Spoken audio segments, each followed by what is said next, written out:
AudioBooksTube is glad to produce, publish, and offer a series of lessons in Raja Yoga by Yogi Ramacharaka, pseudonym of William Walker Atkinson. 1906. When the soul sees itself as a center surrounded by its circumference, when the sun knows that it is a sun, surrounded by its whirling planets, then is it ready for the wisdom and power of the masters. The I. In India, the candidates for initiation into the science of Raja Yoga, when they apply to the yogi masters for instruction, are given a series of lessons designed to enlighten them regarding the nature of the real self, and to instruct them in the secret knowledge whereby they may develop the consciousness and realization of the real I within them. They are shown how they may cast aside the erroneous or imperfect knowledge regarding their real identity. Until the candidate masters this instruction, or at least until the truth becomes fixed in his consciousness, further instruction is denied him, for it is held that until he has awakened to a conscious realization of his actual identity, he is not able to understand the source of his power, and, moreover, is not able to feed within him the power of the will, which power underlies the entire teachings of Raja Yoga. The yogi masters are not satisfied if the candidate forms merely a clear intellectual conception of this actual identity, but they insist that he must feel the truth of the same, must become aware of the real self, must enter into a consciousness in which the realization becomes a part of his everyday self, in which the realizing consciousness becomes the prevailing idea in his mind, around which his entire thoughts and actions revolve. To some candidates, this realization comes like a lightning flash the moment the attention is directed toward it, while in other cases the candidates find it necessary to follow a rigorous course of training before they acquire the realization in consciousness. The yogi masters teach that there are 2 degrees of this awakening consciousness of the real self. The first, which they call the consciousness of the I, is the full consciousness of real existence that comes to the candidate, and which causes him to know that he is a real entity having a life not depending upon the body, life that will go on in spite of the destruction of the body, real life, in fact. The second degree, which they call the consciousness of the I Am, is the consciousness of one's identity with the universal life, and his relationship to, and in touchness with all life, expressed and unexpressed. These 2 degrees of consciousness come in time to all who seek the path. To some it comes suddenly, to others it dawns gradually, to many it comes assisted by the exercises and practical work of Raja Yoga. The first lesson of the yogi masters to the candidates, leading up to the first degree, above mentioned, is as follows: that the supreme intelligence of the universe, the Absolute, has manifested the being that we call man, the highest manifestation on this planet. The Absolute has manifested an infinitude of forms of life in the universe, including distant worlds, suns, planets, etc., many of these forms being unknown to us on this planet, and being impossible of conception by the mind of the ordinary man. But these lessons have nothing to do with that part of the philosophy which deals with these myriad forms of life, for our time will be taken up with the unfoldment in the mind of man of his true nature and power. Before man attempts to solve the secrets of the universe without, he should master the universe within, the kingdom of the self. When he has accomplished this, then he may, and should, go forth to gain the outer knowledge as a master demanding its secrets, rather than as a slave begging for the crumbs from the table of knowledge. The first knowledge for the candidate is the knowledge of the self. Man, the highest manifestation of the Absolute, as far as this planet is concerned, is a wonderfully organized being, although the average man understands but little of his real nature. He comprises within his physical, mental, and spiritual makeup both the highest and the lowest, as we have shown in our previous lessons, the 14 lessons and the advanced course. In his bones he manifests almost in the form of mineral life. In fact, in his bones, body and blood mineral substances actually exist. The physical life of the body resembles the life of the plant. Many of the physical desires and emotions are akin to those of the lower animals, and in the undeveloped man these desires and emotions predominate and overpower the higher nature, which latter is scarcely in evidence. Then man has a set of mental characteristics that are his own, and which are not possessed by the lower animals. See 14 Lessons. And in addition to the mental faculties common to all men, or rather, that are in evidence in a greater or lesser degree among all men, there are still higher faculties latent within man, which when manifested and expressed render man more than ordinary man. The unfoldment of these latent faculties is possible to all who have reached the proper stage of development, and the desire and hunger of the student for this instruction is caused by the pressure of these unfolding latent faculties, crying to be born into consciousness. Then there is that wonderful thing, the will, which is but faintly understood by those ignorant of the yogi philosophy, the power of the ego, its birthright from the Absolute. If you're enjoying this audiobook and finding value in the content, we kindly ask you to take a moment to subscribe to the channel. A large portion of our listeners and viewers haven't subscribed yet, and by doing so, you'll help us grow and continue bringing you more high-quality audiobooks. Your support means a lot to us, and it's just one click away. So, go ahead and hit that subscribe button to stay connected and never miss out on our latest releases. But while these mental and physical things belong to man, they are not the man himself. Before the man is able to master, control, and direct the things belonging to him, his tools and instruments, he must awaken to a realization of himself. He must be able to distinguish between the I and the not I. And this is the first task before the candidate. That which is the real self of man is the divine spark sent forth from the sacred flame. It is the child of the divine parent. It is immortal, eternal, indestructible, invincible. It possesses within itself power, wisdom, and reality. But like the infant that contains within itself the sometime man, the mind of man is unaware of its latent and potential qualities, and does not know itself. As it awakens and unfolds into the knowledge of its real nature, it manifests its qualities, and realizes what the Absolute has given it. When the real self begins to awaken, it sets aside from itself those things which are but appendages to it, but which it, in its half-waking state, had regarded as its self. Setting aside first this, and then that, it finally discards all of the not I, leaving the real self free and delivered from its bondage to its appendages. Then it returns to the discarded appendages, and makes use of them. In considering the question, what is the real self? Let us first stop to examine what man usually means when he says I. The lower animals do not possess this I sense. They are conscious of the outer world, of their own desires and animal cravings and feelings. But their consciousness has not reached the self-conscious stage. They are not able to think of themselves as separate entities, and to reflect upon their thoughts. They are not possessed of a consciousness of the divine spark, the ego, the real self. The divine spark is hidden in the lower forms of life, even in the lower forms of human life, by many sheaths that shut out its light. But, nevertheless, it is there, always.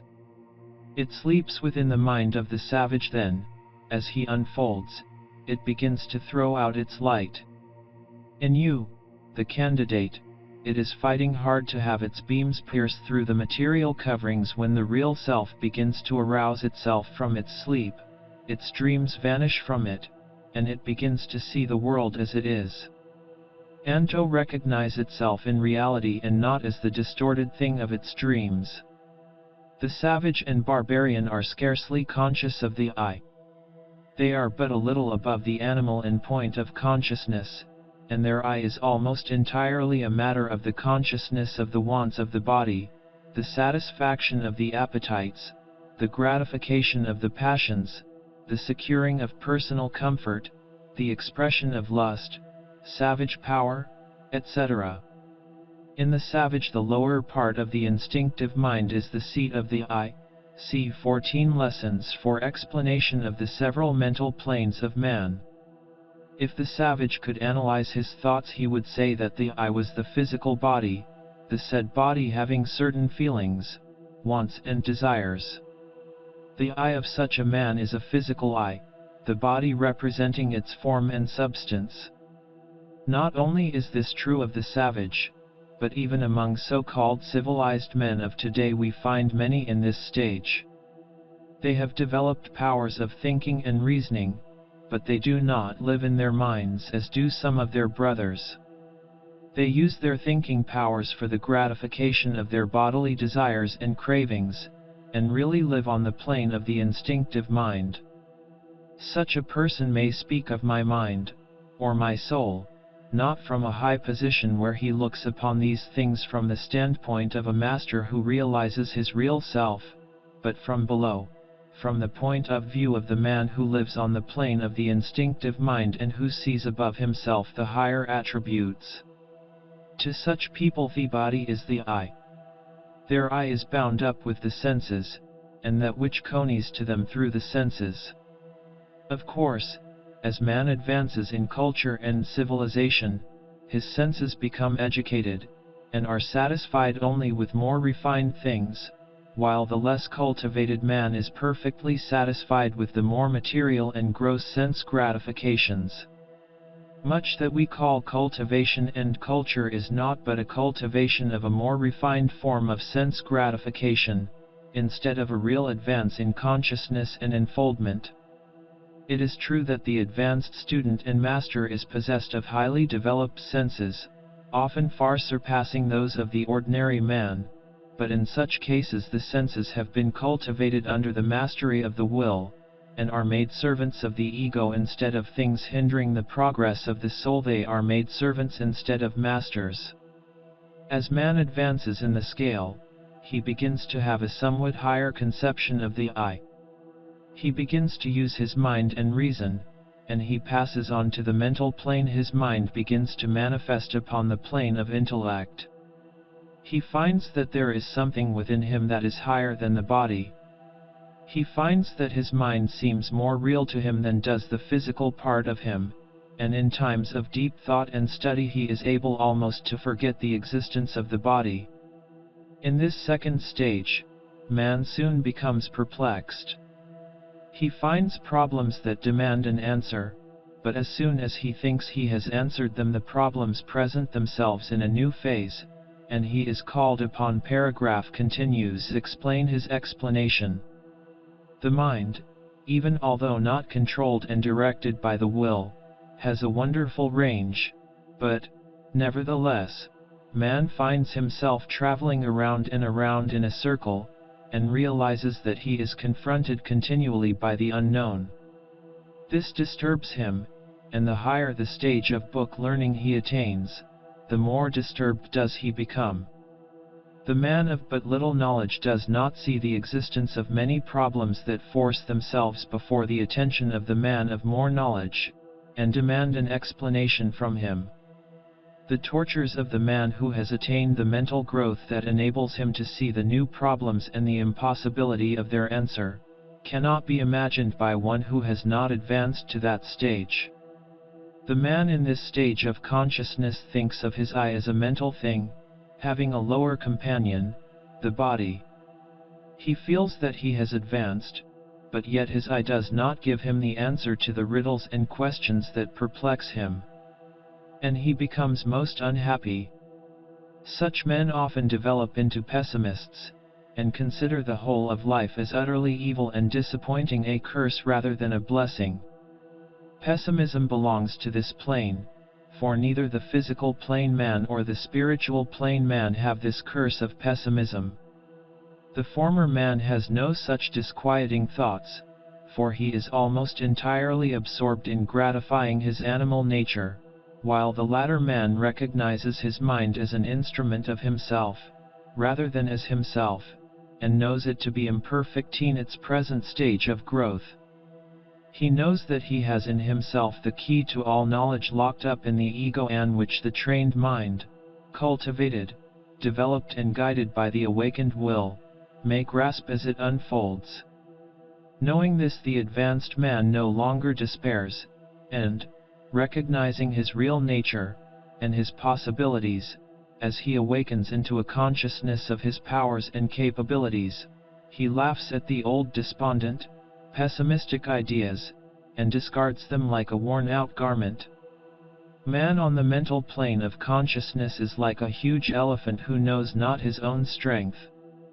He could break down barriers and assert himself over nearly any condition or environment, but in his ignorance of his real condition and power he may be mastered by a puny driver, or frightened by the rustling of a piece of paper. When the candidate becomes an initiate, when he passes from the purely mental plane onto the spiritual plane, he realizes that the I, the real self, is something higher than either body or mind, and that both of the latter may be used as tools and instruments by the ego or I. This knowledge is not reached by purely intellectual reasoning, although such efforts of the mind are often necessary to help in the unfoldment, and the masters so use it. The real knowledge, however, comes as a special form of consciousness. The candidate becomes aware of the real I, and this consciousness being attained, he passes to the rank of the initiates. When the initiate passes the second degree of consciousness, and begins to grow into a realization of his relationship to the whole, when he begins to manifest the expansion of self, then is he on the road to mastership. In the present lesson we shall endeavor to point out to the candidate the methods of developing or increasing the realization of this I consciousness, this first degree work. We give the following exercises or development drills for the candidate to practice. He will find that a careful and conscientious following of these directions will tend to unfold in him a sufficient degree of the I consciousness, to enable him to enter into higher stages of development and power. All that is necessary is for the candidate to feel within himself the dawn of the awakening consciousness, or awareness of the real self. The higher stages of the I consciousness come gradually, for once on the path there is no retrogression or going backward. There may be pauses on the journey, but there is no such thing as actually losing that which is once gained on the path. This I consciousness, even in its highest stages, is but a preliminary step toward what is called illumination, and which signifies the awakening of the initiate to a realization of his actual connection with and relation to the whole. The full sight of the glory of the I is but a faint reflected glow of illumination. The candidate, once that he enters fully into the I consciousness, becomes an initiate. And the initiate who enters into the dawn of illumination takes his first step upon the road to mastery. The paragraph continues: initiation is the awakening of the soul to a knowledge of its real existence. The illumination is the revelation of the real nature of the soul, and of its relationship with the whole. After the first dawn of the I consciousness has been attained, the candidate is more able to grasp the means of developing the consciousness to a still higher degree, is more able to use the powers latent within him, to control his own mental states, to manifest a center of consciousness and influence that will radiate into the outer world, which is always striving and hunting for such centers around which it may revolve. Man must master himself before he can hope to exert an influence beyond himself. There is no royal road to unfoldment and power. Each step must be taken in turn, and each candidate must take the step himself, and by his own effort. But he may, and will, be aided by the helping hand of the teachers who have traveled the path before him, and who know just when that helping hand is needed to lift the candidate over the rough places. We bid the candidate to pay strict attention to the following instruction, as it is all important. Do not slight any part of it, for we are giving you only what is necessary, and are stating it as briefly as possible. Pay attention, and follow the instruction closely. This lesson must be mastered before you progress. And it must be practiced not only now, but at many stages of the journey, until full initiation and illumination is yours. Rules and exercises designed to aid the candidate in his initiation. The first instruction along the line of initiation is designed to awaken the mind to a full realization and consciousness of the individuality of the I. The candidate is taught to relax his body, and to calm his mind and to meditate upon the I until it is presented clearly and sharply before the consciousness. We herewith give directions for producing the desired physical and mental condition, in which meditation and concentration are more readily practiced. This state of meditation will be referred to in subsequent exercises, so the candidate is advised to acquaint himself thoroughly with it. State of meditation. If possible, retire to a quiet place or room, where you do not fear interruption, so that your mind may feel secure and at rest. Of course, the ideal condition cannot always be obtained, in which case you must do the best you can. The idea is that you should be able to abstract yourself, so far as is possible, from distracting impressions, and you should be alone with yourself in communion with your real self. It is well to place yourself in an easy chair, or on a couch, so that you may relax the muscles and free the tension of your nerves. You should be able to let go all over, allowing every muscle to become limp, until a feeling of perfect peace and restful calm permeates every particle of your being. Rest the body and calm the mind. This condition is best in the earlier stages of the practice, although after the candidate has acquired a degree of mastery he will be able to obtain the physical relaxation and mental calm whenever and wherever he desires. But he must guard against acquiring a dreamy way of going around, wrapped in meditation when he should be attending to the affairs of life. Remember this: the state of meditation should be entirely under the control of the will, and should be entered into only deliberately and at the proper times. The will must be master of this, as well as of every other mental state. The initiates are not daydreamers, but men and women having full control of themselves and their moods. The I consciousness, while developed by meditation and consciousness, soon becomes a fixed item of consciousness, and does not have to be produced by meditation. In time of trial, doubt, or trouble, the consciousness may be brightened by an effort of the will, as we shall explain in subsequent lessons, without going into the state of meditation. The realization of the I. The candidate must first acquaint himself with the reality of the I, before he will be able to learn its real nature. This is the first step. Let the candidate place himself in the state of meditation, as heretofore described. Then let him concentrate his entire attention upon his individual self, shutting out all thought of the outside world, and other persons. Let him form in his mind the idea of himself as a real thing, an actual being, an individual entity, a sun around which revolveth the world. He must see himself as the center around which the whole world revolves.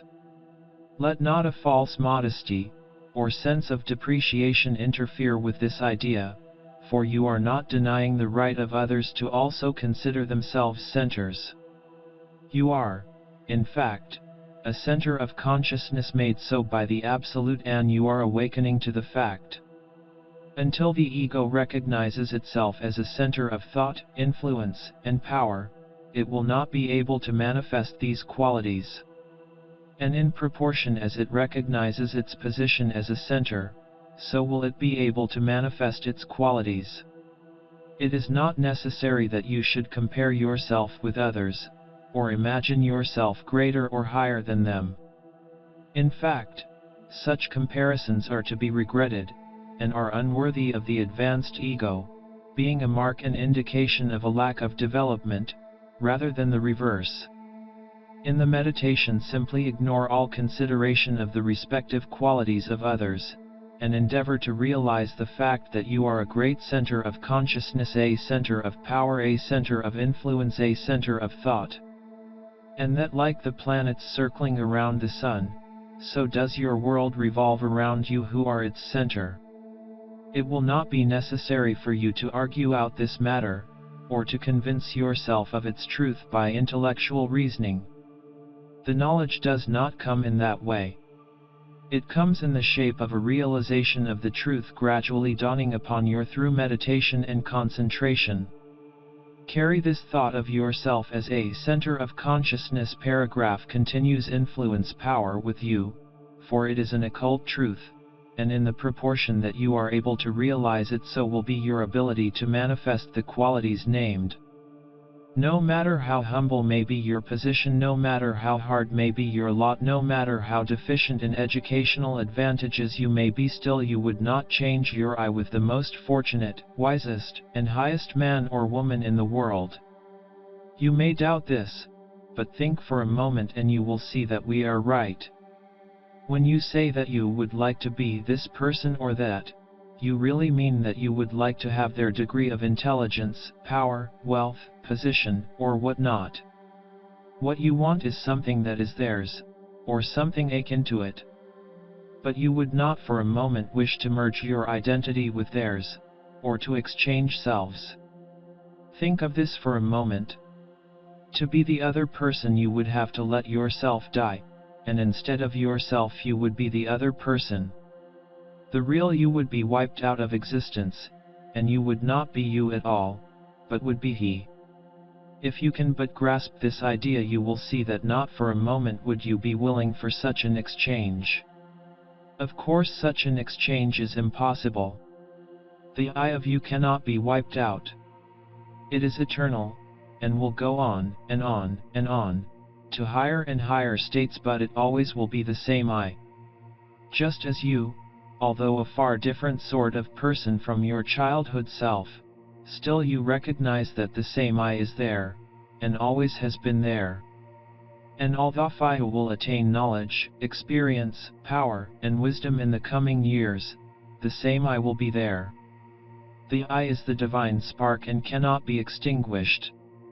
The majority of people in the present stage of the race development have but a faint conception of the reality of the I. They accept the statement of its existence, and are conscious of themselves as an eating, sleeping, living creature, something like a higher form of animal. But they have not awakened to an awareness or realization of the I, which must come to all who become real centers of influence and power. Some men have stumbled into this consciousness, or a degree of it, without understanding the matter. They have felt the truth of it, and they have stepped out from the ranks of the commonplace people of the world, and have become powers for good or bad. This is unfortunate to some extent, as this awareness without the knowledge that should accompany it may bring pain to the individual and others. The candidate must meditate upon the I, and recognize it, feel it to be a center.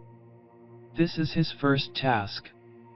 Impress upon your mind the word I, in this sense and understanding, and let it sink deep down into your consciousness, so that it will become a part of you.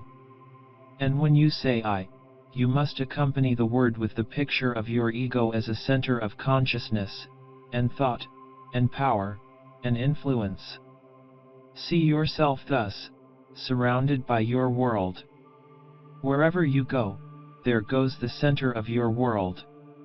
You are the center, and all outside of you revolves around that center. This is the first great lesson on the road to initiation. Learn it. The yogi masters teach the candidates that their realization of the I as a center may be hastened by going into the silence, or state of meditation, and repeating their first name over slowly, deliberately, and solemnly a number of times. This exercise tends to cause the mind to center upon the I, and many cases of dawning initiation have resulted from this practice. Many original thinkers have stumbled upon this method, without having been taught it. A noted example is that of Lord Tennyson, who has written that he attained a degree of initiation in this way.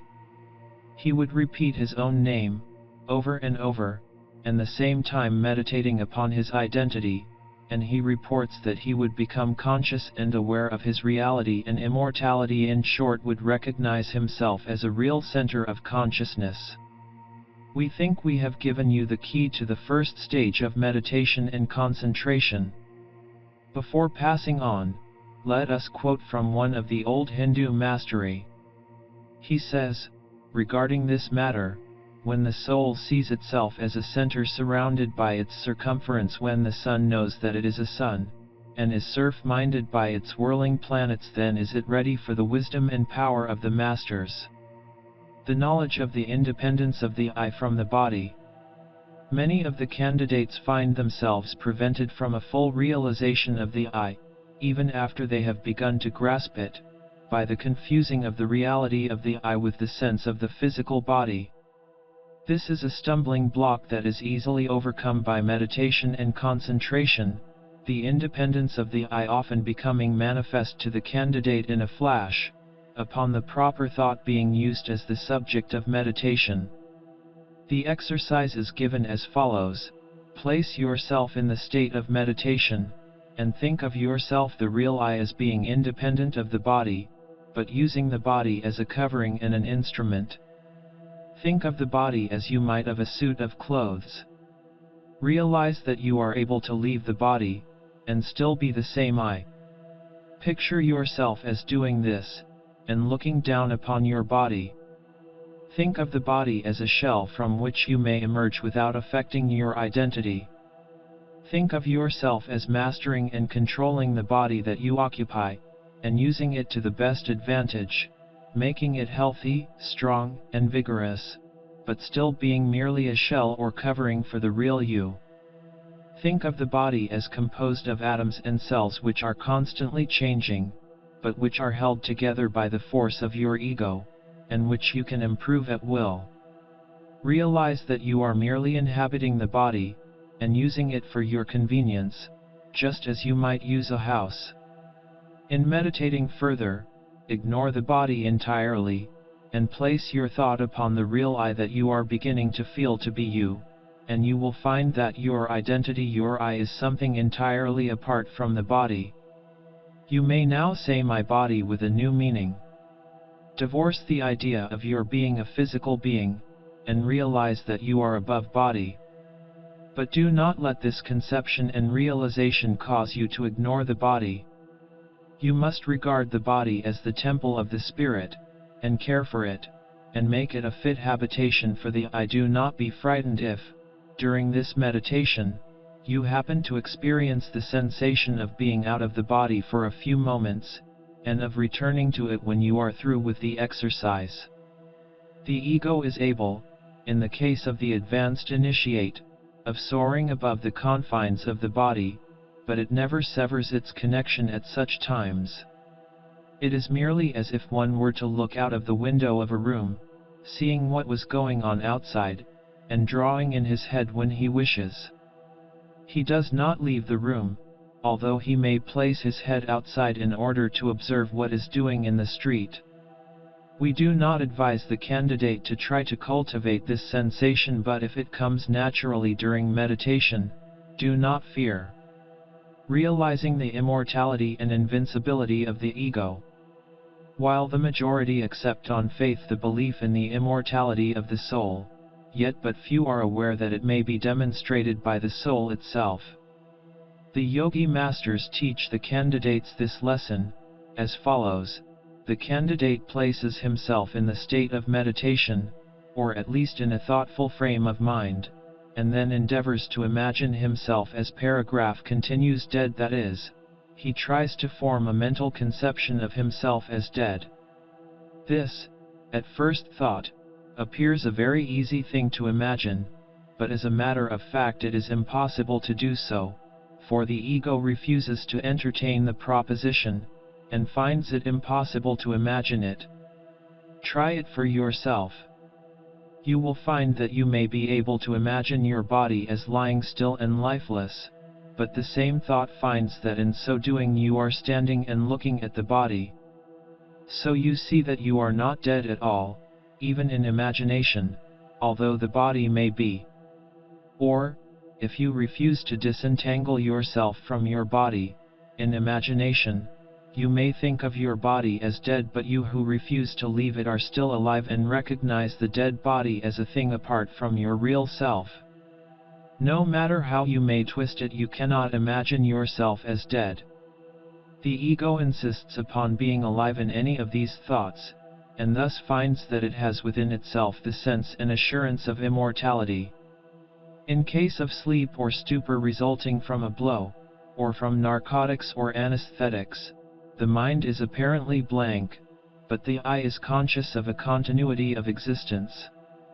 And so one may imagine himself as being in an unconscious state, or asleep, quite easily, and sees the possibility of such a state, but when it comes to imagining the I as dead, the mind utterly refuses to do the work. This wonderful fact that the soul carries within itself the evidence of its own immortality is a glorious thing, but one must have reached a degree of unfoldment before he is able to grasp its full significance. The candidate is advised to investigate the above statement for himself, by meditation and concentration, for in order that the I may know its true nature and possibilities, it must realize that it cannot be destroyed or killed. It must know what it is before it is able to manifest its nature. So do not leave this part of the teaching until you have mastered it. And it is well occasionally to return to it, in order that you may impress upon the mind the fact of your immortal and eternal nature. The mere glimmering of this conception of truth will give you an increased sense of strength and power, and you will find that yourself has expanded and grown, and that you are more of a power and center than you have heretofore realized. The following exercises are useful in bringing about a realization of the invincibility of the ego, its superiority to the elements. Place yourself in the state of meditation, and imagine the I is withdrawn from the body. See it passing through the tests of air, fire, and water unharmed. The body being out of the way, the soul is seen to be able of passing through the air at will, of floating like a bird, of soaring, of traveling in the ether. It may be seen as able to pass through fire without harm and without sensation, for the elements affect only the physical body, not the real I.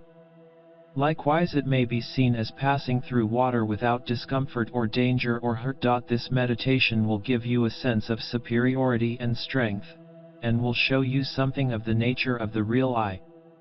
It is true that you are confined in the body, and the body may be affected by the elements, but the knowledge that the real I is superior to the body, superior to the elements that affect the body, and cannot be injured any more than it can be killed, is wonderful, and tends to develop the full I consciousness within you.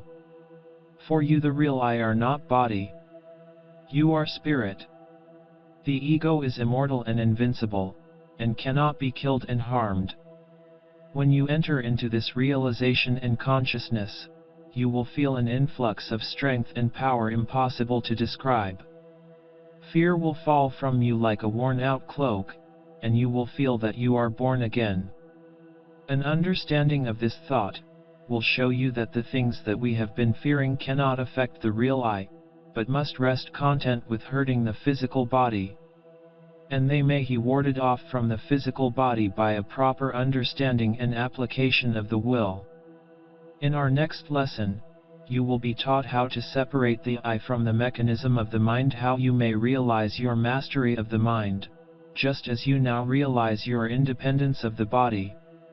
This knowledge must be imparted to you by degrees, and you must place your feet firmly upon one round of the ladder before you take the next step. The watchword of this first lesson is I. And the candidate must enter fully into its meaning before he is able to progress. He must realize his real existence independent of the body. He must see himself as invincible and impervious to harm, hurt, or death. He must see himself as a great center of consciousness, a sun around which his world revolves. Then will come to him a new strength. He will feel a calm dignity and power, which will be apparent to those with whom he comes in contact. He will be able to look the world in the face without flinching, and without fear, for he will realize the nature and power of the I. He will realize that he is a center of power, of influence. He will realize that nothing can harm the I, and that no matter how the storms of life may dash upon the personality, the real I, the individuality, is unharmed. Like a rock that stands steadfast throughout the storm, so does the I stand through the tempests of the life of personality, and he will know that as he grows in realization, he will be able to control these storms and bid them be still. In the words of one of the yogi masters, the I is eternal. It passes unharmed through the fire, the air, the water. Sword and spear cannot kill or wound it. It cannot die. The trials of the physical life are but as dreams to it. Resting secure in the knowledge of the I, man may smile at the worst the world has to offer, and raising his hand he may bid them disappear into the mist from which they emerged. Blessed is he who can say, understandingly, I. So dear candidate, we leave you to master the paragraph continues. First lesson. Be not discouraged if your progress be slow.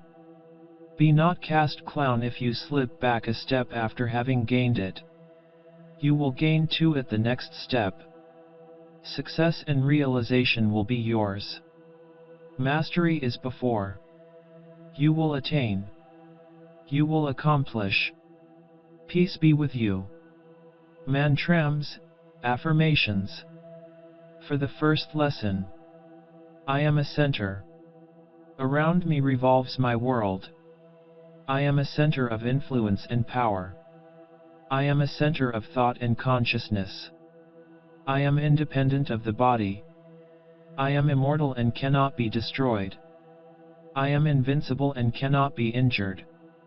The second lesson. The ego's mental tools. In the first lesson we gave instruction and exercises designed to awaken the consciousness of the candidate to a realization of the real I. We confined our instructions to the preliminary teachings or the reality of the I, and the means whereby the candidate might be brought to a realization of his real self, and its independence from the body and the things of the flesh. We tried to show you how you might awaken to a consciousness of the reality of the I, its real nature, its independence of the body, its immortality, its invincibility and invulnerability. How well we have succeeded may be determined only by the experience of each candidate, for we can but point out the way, and the candidate must do the real work himself. But there is more to be said and done in this matter of awakening to a realization of the I. So far, we have but told you how to distinguish between the material coverings of the ego and the I itself. We have tried to show you that you had a real I, and then to show you what it was, and how it was independent of the material coverings, etc. But there is still another step in this self-analysis, a more difficult step. Even when the candidate has awakened to a realization of his independence of the body, and material coverings, he often confounds the I with the lower principles of the mind. This is a mistake. The paragraph continues: mind, in its various phases and planes, is but a tool and instrument of the I, and is far from being the I itself. We shall try to bring out this fact in this lesson and its accompanying exercises.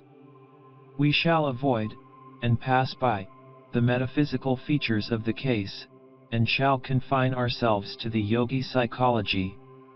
We shall not touch upon theories, nor attempt to explain the cause, nature, and purpose of the mind, the working tool of the ego, but instead shall attempt to point out a way whereby you may analyze the mind and then determine which is the not I and which is the real I.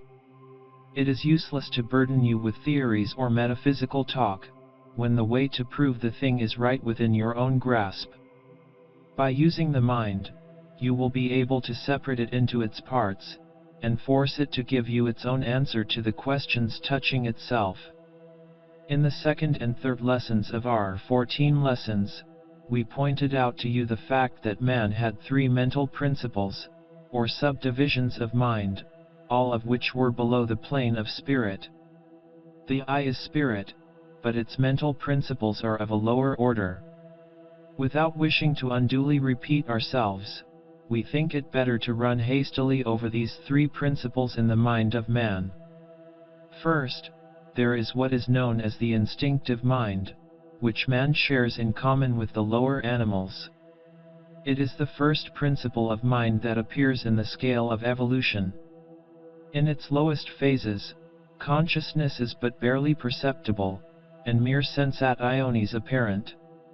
In its higher stages it almost reaches the plane of reason or intellect. In fact, they overlap each other, or, rather, blend into each other.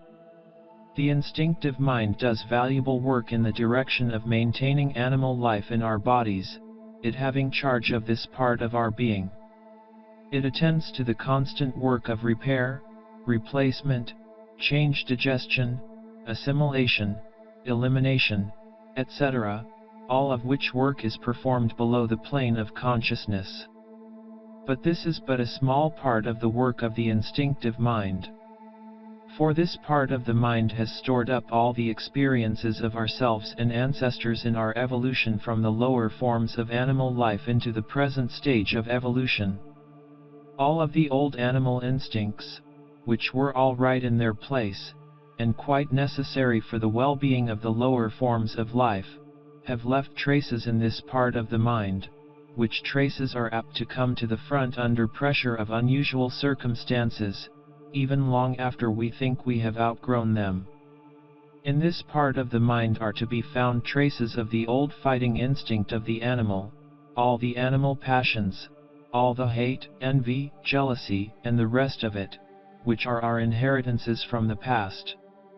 The instinctive mind is also the habit mind in which is stored up all the little, and great, habits of many lives, or rather such as have not been entirely effaced by subsequent habits of a stronger nature. The instinctive mind is a queer storehouse, containing quite a variety of objects, many of them very good in their way, but others of which are the worst kind of old junk and rubbish. This part of the mind also is the seat of the appetites, passions, desires, instincts, sensations, feelings and emotions of the lower order, manifested in the lower animals, primitive man, the barbarian, and the man of today, the difference being only in the degree of control over them that has been gained by the higher parts of the mind. There are higher desires, aspirations, etc., belonging to a higher part of the mind, which we will describe in a few minutes, but the animal nature belongs to the instinctive mind. To it also belong the feelings belonging to our emotional and passional nature. All animal desires, such as hunger and thirst, sexual desires, on the physical plane, all passions, such as physical love, hatred, envy, malice, jealousy, revenge, etc., are part of this part of the mind.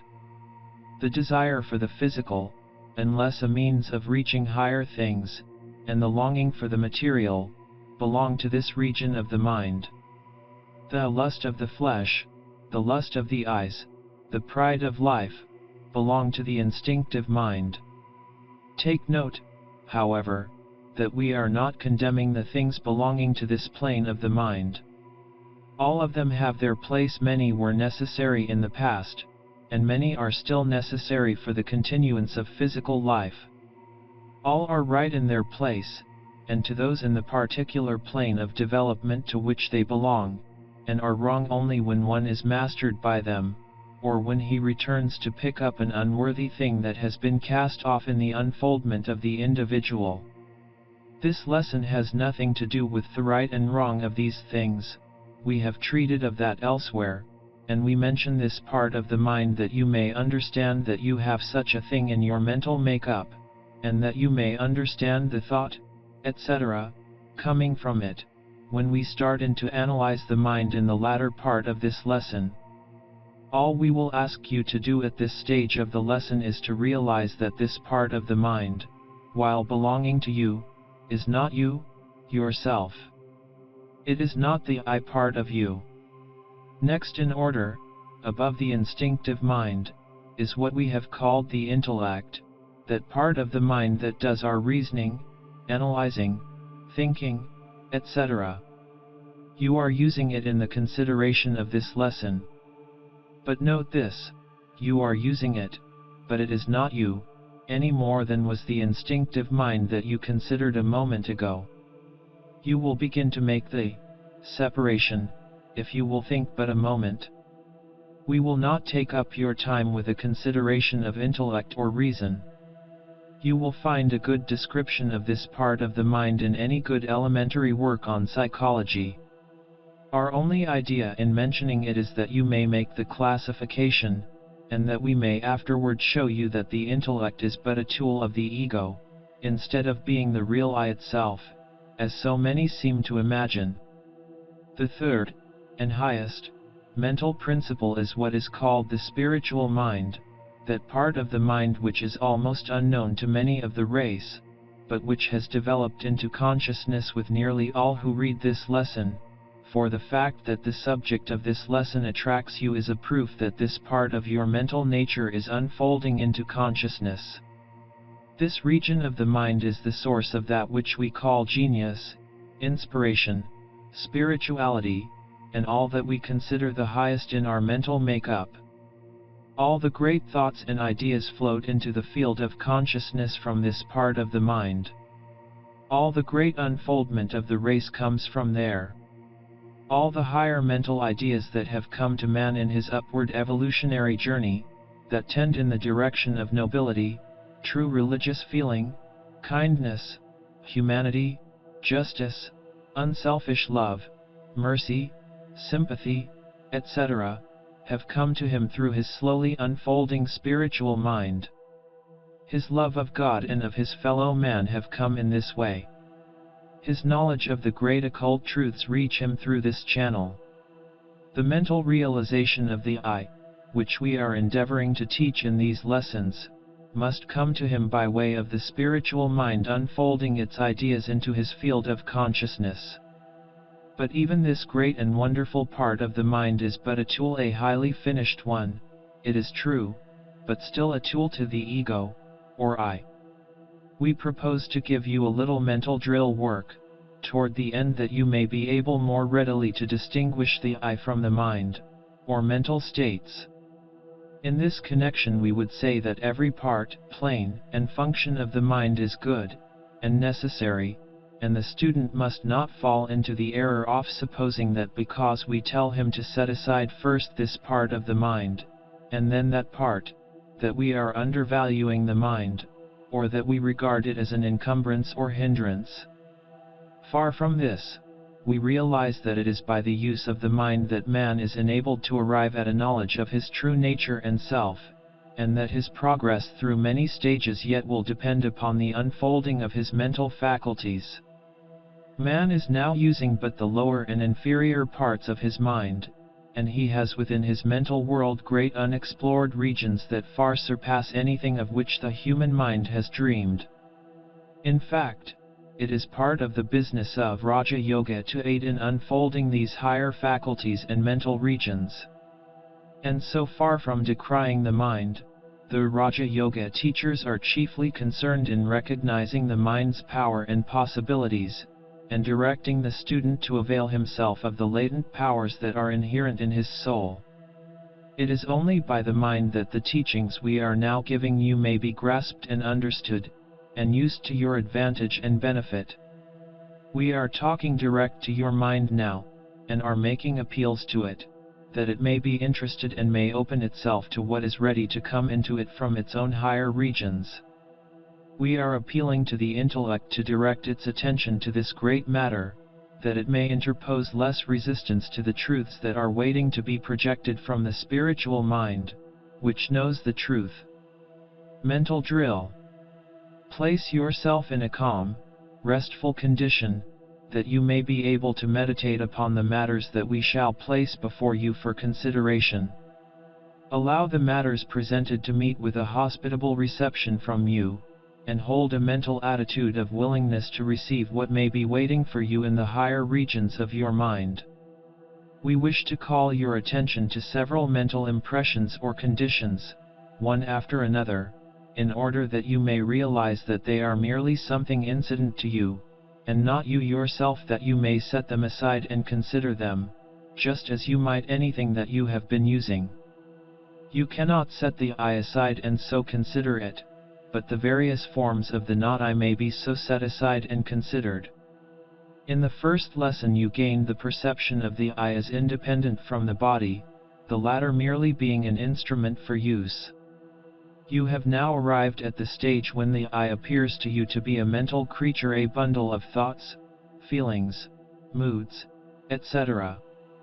But you must go farther. You must be able to distinguish the I from these mental conditions, which are as much tools as is the body and its parts. Let us begin by considering the thoughts more closely connected with the body, and then work up to the higher mental states. The sensations of the body, such as hunger, thirst, pain, pleasurable sensations, physical desires, etc., etc., are not apt to be mistaken for essential qualities of the I by many of the candidates, for they have passed beyond this stage, and have learned to set aside these sensations, to a greater or lesser extent, by an effort of the will, and are no longer slaves to them. Not that they do not experience these sensations, but they have grown to regard them as incidents of the physical life, good in their place but useful to the advanced man only when he has mastered them to the extent that he no longer regards them as closed to the I. And yet, to some people, these sensations are so closely identified with their conception of the I that when they think of themselves they think merely of a bundle of these sensations. They are not able to set them aside and consider them as things apart, to be used when necessary and proper, but as things not fastened to the I. The more advanced a man becomes, the farther off seem these sensations. Not that he does not feel hungry, for instance. Not at all, for he recognizes hunger, and satisfies it within reason, knowing that his physical body is making demands for attention, and that these demands should be heeded. But mark the difference: instead of feeling that the I is hungry, the man feels that my body is hungry, just as he might become conscious that his horse or dog was crying for food insistently. Do you see what we mean? It is that the man no longer identifies himself, the I, with the body. Consequently, the thoughts which are most closely allied to the physical life seem comparatively separate from his I conception. Such a man thinks my stomach, this, or my leg, that, or my body, thus, instead of I, this, or I that.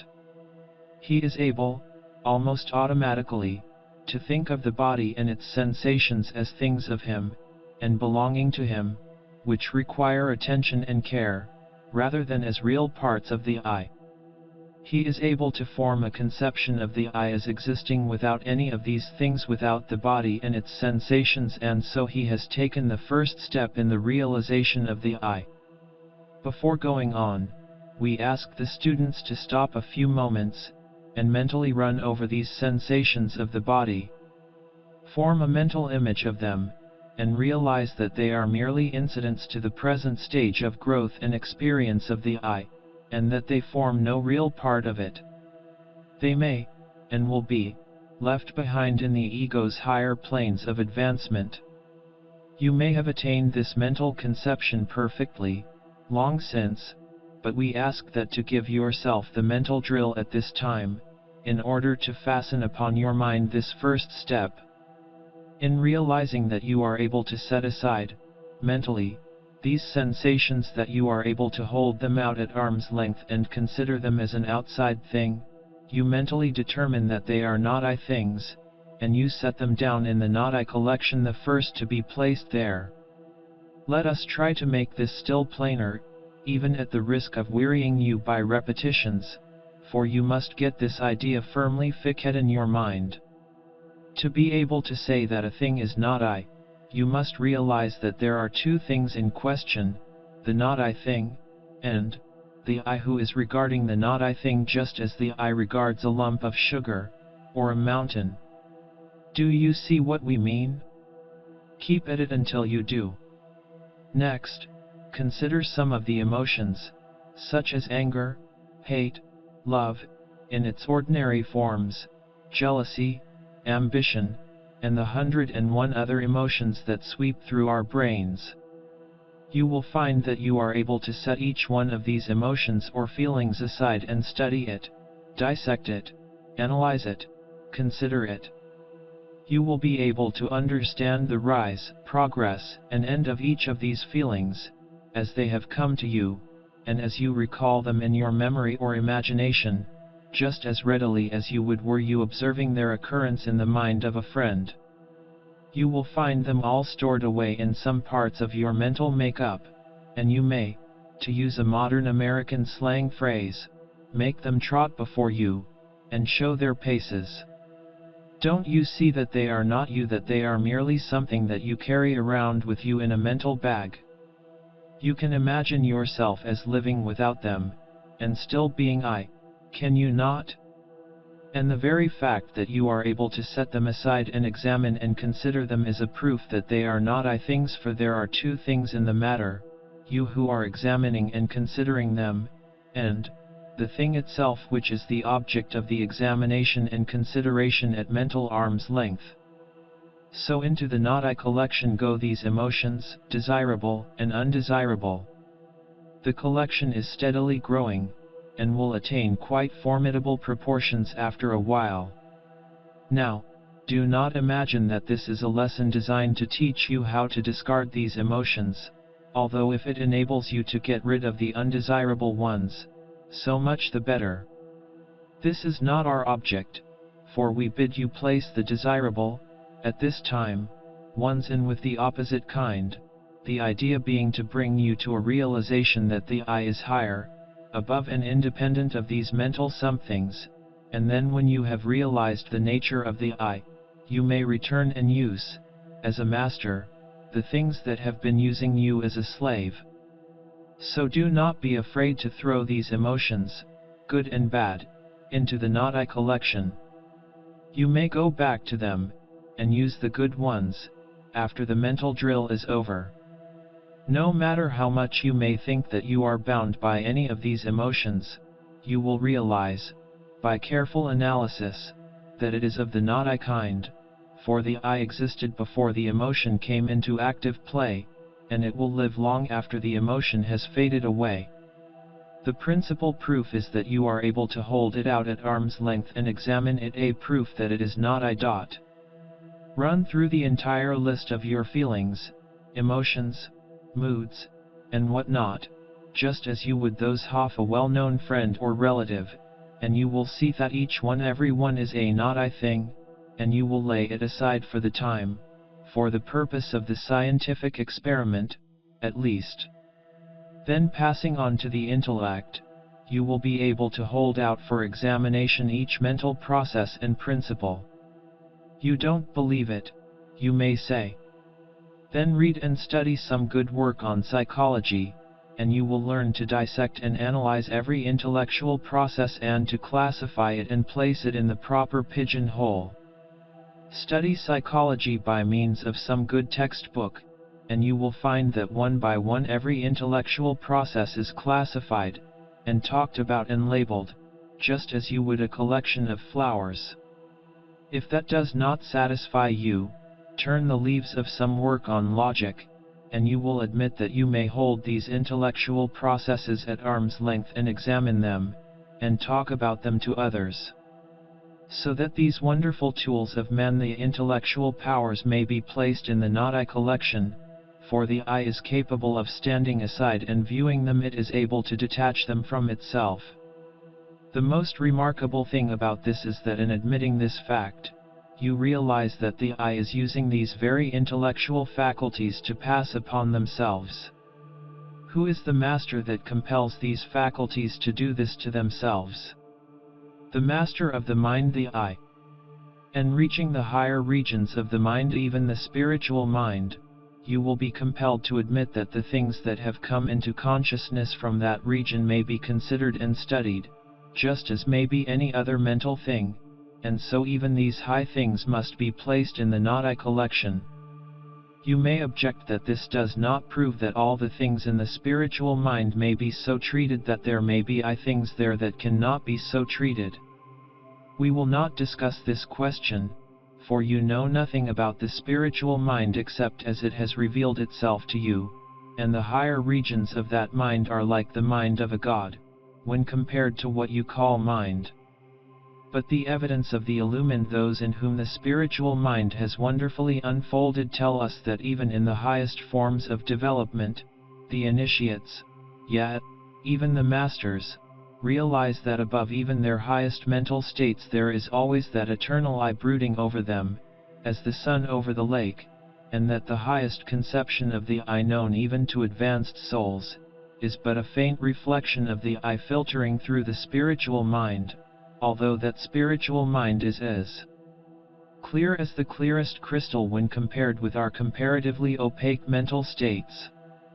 And the highest mental state is but a tool or instrument of the I, and is not the I itself. And yet the I is to be found in the faintest forms of consciousness, and animates even the unconscious life. The I is always the same, but its apparent growth is the result of the mental unfoldment of the individual. As we described it in one of the lessons of the advanced course, it is like an electric lamp that is encased in many wrappings of cloth.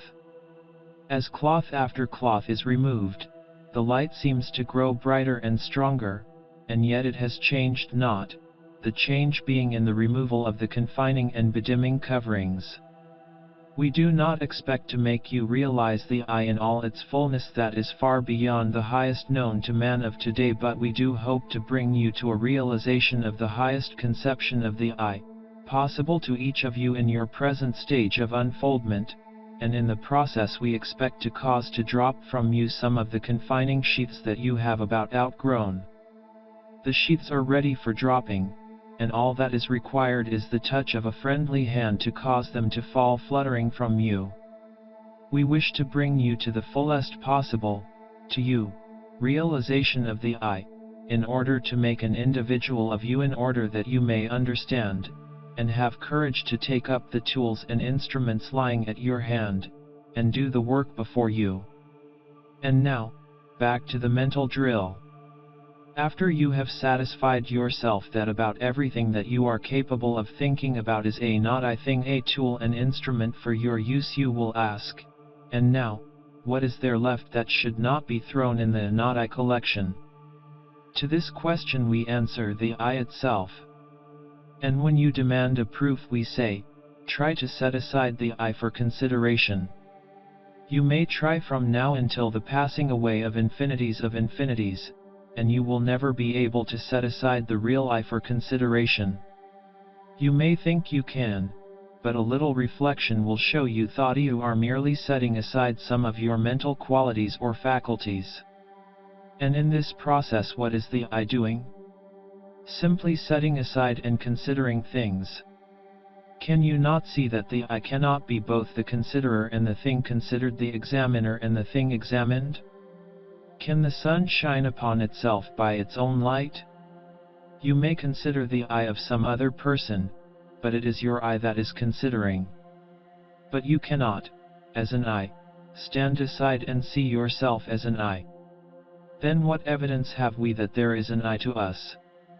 This, that you are always conscious of being the considerer and examiner, instead of the considered and examined thing, and then, you have the evidence of your consciousness. And what report does this consciousness give us? Simply this, and nothing more: I am. That is all that the I is conscious of, regarding its true self, I am, but that consciousness is worth all the rest, for the rest is but not I tools that the I may reach out and use. And so at the final analysis, you will find that there is something that refuses to be set aside and examined by the I. And that something is the I itself, that I eternal, unchangeable, that drop of the great spirit ocean, that spark from the sacred flame. Just as you find it impossible to imagine the I as dead, so will you find it impossible to set aside the I for consideration. All that comes to you is the testimony, I am. If you were able to set aside the I for consideration, who would be the one to consider it? Who could consider except the I itself? And if it be here, how could it be there? The I cannot be the not I even in the wildest flights of the imagination. The imagination, with all its boasted freedom and power, confesses itself vanquished when asked to do this thing. Oh, students, may you be brought to a realization of what you are. May you soon awaken to the fact that you are sleeping gods, that you have within you the power of the universe, awaiting your word to manifest in action. Long ages have you toiled to get this far, and long must you travel before you reach even the first great temple, but you are now entering into the conscious stage of spiritual evolution. No longer will your eyes be closed as you walk the path. From now on you will begin to see clearer and clearer each step, in the dawning light of consciousness. You are in touch with all of life, and the separation of your I from the great universal I is but apparent and temporary.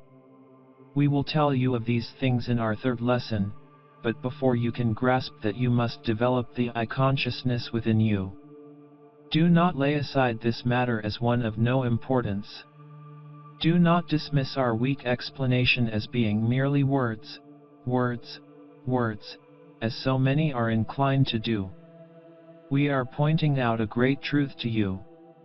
Why not follow the leadings of the Spirit, which even now, this moment while you read, is urging you to walk the path of attainment? Consider the teachings of this lesson, and practice the mental drill until your mind has grasped its significance.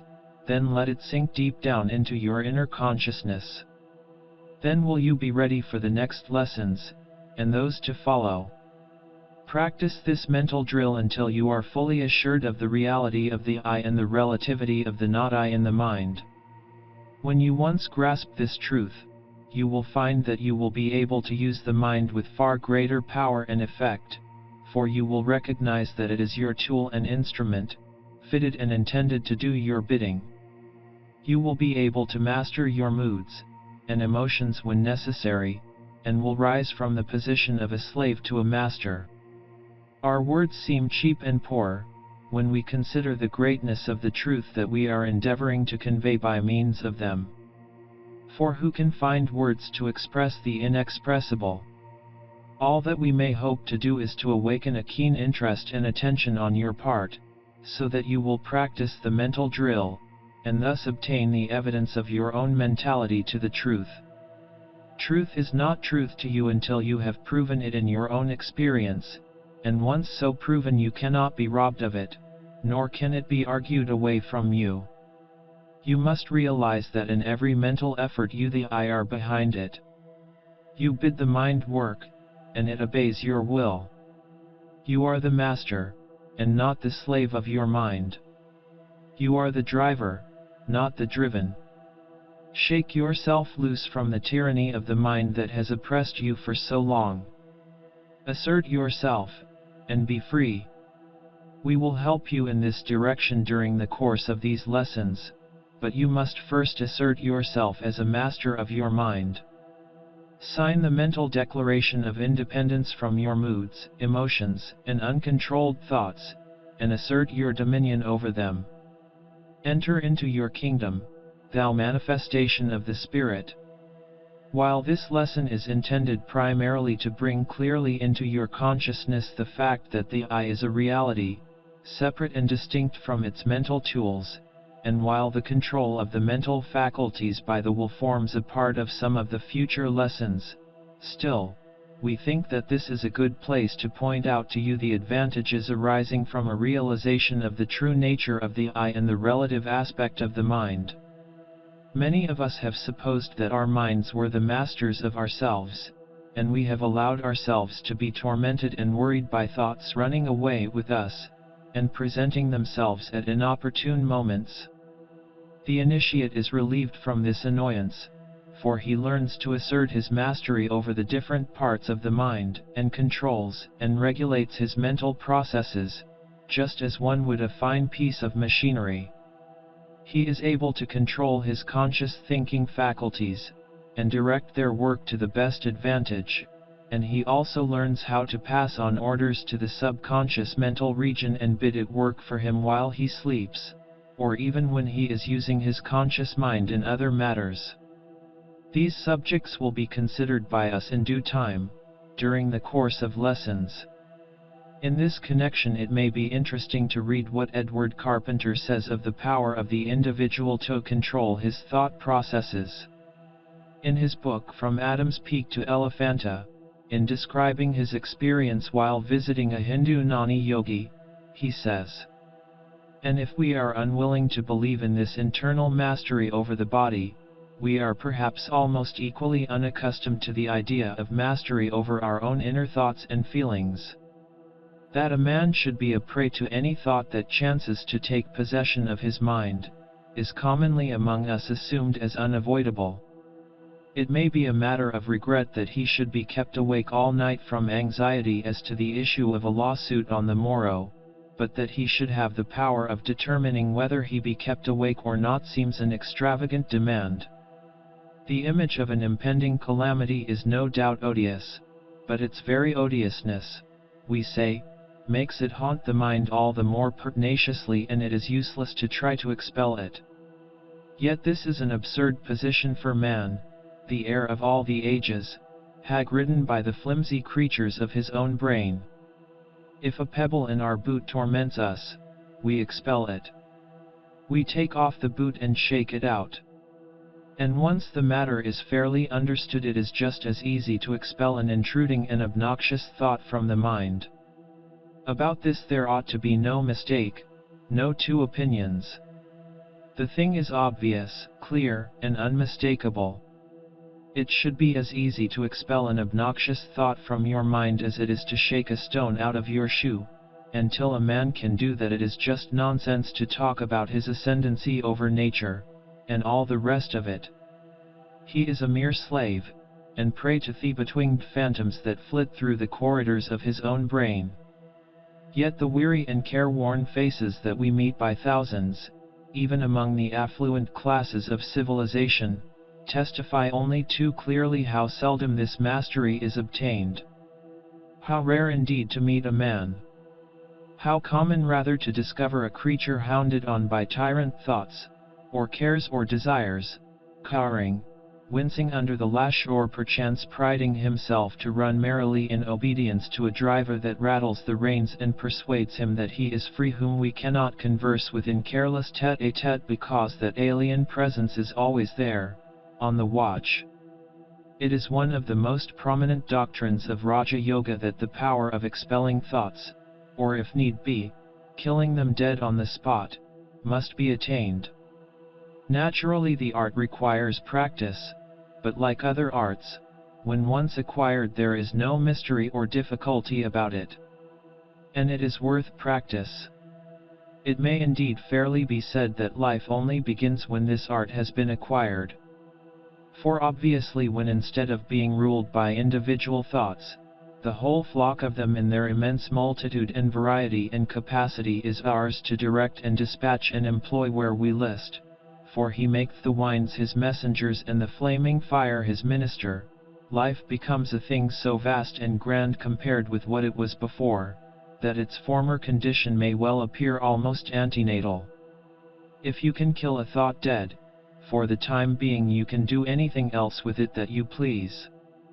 And therefore it is that this power is so valuable. And it not only frees a man from mental torment, which is 9/10 at least of the torment of life, but it gives him a concentrated power of handling mental work absolutely unknown to him before. The two things are co-relative to each other. As already said, this is one of the principles of Raja Yoga. While at work your thought is to be absolutely concentrated in it, undistracted by anything whatever irrelevant to the matter in hand, pounding away like a great engine, with giant power and perfect economy, no wear and tear of friction, or dislocation of parts owing to the working of different forces at the same time.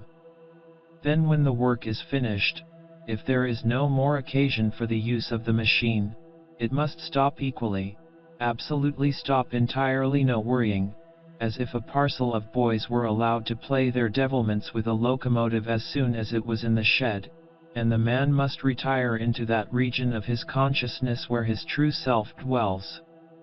I say the power of the thought machine itself is enormously increased by this faculty of letting it alone on the one hand, and of using it singly and with concentration on the other.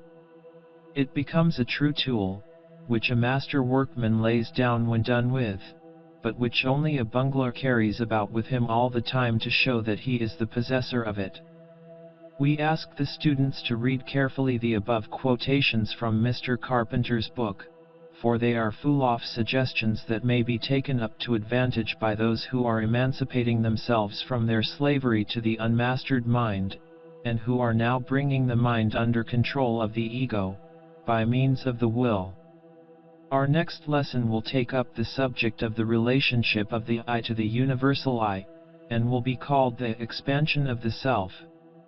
It will deal with the subject, not from a theoretical standpoint, but from the position of the teacher who is endeavoring to make his students actually aware in their consciousness of the truth of the proposition.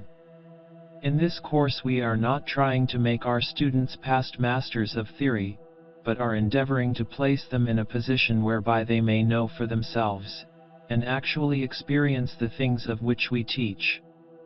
Therefore we urge upon you not to merely rest content with reading this lesson, but, instead, to study and meditate upon the teachings mentioned under the head of mental drill, until the distinctions stand out clearly in your mind, and until you not only believe them to be true, but actually are conscious of the I and its mental tools.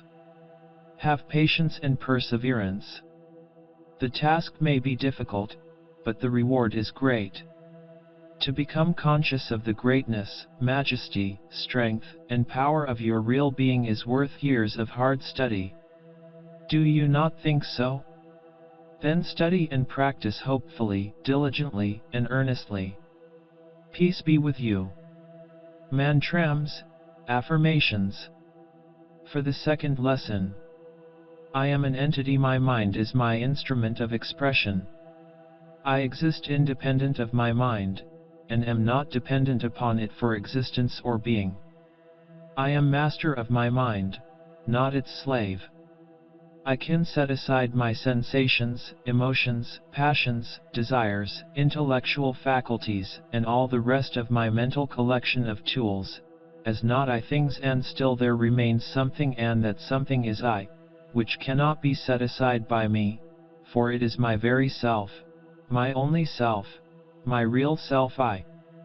That which remains after all that may be set aside is the I myself, eternal, constant, unchangeable. The third lesson. The expansion of the self. In the first two lessons of this course we have endeavored to bring to the candidate a realization in consciousness of the reality of the I, and to enable him to distinguish between the self and its sheaths, physical and mental. In the present lesson we will call his attention to the relationship of the I to the universal I, and will endeavor to give him an idea of a greater, grander self, transcending personality, and the little self that we are so apt to regard as the I. The keynote of this lesson will be the oneness of all, and all of its teachings will be directed to awakening a realization in consciousness of that great truth. But we wish to impress upon the mind of the candidate that we are not teaching him that he is the Absolute. We are not teaching the I am God belief, which we consider to be erroneous and misleading, and a perversion of the original yogi teachings. This false teaching has taken possession of many of the Hindu teachers and people, and with its accompanying teaching of Maya, or the complete illusion or non-existence of the universe, has reduced millions of people to a passive, negative mental condition which undoubtedly is retarding their progress. Not only in India is this true, but the same facts may be observed among the pupils of the Western teachers who have embraced this negative side of the paragraph, continues Oriental philosophy. Such people confound the absolute and relative aspects of the one, and, being unable to reconcile the facts of life and the universe with their theories of I am God, they are driven to the desperate expedient of boldly denying the universe, and declaring it to be all an illusion or Maya. You will have no trouble in distinguishing the pupils of the teachers holding this view. They will be found to exhibit the most negative mental condition, a natural result of absorbing the constant suggestion of nothingness, the gospel of negation. In marked contrast to the mental condition of the students, however, will be observed the mental attitude of the teachers, who are almost uniformly examples of vital, positive, mental force, capable of hurling their teaching into the minds of the pupils, of driving in their statements by the force of an awakened will. The teacher, as a rule, has awakened to a sense of the I consciousness, and really develops the same by his I am God attitude, because by holding this mental attitude he is enabled to throw off the influence of the sheaths of the lower mental principles, and the light of the self shows forth fiercely and strongly, sometimes to such an extent that it fairly scorches the mentality of the less advanced pupil. But, notwithstanding this awakened I consciousness, the teacher is handicapped by his intellectual misconception and befogging metaphysics, and is unable to impart I consciousness to his pupils, and, instead of raising them up to shine with equal splendor with himself, he really forces them into a shadow by reason of his teachings. Our students, of course, will understand that the above is not written in the spirit of carping criticism or fault-finding. We hold no such mental attitude, and indeed could not if we remain true to our conception of truth. We are mentioning these matters simply that the student may avoid this I am God pitfall which awaits the candidate just as he has well started on the path. It would not be such a serious matter if it were merely a question of faulty metaphysics, for that would straighten itself out in time. But it is far more serious than this, for the teaching inevitably leads to the accompanying teaching that all is illusion or Maya, and that life is but a dream, a false thing, a lie, a nightmare, that the journey along the path is but an illusion, that everything is nothing, that there is no soul, that you are God in disguise, and that he is fooling himself in making believe that he is you, that life is but a divine masquerade or sleight of hand performance, that you are God, but that you, God, are fooling yourself, God, in order to amuse yourself, God. Is not this horrible? And yet it shows to what lengths the human mind will go before it will part with some pet theory of metaphysics with which it has been hypnotized. Do you think that we have overdrawn the picture? Then read some of the teachings of these schools of the Oriental philosophy, or listen to some of the more radical of the Western teachers preaching this philosophy. The majority of the latter lack the courage of the Hindu teachers in carrying their theories to a logical conclusion, and, consequently they veil their teachings with metaphysical subtlety. But a few of there are more courageous, and come out into the open and preach their doctrine in full. Some of the modern Western teachers of this philosophy explain matters by saying that God is masquerading as different forms of life, including man, in order that he may gain the experience resulting therefrom, for although he has infinite and absolute wisdom and knowledge, he lacks the experience that comes only from actually living the life of the lowly forms, and therefore he descends thus in order to gain the needed experience. Can you imagine the Absolute, possessed of all possible knowledge and wisdom, feeling the need of such petty experience, and living the life of the lowly forms, including man, in order to gain experience. To what depths do these vain theories of man drive us?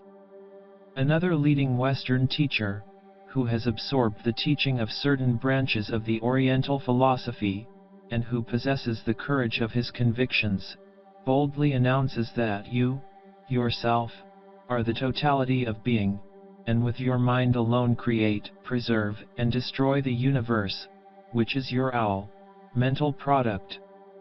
And again the last mentioned teacher states, the entire universe is a bagatelle illustration of your own creative power, which you are now exhibiting for our own inspection.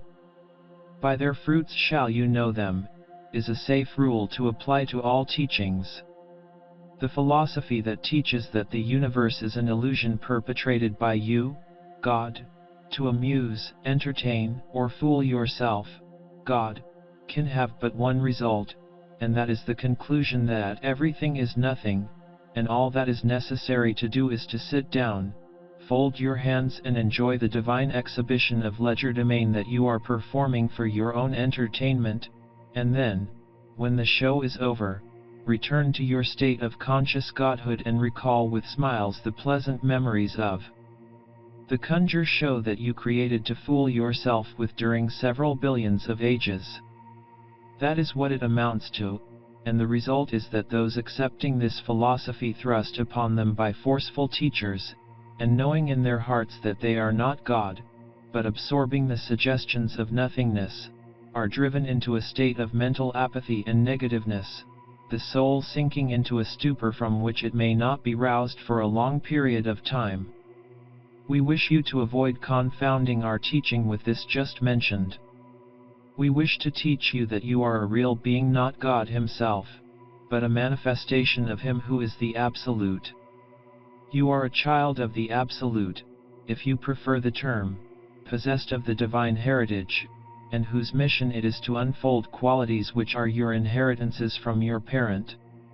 Do not make the great mistake of confounding the relative with the absolute. Avoid this pitfall into which so many have fallen.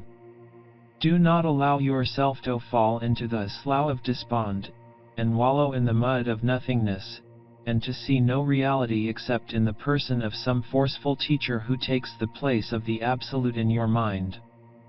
But raise your head and assert your divine parentage, and your heritage from the absolute, and step out boldly on the path, asserting the I. We must refer the candidate back to our advanced course, for our teachings regarding the absolute and the relative. The last 3 lessons of that course will throw light upon what we have just said. To repeat the teaching at this point would be to use space which is needed for the lesson before us. And yet, while the I is not God, the Absolute, it is infinitely greater than we have imagined it to be before the light dawned upon us. It extends itself far beyond what we had conceived to be its limits. It touches the universe at all its points, and is in the closest union with all of life. It is in the closest touch with all that has emanated from the Absolute, all the world of relativity. And while it faces the relative universe, it has its roots in the Absolute, and draws nourishment therefrom, just as does the babe in the womb obtain nourishment from the mother. It is verily a manifestation of God, and God's very essence is in it. Surely this is almost as high a statement as the I am God of the teachers just mentioned, and yet how different.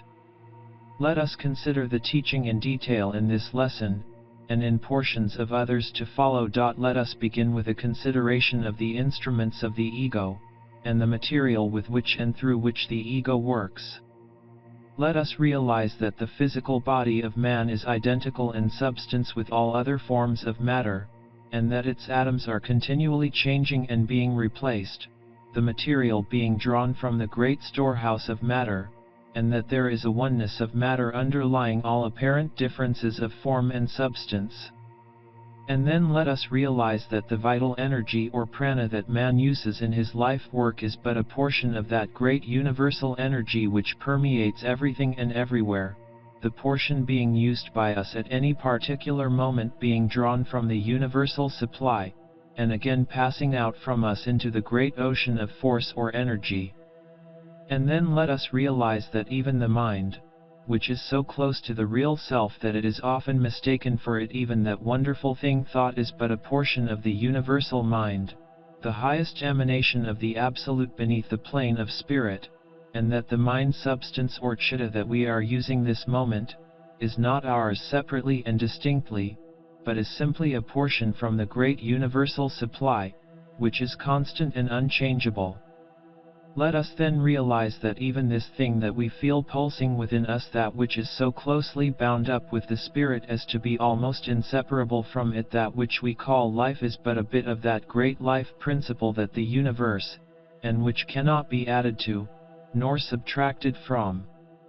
When we have realized these things, and have begun to feel our relation, in these particulars, to the one great emanation of the Absolute, then we may begin to grasp the idea of the oneness of spirit, and the relation of the I to every other I, and the merging of the self into the one great self, which is not the extinction of individuality, as some have supposed, but the enlargement and extension of the individual consciousness until it takes in the whole.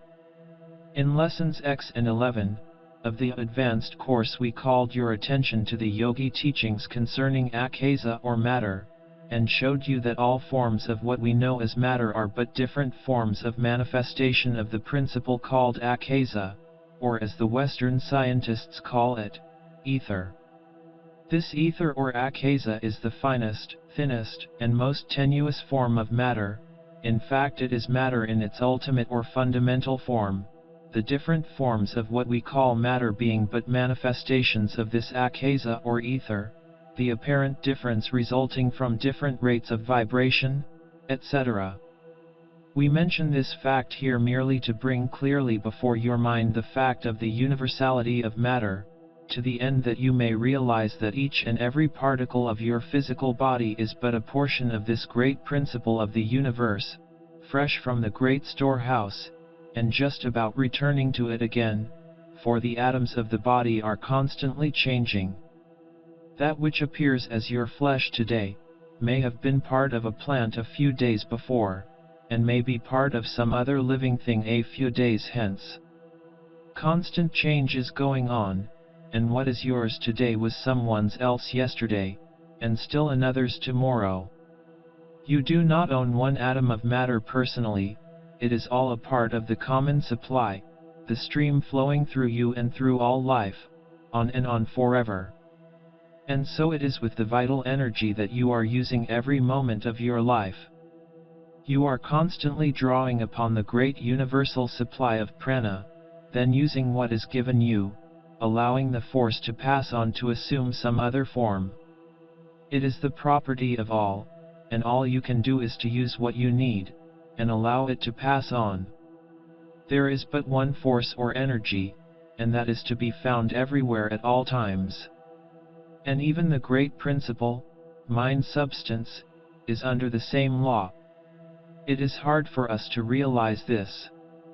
We are so apt to think of our mental operations as distinctively our own, something that belongs to us personally, that it is difficult for us to realize that mind substance is a universal principle just as matter or energy, and that we are but drawing upon the universal supply in our mental operations. And more than this, the particular portion of mind substance that we are using, although separated from the mind substance used by other individuals by a thin wall of the very finest kind of matter, is really in touch with the other apparently separated minds, and with the universal mind of which it forms a part.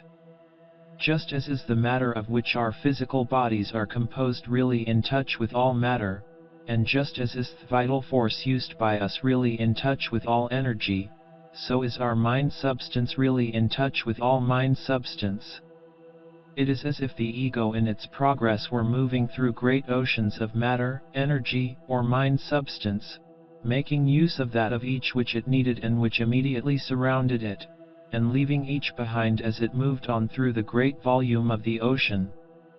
This illustration is clumsy, but it may bring to your consciousness a realization that the ego is the only thing that is really yours, unchangeable and unaltered, and that all the rest is merely that portion of the universal supply that you draw to yourself for the wants of the moment. It may also bring more clearly before your mind the great unity of things, may enable you to see things as a whole, rather than as separated parts. Remember, you the I are the only real thing about and around you. All that has permanence and matter, force, and even mind substance, are but your instruments for use and expression. There are great oceans of each surrounding the I as it moves along. It is well for you also to bear in mind the universality of life. All of the universe is alive, vibrating and pulsating with life and energy and motion. There is nothing dead in the universe. Life is everywhere, and always accompanied by intelligence. There is no such thing as a dead, unintelligent universe. Instead of being atoms of life floating in a sea of death, we are atoms of life surrounded by an ocean of life, pulsating, moving, thinking, living. Every atom of what we call matter is alive. It has energy or force with it, and is always accompanied by intelligence and life. Look around us as we will at the animal world, at the plant world, yes, even at the world of minerals, and we see life all alive and having intelligence.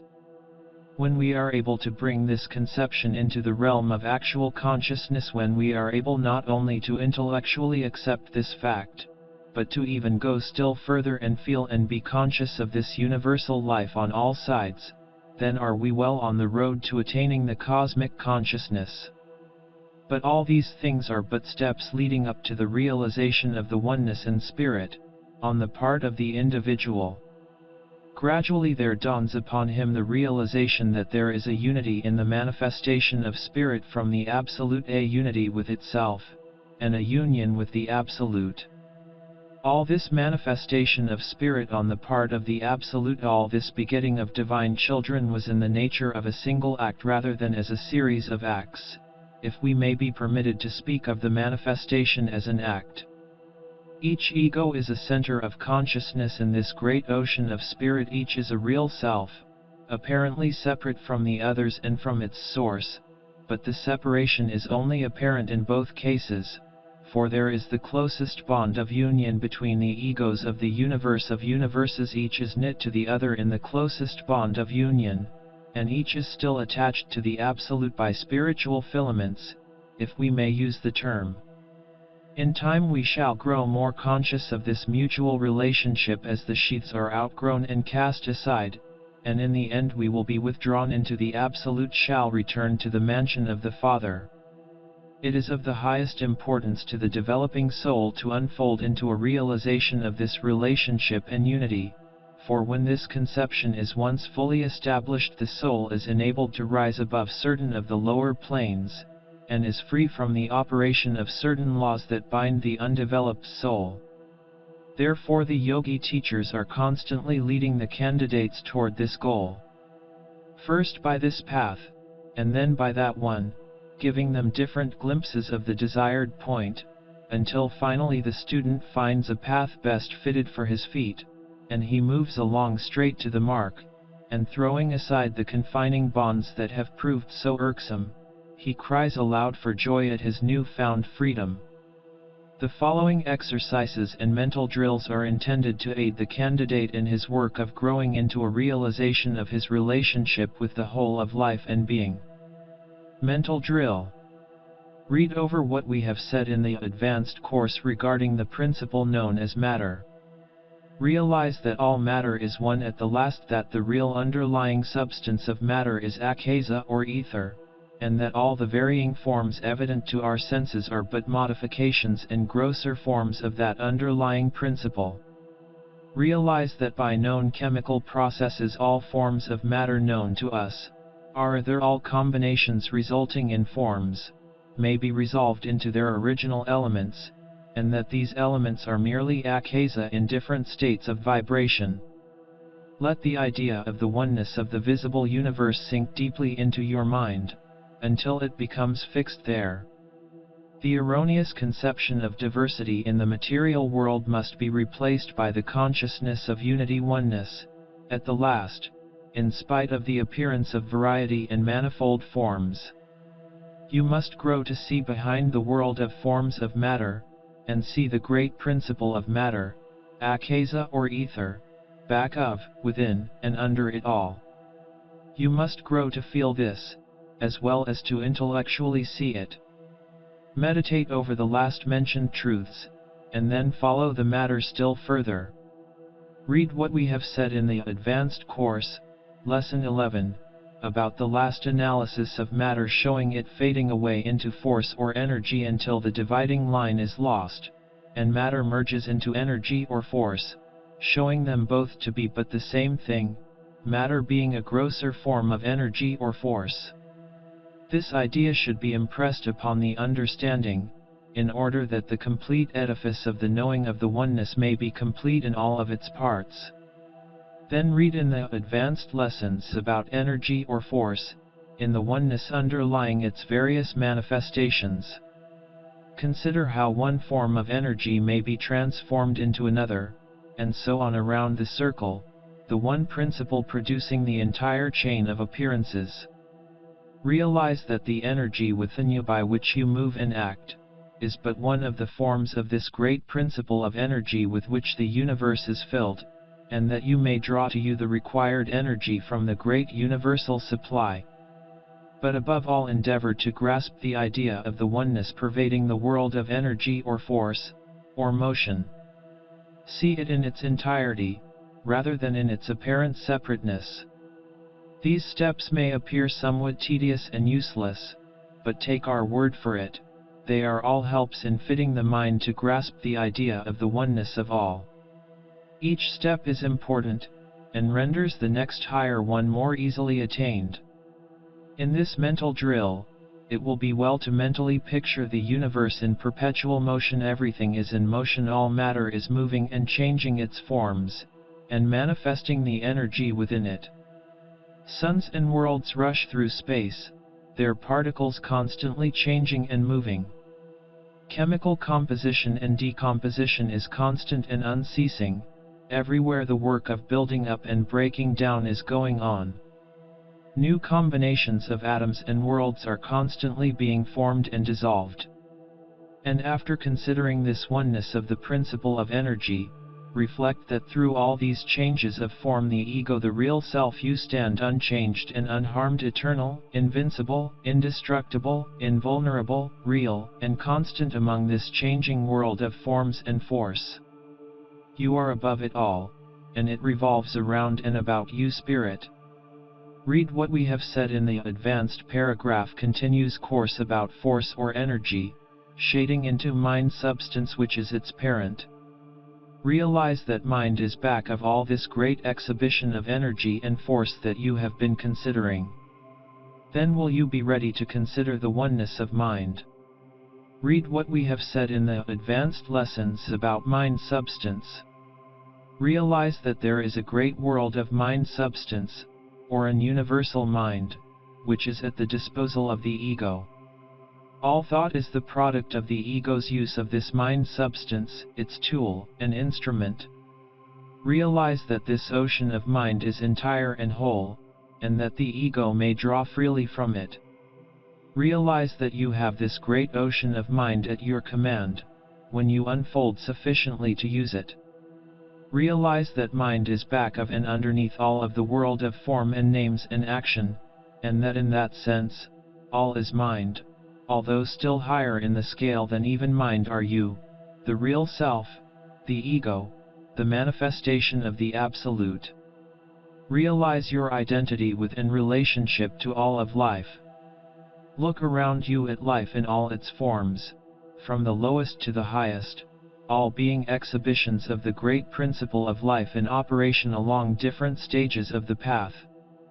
Scorn not the humblest forms, but look behind the form and see the reality life. Feel yourself a part of the great universal life. Let your thought sink to the depths of the ocean, and realize your kinship with the life back of the forms dwelling there. Do not confound the forms. Paragraph continues, often hideous from your personal point of view, with the principle behind them. Look at the plant life, and the animal life, and seek to see behind the veil of form into the real life behind and underneath the form. Learn to feel your life throbbing and thrilling with the life principle in these other forms, and in the forms of those of your own race. Gaze into the starry skies and see there the numerous suns and worlds, all peopled with life in some of its myriad forms, and feel your kinship to it.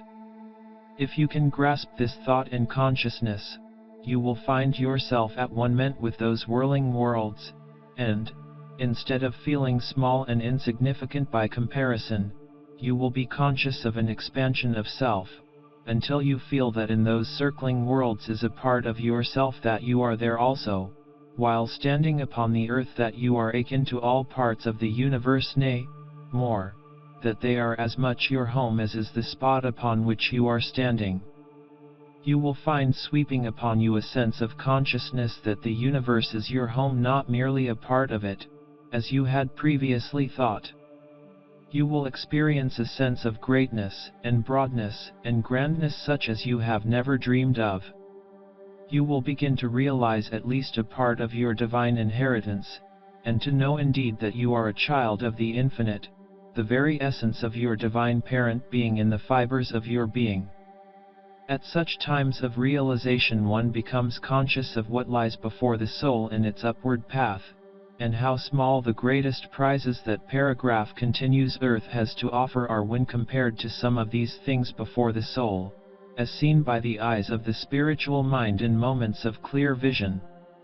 You must not dispute with these visions of the greatness of the soul, but must treat them hospitably, for they are your very own, coming to you from the regions of your spiritual mind which are unfolding into consciousness.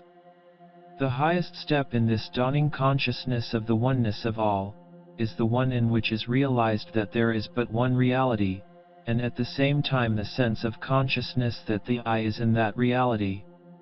It is most difficult to express this thought in words, for it is something that must be felt, rather than seen by the intellect. When the soul realizes that the spirit within it is, at the last, the only real part of it, and that the Absolute in its manifestation as Spirit is the only real thing in the universe, a great step has been taken. But there is still one higher step to be taken before the full sense of the oneness and reality comes to us. That step is the one in which we realize the identity of the I with the great I of the universe. The mystery of the manifestation of the Absolute in the form of the Spirit is veiled from us. The mind confesses its inability to penetrate behind the veil shielding the Absolute from view, although it will give us a report of its being conscious of the presence of the Absolute just at the edge of the boundary line.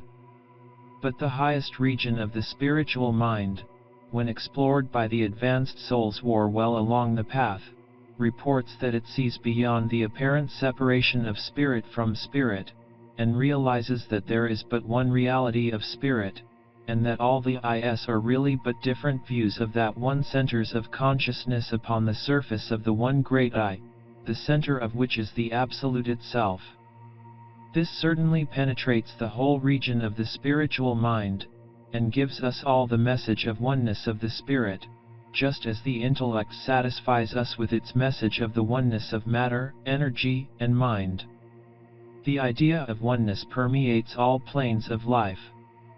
The sense of reality of the I that is apparent to you in the moments of your clearest mental vision, is really the reflection of the sense of reality underlying the whole. It is the consciousness of the whole, manifesting through your point or center of consciousness. The advanced student or initiate finds his consciousness gradually enlarging until it realizes its identity with the whole.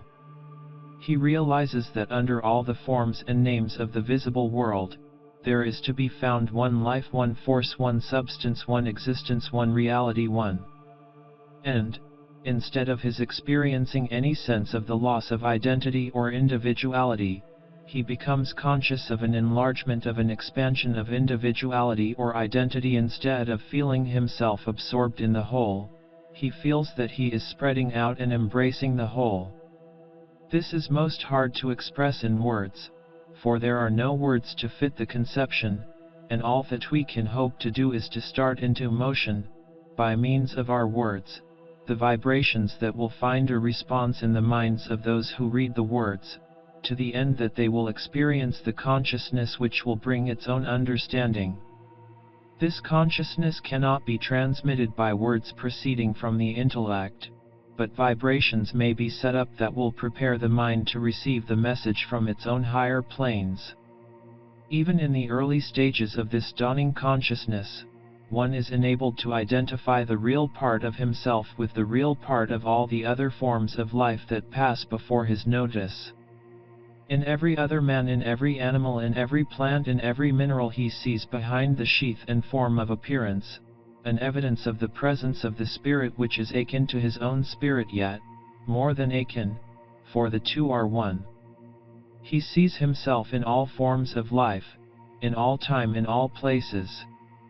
He realizes that the real self is everywhere present and everlasting, and that the life within himself is also within all the universe and everything, for there is nothing dead in the universe, and all life, in all of its varying phases, is simply the one life, held, used and enjoyed in common by all.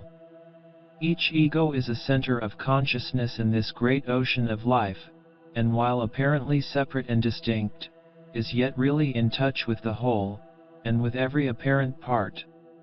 It is not our intention, in this lesson, to go into the details of this great mystery of life, or to recite the comparatively little of the truth that the most advanced teachers and masters have handed down.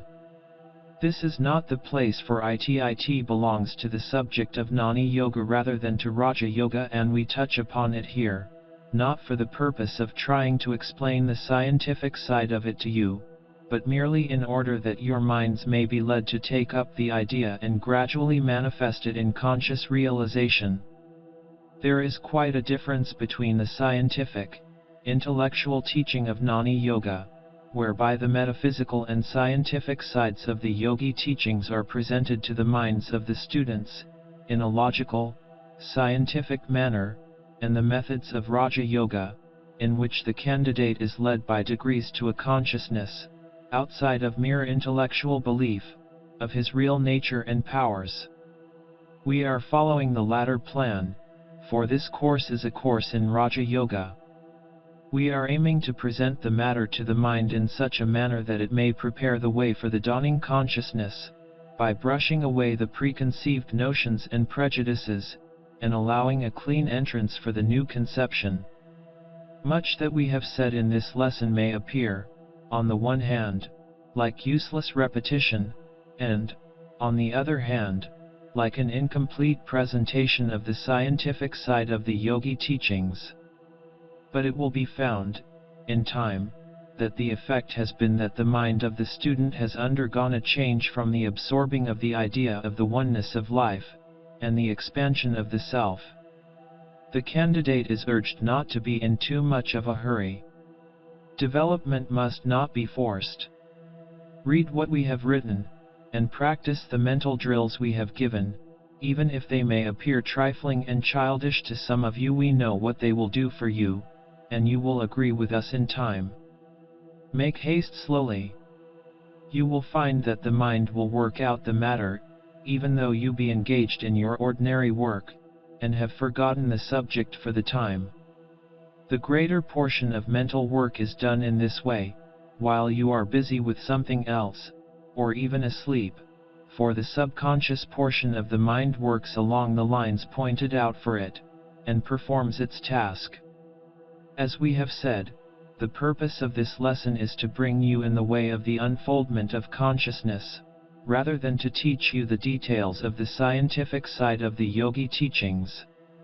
Development is the keynote of Raja Yoga.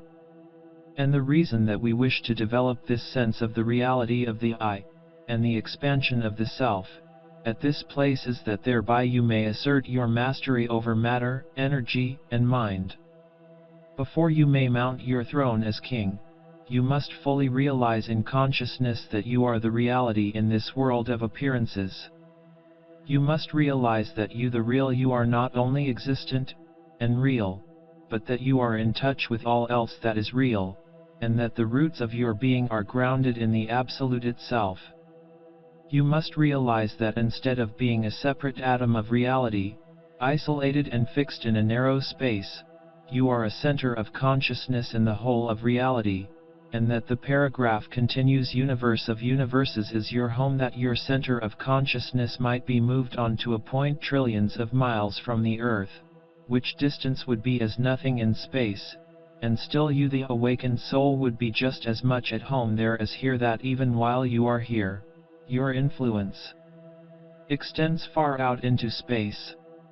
Your real state, which will be revealed to you, gradually, throughout the ages, is so great and grand, that your mind in its present state of development cannot grasp even the faint reflection of that glory. We wish you to try to form at least a faint idea of your real state of being, in order that you may control the lower principles by the force of your awakened will, which will depends upon your degree of consciousness of the real self.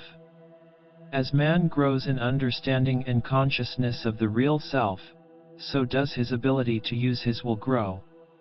Will is the attribute of the real self. It is well that this great realization of the real self brings with it love for all of life, and kindness, for, were it not so, the will that comes to him who grows into a realization of his real being could be used to the great hurt of those of the race who had not progressed so far, their relative hurt, we mean, for in the end, and at the last, no soul is ever really hurt. But the dawning power brings with it greater love and kindness, and the higher the soul mounts, the more is it filled with the higher ideals, and the more does it throw from it the lower animal attributes.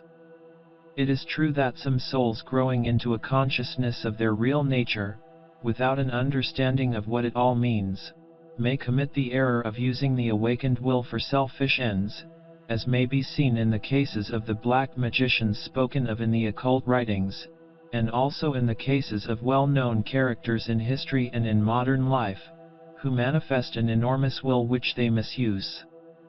All of this class of people of great will have stumbled or grown blindly into a consciousness, or partial consciousness, of the real nature, but lack the restraining influence of the higher teachings. But such misuse of the will brings pain and unrest to the user, and he is eventually driven into the right road. We do not expect our students to grasp fully this idea of the expansion of self. Even the highest grasp it only partially. But until you get a glimmering of the consciousness, you will not be able to progress far on the path of Raja Yoga. You must understand what you are, before you are able to use the power that lies dormant within you. You must realize that you are the master, before you can claim the powers of the master, and expect to have your commands obeyed. So bear patiently with us, your teachers, while we set before you the lessons to be learned, the tasks to be performed. The road is long, and is rough in places, the feet may become tired and bruised, but the reward is great, and there are resting places along the path.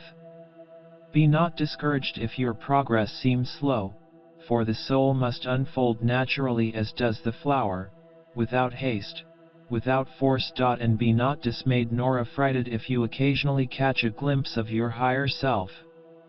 As M.C. says, in her notes on Light on the Path, see advanced course, page, to have seen thy soul in its bloom, is to have obtained a momentary glimpse in thyself of the transfiguration which shall eventually make thee more than man. To recognize, is to achieve the great task of gazing upon the blazing light without dropping the eyes, and not falling back in terror as though before some ghastly phantom. This happens to some, and so, when the victory is all but won, it is lost. Peace be with thee. Mantram, affirmation.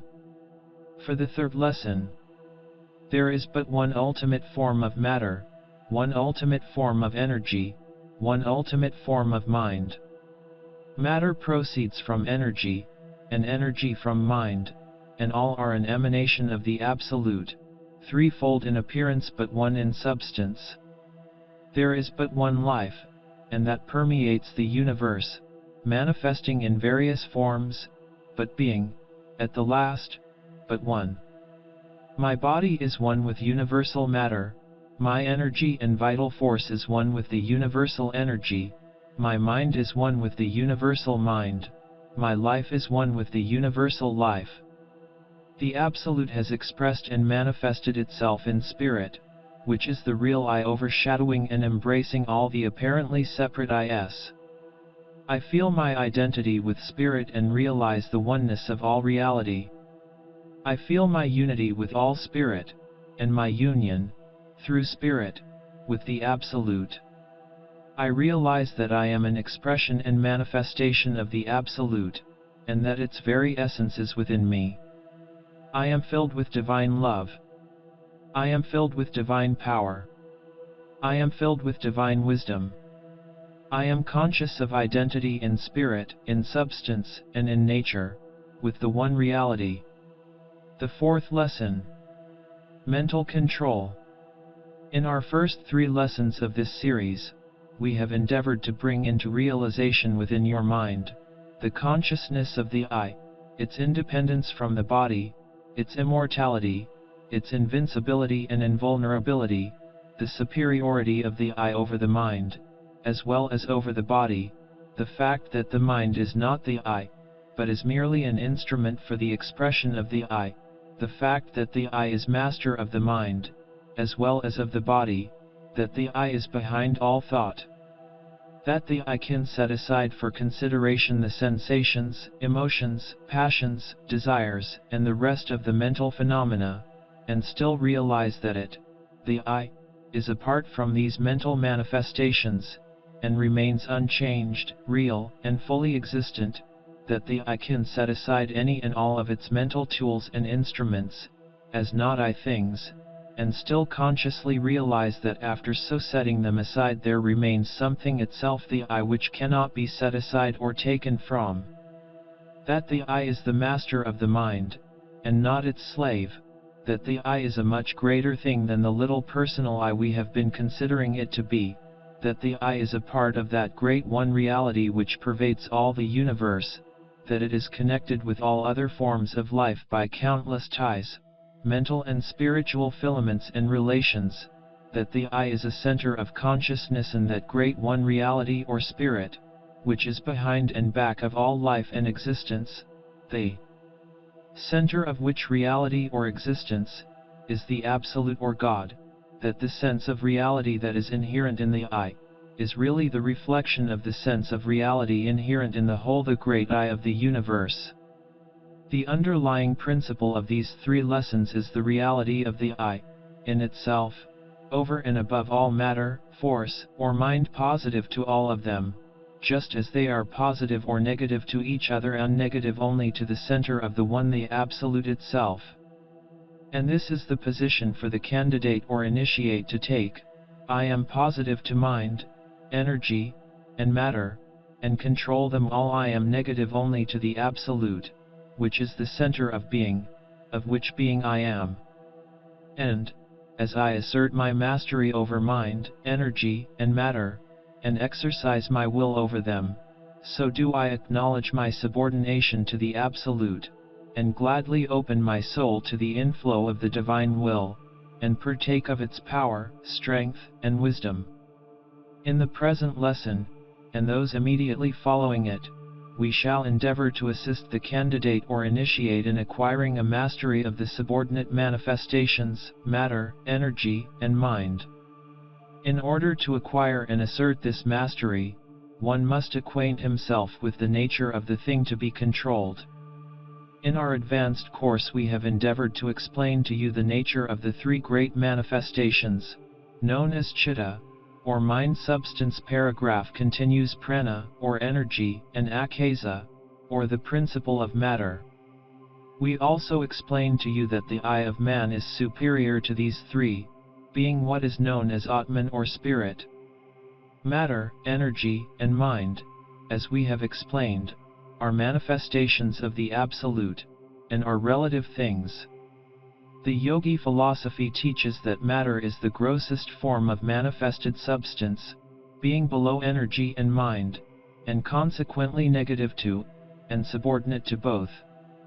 One stage higher than matter is energy, or force, which is positive to, and has authority over, matter, matter being a still grosser form of substance, but which is negative to and subordinate to mind, which is a still higher form of substance. Next in order comes the highest of the three, mind, the finest form of substance, and which dominates both energy and matter, being positive to both. Mind, however, is negative and subordinate to the I, which is spirit, and obeys the orders of the latter when firmly and intelligently given. The I itself is subordinate only to the Absolute, the center of being, the I being positive and dominant over the threefold manifestation of mind, energy, and matter.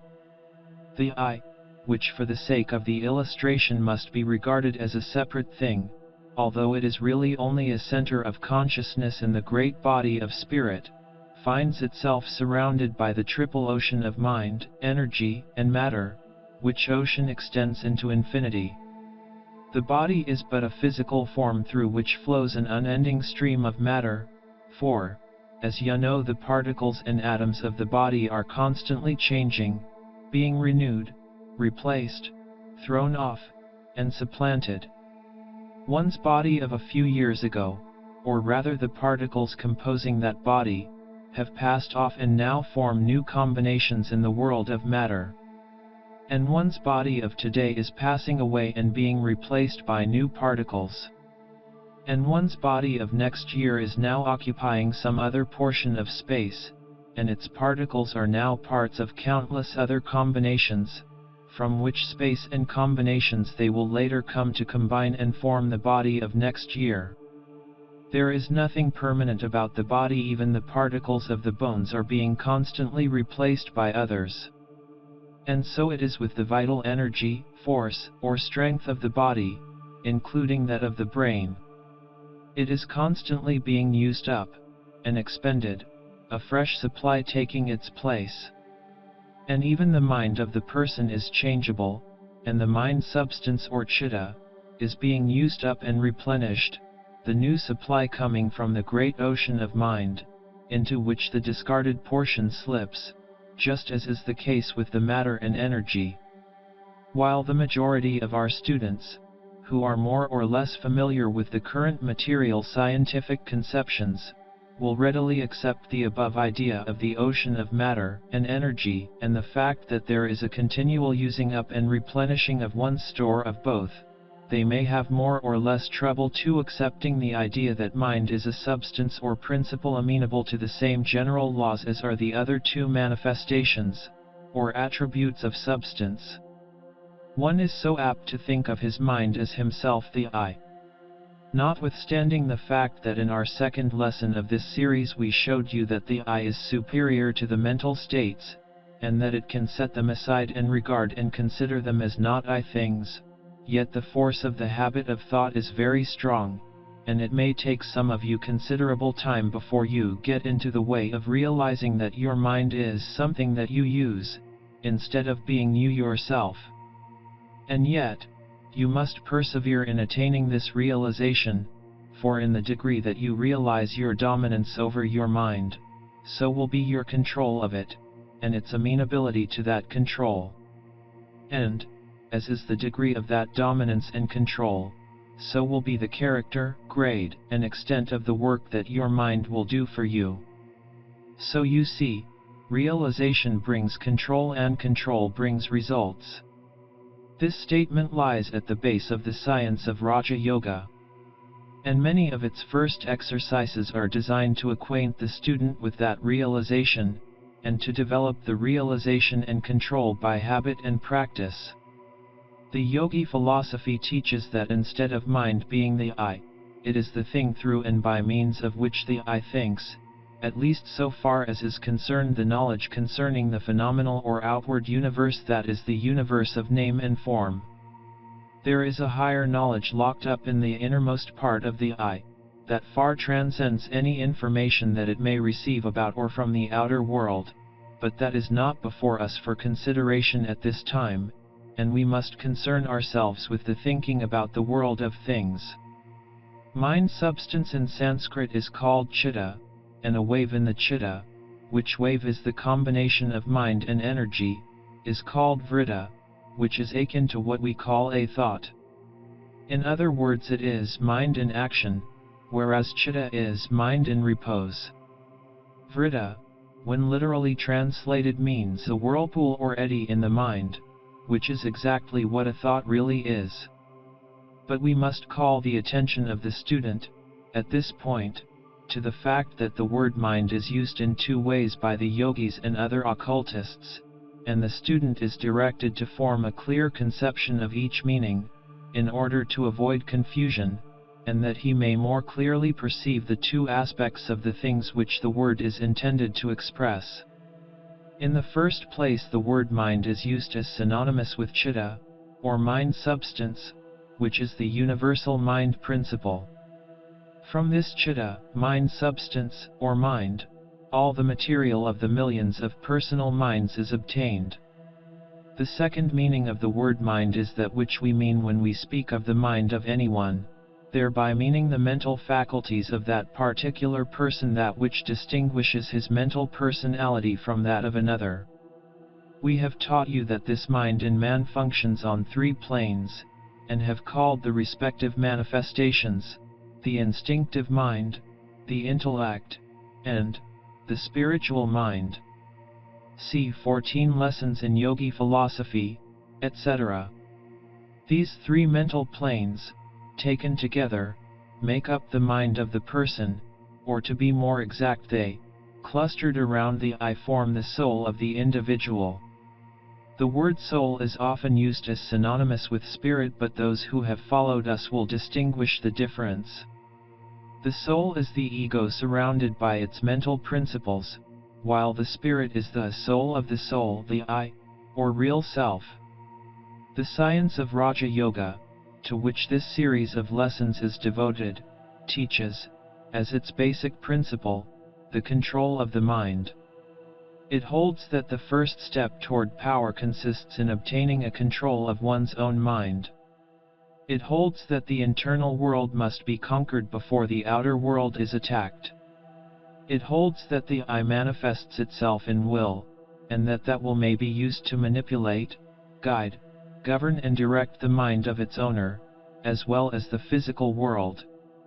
It aims to clear away all mental rubbish, and encumbrances, to conduct a mental house cleaning, as it were, and to secure a clear, clean, healthy mind. Then it proceeds to control that mind intelligently, and with effect, saving all waste power, and by means of concentration bringing the mind in full harmony with the will, that it may be brought to a focus and its power greatly increased and its efficiency fully secured. Concentration and willpower are the means by which the yogis obtain such wonderful results, and by which they manage and direct their vigorous, healthy minds, and master the material world, acting positively upon energy and matter. This control extends to all planes of the mind, and the yogis not only control the instinctive mind, holding in subjection its lower qualities and making use of its other parts, but they also develop and enlarge the field of their intellect and obtain from it wonderful results. Even the spiritual mind is mastered, and aided in its unfoldment, and urged to pass down into the field of consciousness some of the wonderful secrets to be found within its area. By means of Raja Yoga many of the secrets of existence and being, many of the riddles of the universe are answered and solved.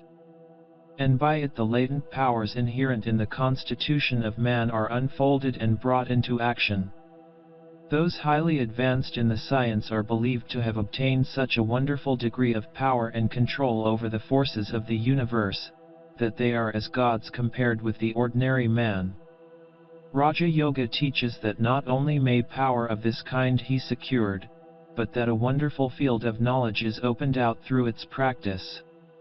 It holds that when the concentrated mind is focused upon thing or subject, the true nature and inner meaning, of, and concerning, that thing or subject will be brought to view. The concentrated mind passes through the object or subject just as the X-ray passes through a block of wood, and the thing is seen by the eye as it is in truth and not as it had appeared before, imperfectly and erroneously. Not only may the outside world be thus explored, but the mental ray may be turned inward, and the secret places of the mind explored. When it is remembered that the bit of mind that each man possesses, is like a drop of the ocean which contains within its tiny compass all the elements that make up the ocean, and that to know perfectly the drop is to know perfectly the ocean, then we begin to see what such a power really means. Many in the Western world who have attained great results in the intellectual and scientific fields of endeavor, have developed these powers more or less unconsciously. Many great inventors are practical yogis, although they do not realize the source of their power. Anyone who is familiar with the personal mental characteristics of Edison, will see that he follows some of the Raja Yoga methods, and that concentration is one of his strongest weapons. And front all reports, Professor Elmer Gates, of Washington, D.C., whose mind has unfolded many wonderful discoveries and inventions, is also a practical yogi, although he may repudiate the assertion vigorously, and may not have familiarized himself with the principles of this science, which he has dropped into. Those who have reported upon Professor Gates' methods, say that he fairly digs out the inventions and discoveries from his mind, after going into seclusion and practicing concentration, and what is known as the mental vision. But we have given you enough of theory for one lesson, and must begin to give you directions whereby you may aid yourself in developing these latent powers and unfolding these dormant energies. You will notice that in this series we first tell you something about the theory, and then proceed to give you something to do. This is the true yogi method as followed and practiced by their best teachers. Too much theory is tiresome, and sings the mind to sleep, while too much exercise tires one, and does not give the inquiring part of his mind the necessary food. To combine both in suitable proportions is the better plan, and one that we aim to follow. Mental drill and exercises. Before we can get the mind to do good work for us, we must first tame it, and bring it to obedience to the will of the I. The mind, as a rule, has been allowed to run wild, and follow its own sweet will and desires, without regard to anything else. Like a spoiled child or badly trained domestic animal, it gets into much trouble, and is of very little pleasure, comfort, or use. The minds of many of us are like menageries of wild animals, each pursuing the bent of its own nature, and going its own way. We have the whole menagerie within us: the tiger, the ape, the peacock, the ass, the goose, the sheep, the hyena, and all the rest. And we have been letting these animals rule us. Even our intellect is erratic, unstable, and like the quicksilver to which the ancient occultists compared it, shifting and uncertain. If you will look around you, you will see that those men and women in the world who have really accomplished anything worthwhile have trained their minds to obedience. They have asserted the will over their own minds, and learned mastery and power in that way. The average mind chafes at the restraint of the will, and is like a frisky monkey that will not be taught tricks. But taught it must be, if it wants to do good work. And teach it you must if you expect to get any use from it, if you expect to use it, instead of having it use you. And this is the first thing to be learned in Raja Yoga, this control of the mind.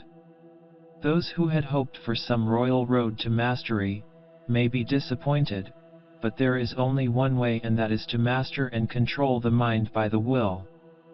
Otherwise it will run away when you most need it. And so we shall give you some exercise designed to aid you in this direction. The first exercise in Raja Yoga is what is called pratyahara, or the art of making the mind introspective or turned inward upon itself. It is the first step toward mental control. It aims to turn the mind from going outward, and gradually turning it inward upon itself or inner nature. The object is to gain control of it by the will. The following exercises will aid in that direction. Exercise I. A. Place yourself in a comfortable position, and so far as possible free from outside disturbing influences. Make no violent effort to control the mind, but rather allow it to run along for a while and exhaust its efforts. It will take advantage of the opportunity, and will jump around like an unchained monkey at first, until it gradually slows down and looks to you for orders. It may take some time to tame down at first trial, but each time you try it will come around to you in shorter time. The yogis spend much time in acquiring this mental peace and calm, and consider themselves well paid for it. B. When the mind is well calmed down, and peaceful, fix the thought on the I am, as taught in our previous lessons.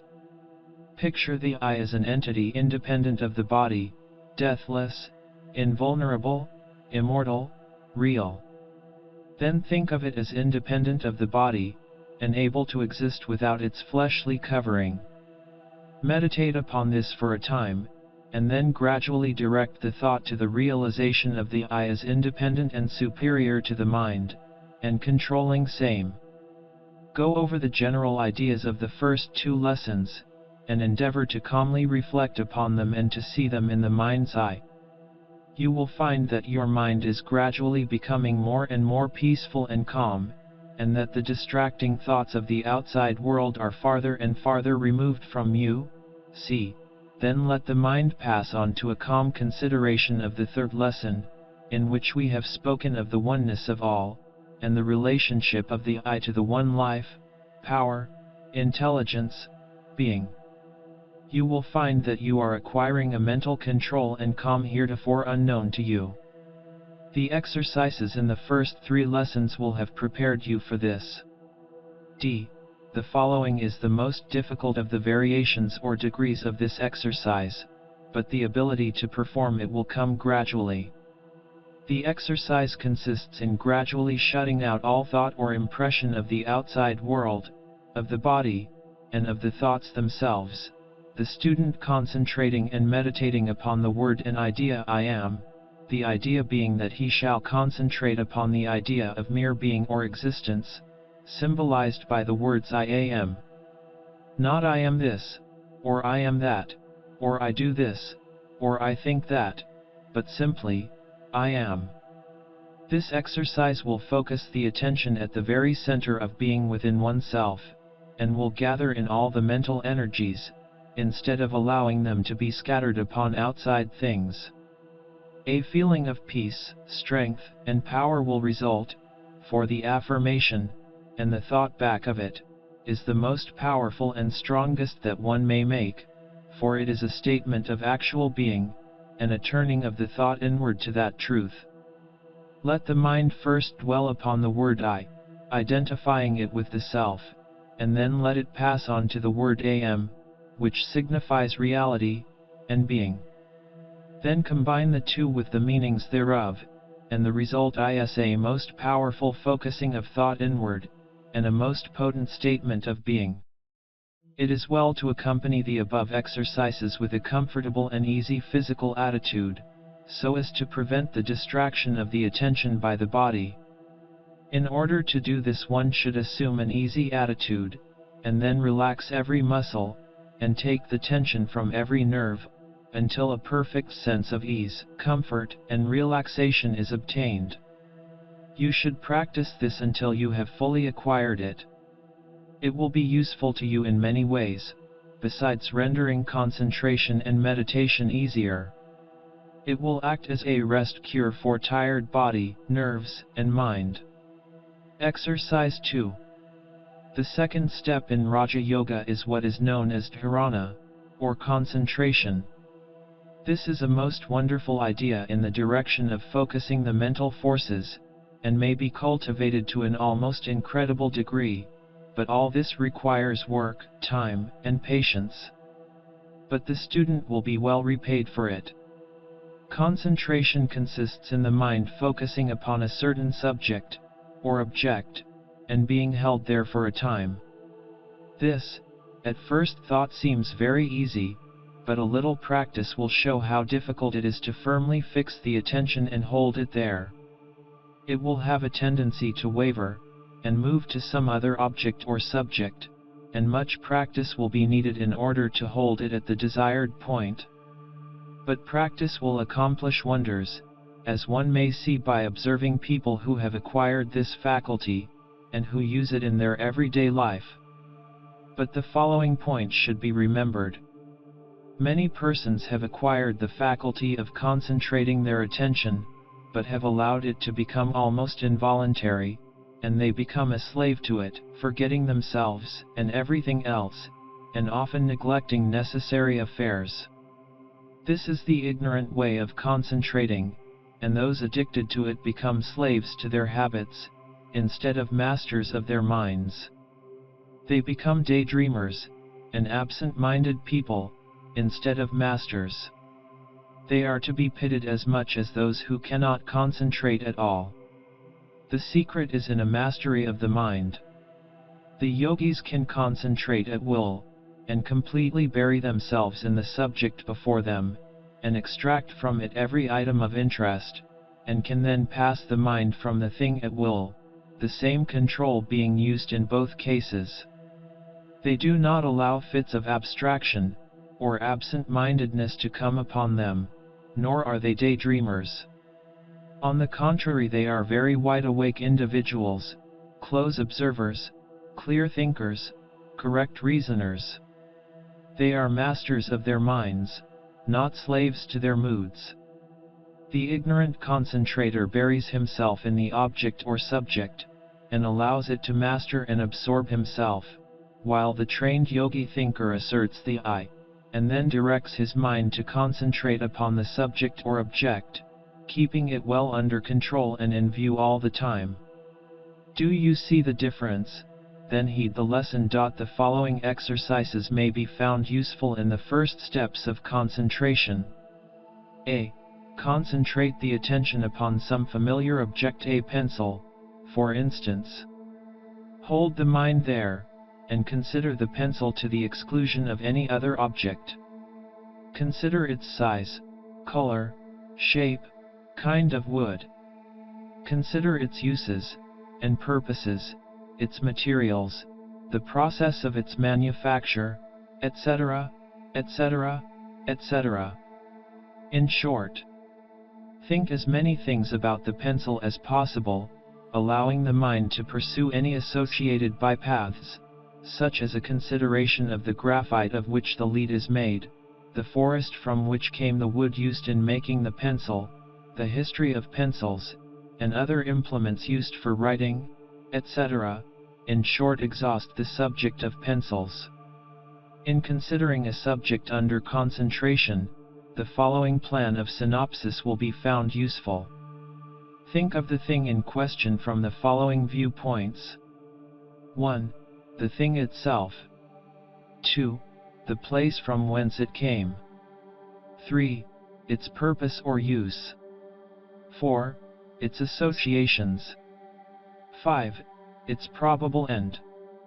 Do not let the apparently trivial nature of the inquiry discourage you, for the simplest form of mental training is useful, and will help to develop your will and concentration.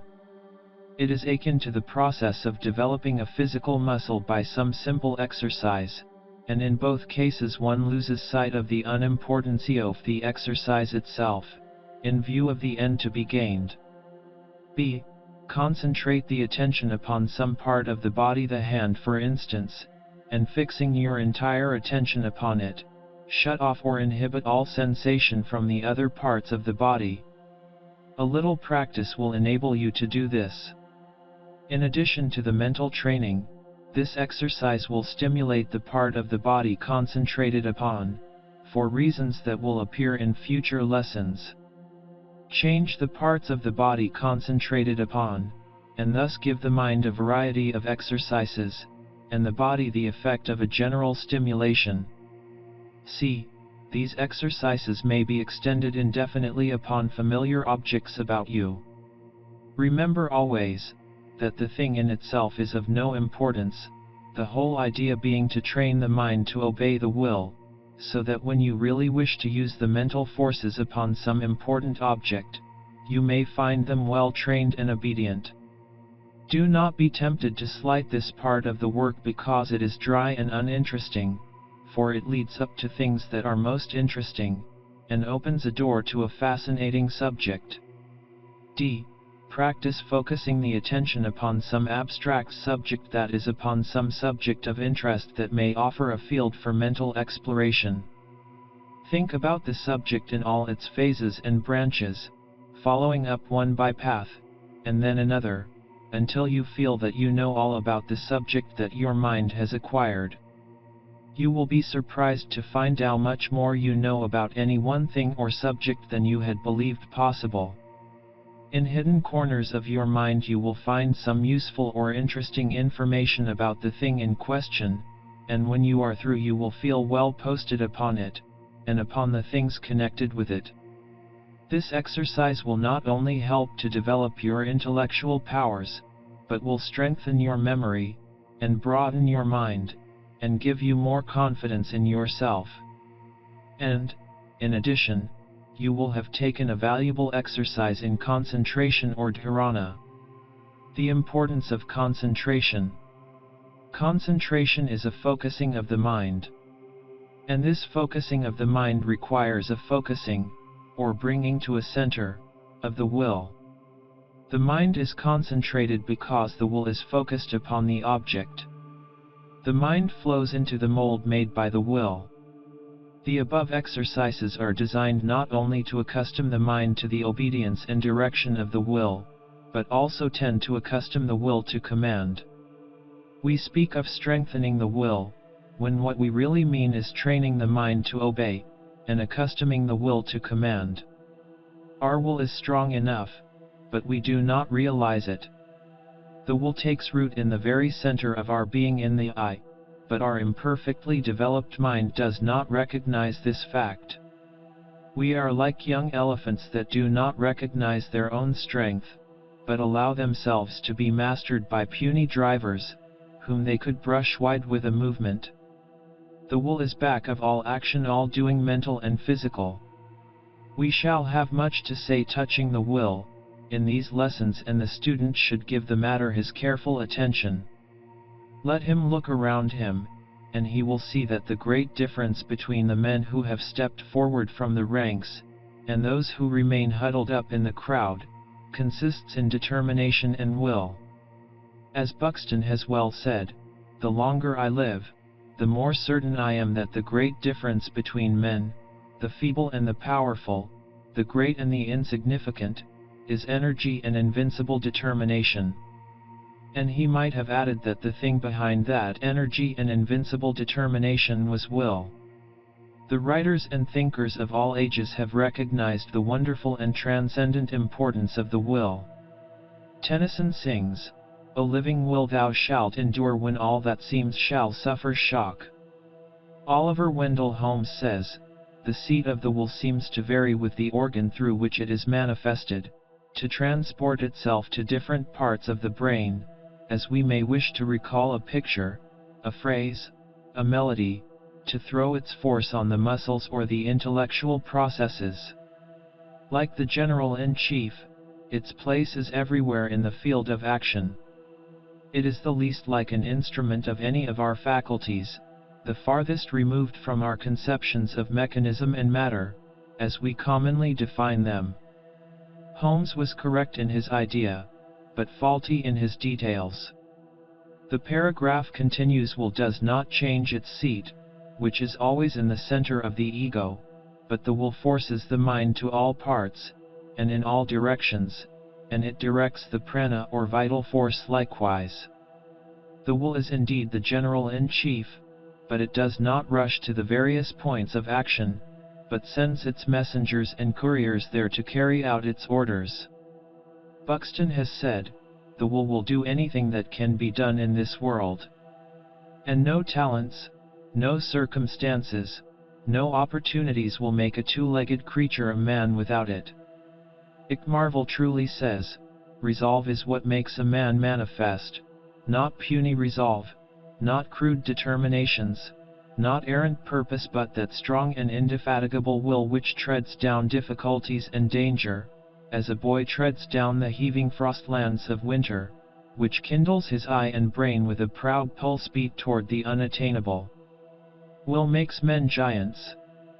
The great obstacle to the proper use of the will, in the case of the majority of people, is the lack of ability to focus the attention. The yogis clearly understand this point, and many of the Raja Yoga exercises which are given to the students by the teachers, are designed to overcome this difficulty. Attention is the outward evidence of the will. As a French writer has said, the attention is subject to the superior authority of the ego. I yield it, or I withhold it, as I please. I direct it in turn to several points. Concentrated upon each point as long as my will can stand the effort. Professor James has said, the essential achievement of the will, when it is most voluntary, is to attend to a difficult object, and hold it fast before the mind. Effort of attention is the essential phenomenon of the will. And Professor Halleck says, the first step toward the development of will lies in the exercise of attention. Ideas grow in distinctness and motor power as we attend to them. If we take two ideas of the same intensity and center the attention upon one, we shall notice how much it grows in power.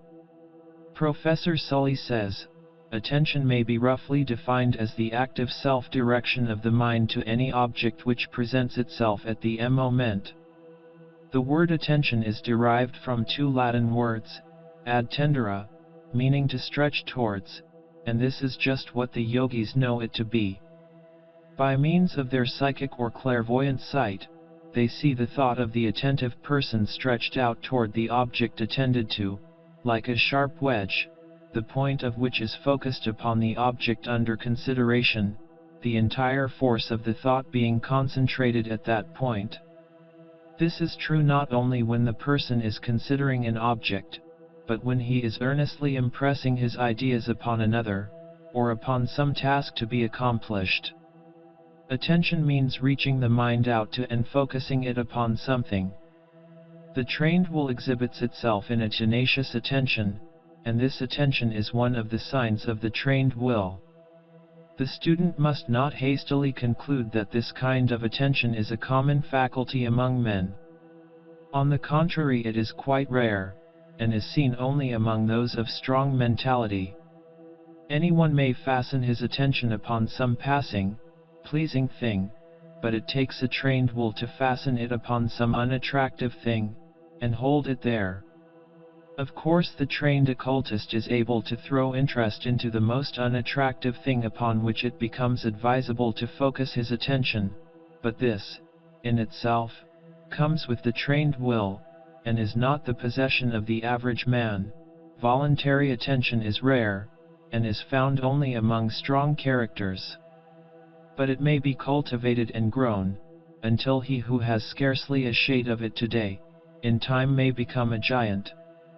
It is all a matter of practice, exercise, and will. It is difficult to say too much in favor of the development of the faculty of tenacious attention. One possessing this developed faculty is able to accomplish far more than even a much brighter man who lacks it. And the best way to train the attention, under the direction of the will, is to practice upon uninteresting objects and ideas, holding them before the mind until they begin to assume an interest. This is difficult at first, but the task soon begins to take on a pleasant aspect, for one finds that his willpower and attention are growing, and he feels himself acquiring a force and power that were lacking before he realizes that he is growing stronger. Charles Dickens said that the secret of his success consisted in his developing a faculty of throwing his entire attention into whatever he happened to be doing at the moment and then being able to turn that same degree of attention to the next thing coming before him for consideration. He was like a man behind a great searchlight, which was successively turned upon point after point, illuminating each in turn. The eye is the man behind the light, and the will is the reflector, the light being the attention. This discussion of will and attention may seem somewhat dry to the student, but that is all the more reason that he should attend to it. It is the secret that lies at the basis of the science of Raja Yoga, and the yogi masters have attained a degree of concentrated will and attention that would be inconceivable to the average man on the street. By reason of this, they are able to direct the mind here and there, outward or inward, with an enormous force. They are able to focus the mind upon a small thing with remarkable intensity, just as the rays of the sun may be focused through a sunglass and caused to ignite linen, or, on the other hand, they are able to send forth the mind with intense energy, illuminating whatever it rests upon, just as happens in the case of the strong electric searchlight, with which many of us are familiar. By all means start in to cultivate the attention and will. Practice on the unpleasant tasks, do the things that you have before you, and from which you have been shrinking because they were unpleasant. Throw interest into them, and the difficulty will vanish, and you will come out of it much stronger, and filled with a new sense of power. Mantram, affirmation. I have a will, it is my inalienable property and right. I determine to cultivate and develop it by practice and exercise. My mind is obedient to my will. I assert my will over my mind. I am master of my mind and body. I assert my mastery. My will is dynamic, full of force and energy, and power. I feel my strength. I am strong. I am forceful. I am vital. I am center of consciousness, energy, strength, and power, and I claim my birthright. The fifth lesson. The cultivation of attention. In our last lesson we called your attention to the fact that the yogis devote considerable time and practice to the acquirement of concentration. And we also had something to say regarding the relation of attention to the subject of concentration. In this lesson we shall have more to say on the subject of attention, for it is one of the important things relating to the practice of Raja Yoga, and the yogis insist upon their students practicing systematically to develop and cultivate the faculty. Attention lies at the base of willpower, and the cultivation of one makes easy the exercise of the other. To explain why we lay so much importance to the cultivation of attention, would necessitate our anticipating future lessons of this series, which we do not deem advisable at this time. And so we must ask our students to take our word for it, that all that we have to say regarding the importance of the cultivation of attention, is occasioned by the relation of that subject to the use of the mind in certain directions, as will appear fully later on. In order to let you know that we are not advancing some peculiar theory of the yogis, which may not be in harmony with modern Western science, we give you in this article a number of quotations from Western writers and thinkers, touching upon this important faculty of the mind, so that you may see that the West and East agree upon this main point, however different may be their explanations of the fact, or their use of the power gained by the cultivation of attention. As we said in our last lesson, the word attention is derived from two Latin words ad tendere, meaning to stretch toward, which is really what attention is. The eye wills that the mind be focused on some particular object or thing, and the mind obeys and stretches toward that object or thing, focusing its entire energy upon it, observing every detail, dissecting, analyzing, consciously and subconsciously, drawing to itself every possible bit of information regarding it, both from within and from without. We cannot lay too much stress upon the acquirement of this great faculty, or rather, the development of it, for it is necessary for the intelligent study of Raja Yoga. In order to bring out the importance of the subject, suppose we start in by actually giving our attention to the subject of attention, and see how much more there is in it than we had thought. We shall be well repaid for the amount of time and trouble expended upon it. Attention has been defined as a focusing of consciousness, or, if one prefers the form of expression, as detention in consciousness. In the first case, we may liken it to the action of the sun glass through which the sun's rays are concentrated upon an object, the result being that the heat is gathered together at a small given point, the intensity of the same being raised many degrees until the heat is sufficient to burn a piece of wood, or evaporate water. If the rays were not focused, the same rays and heat would have been scattered over a large surface, and the effect and power lessened. And so it is with the mind. If it is allowed to scatter itself over the entire field of a subject, it will exert but little power and the results will be weak. But if it is passed through the sun-glass of attention, and focused first over one part, and then over another, and so on, the matter may be mastered in detail, and a result accomplished that will seem little less than marvelous to those who do not know the secret. Thompson has said, the experiences most permanently impressed upon consciousness are those upon which the greatest amount of attention has been fixed. Another writer upon the subject has said that attention is so essentially necessary to understanding, that without some degree of it the ideas and perceptions that pass through the mind seem to leave any trace behind them.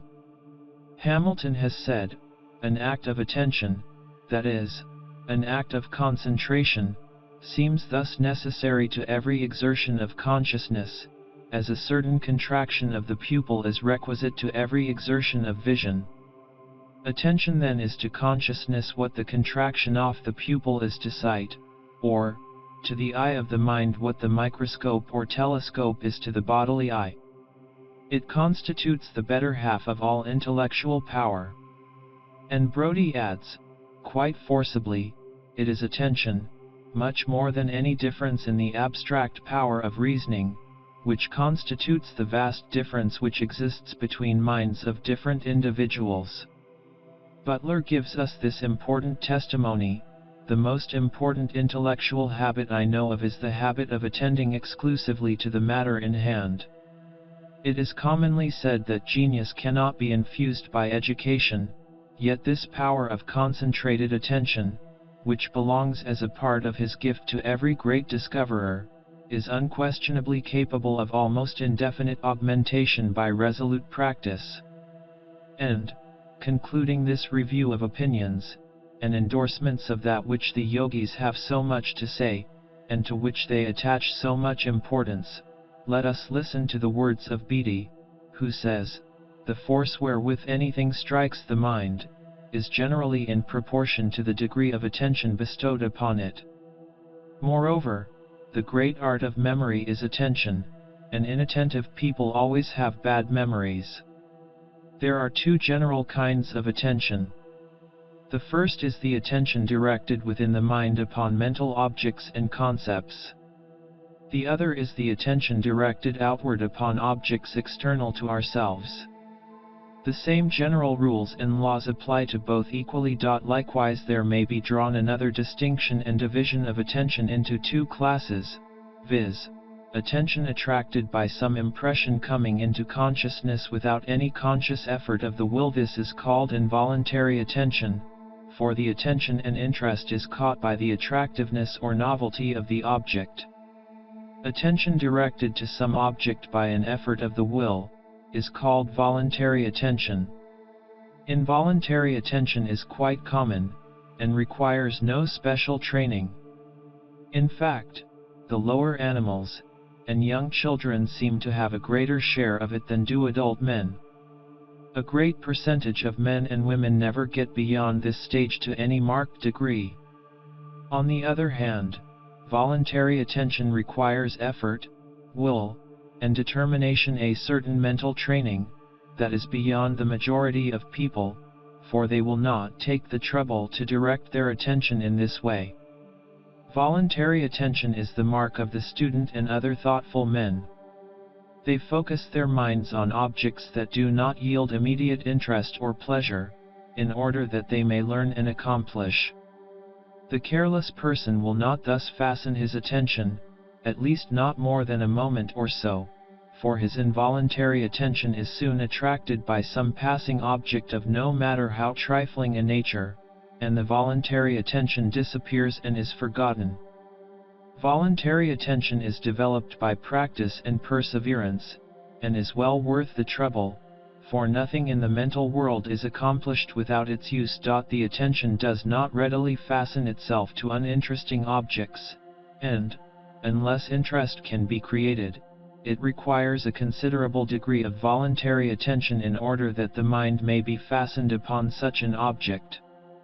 And, more than this, even if the ordinary attention is attracted, it will soon waver, unless there is some interesting change in the aspect of the object that will give the attention a fresh hold of interest, or unless some new quality, characteristic, or property manifests itself in the object. This fact occurs because the mind mechanism has not been trained to bear prolonged voluntary attention, and, in fact, the physical brain is not accustomed to the task, although it may be so trained by patient practice. It has been noticed by investigators that the attention may be rested and freshened, either by withdrawing the voluntary attention from the object, and allowing the attention to manifest along involuntary lines toward passing objects, etc., or, on the other hand, by directing the voluntary attention into a new field of observation toward some new object. Sometimes one plan will seem to give the best results, and again the other will seem preferable. We have called your attention to the fact that interest develops attention, and holds it fixed, while an uninteresting object or subject requires a much greater effort and application. This fact is apparent to anyone. A common illustration may be found in the matter of reading a book. Nearly everyone will give his undivided attention to some bright, thrilling story, while but few are able to use sufficient voluntary attention to master the pages of some scientific work. But, right here, we wish to call your attention to the other side of the case, which is another example of the fact that truth is composed of paradoxes. Just as interest develops attention, so it is a truth that attention develops interest. If one will take the trouble to give a little voluntary attention to an object, he will soon find that a little perseverance will bring to light points of interest in the object. Things before unseen and unsuspected are quickly brought to light, and many new phases and aspects of the subject or object are seen, each one of which, in turn, becomes an object of interest. This is a fact not so generally known, and one that it will be well for you to remember, and to use in practice. Look for the interesting features of an uninteresting thing, and they will appear to your view, and before long the uninteresting object will have changed into a thing having many-sided interests. Voluntary attention is one of the signs of a developed will. That is, of a mind that has been well trained by the will, for the will is always strong, and it is the mind that has to be trained, not the will. And on the other hand, one of the best ways to train the mind by the will is by practice in voluntary attention. So you see how the rule works both ways. Some Western psychologists have even advanced theories that the voluntary attention is the only power of the will, and that that power is sufficient, for if the paragraph continues, attention be firmly fixed and held upon an object, the mind will do the rest. We do not agree with this school of philosophers, but merely mention the fact as an illustration of the importance attributed by psychologists to this matter of voluntary attention. A man of a strongly developed attention often accomplishes far more than some much brighter man who lacks it. Voluntary attention and application is a very good substitute for genius, and often accomplishes far more in the long run. Voluntary attention is the fixing of the mind earnestly and intently upon some particular object, at the same time shutting out from consciousness other objects pressing for entrance. Hamilton has defined it as consciousness voluntarily applied under its law of limitations to some determinate object. The same writer goes on to state that the greater the number of objects to which our consciousness is simultaneously extended, the smaller is the intensity with which it is able to consider each, and consequently the less vivid and distinct will be the information it contains of the several objects. When our interest in any particular object is excited, and when we wish to obtain all the knowledge concerning it in our power, it behooves us to limit our consideration to that object to the exclusion of others. The human mind has the power of attending to only one object at a time, although it is able to pass from one object to another with a marvelous degree of speed, so rapidly, in fact, that some have held that it could grasp several things at once. But the best authorities, Eastern and Western, hold to the single idea theory as being correct. On this point we may quote a few authorities. Geoffroy says that it is established by experience that we cannot give our attention to two different objects at the same time. And Holland states that two thoughts, however closely related to one another, cannot be presumed to exist at the same time. And Lewis has told us that the nature of our organism prevents our having more than one aspect of an object at each instant presented to consciousness. Watt Ely says, the best philosophers are agreed that the mind cannot actually attend to more than one thing at a time, but, when it appears to be doing so, it is really shifting with prodigious rapidity backward and forward from one to the other. By giving a concentrated voluntary attention to an object, we not only are able to see and think about it with the greatest possible degree of clearness, but the mind has a tendency, under such circumstances, to bring into the field of consciousness all the different ideas associated in our memory with that object or subject, and to build around the object or subject a mass of associated facts and information. And at the same time the attention given the subject makes more vivid and clear all that we learn about the thing at the time, and, in fact, all that we may afterwards learn about it. It seems to cut a channel, through which knowledge flows. Attention magnifies and increases the powers of perception, and greatly aids the exercise of the perceptive faculties. By paying attention to something seen or heard, one is enabled to observe the details of the thing seen or heard, and where the inattentive mind acquires say 3 impressions, the attentive mind absorbs 3 times 3, or perhaps 3 times 3 times 3, or 27. And, as we have just said, attention brings into play the powers of association, and gives us the loose end of an almost infinite chain of associated facts, stored away in our memory, forming new combinations of facts which we had never grouped together before, and bring out into the field of consciousness all the many scraps of information regarding the thing to which we are giving attention. The proof of this is within the experience of everyone. Where is the one who does not remember sitting down to some writing, painting, reading, etc., with interest and attention, and finding, much to his surprise, what a flow of facts regarding the matter in hand was passing through his mind? Attention seems to focus all the knowledge of a thing that you possess, and by bringing it to a point enables you to combine, associate, classify, etc., and thus create new knowledge.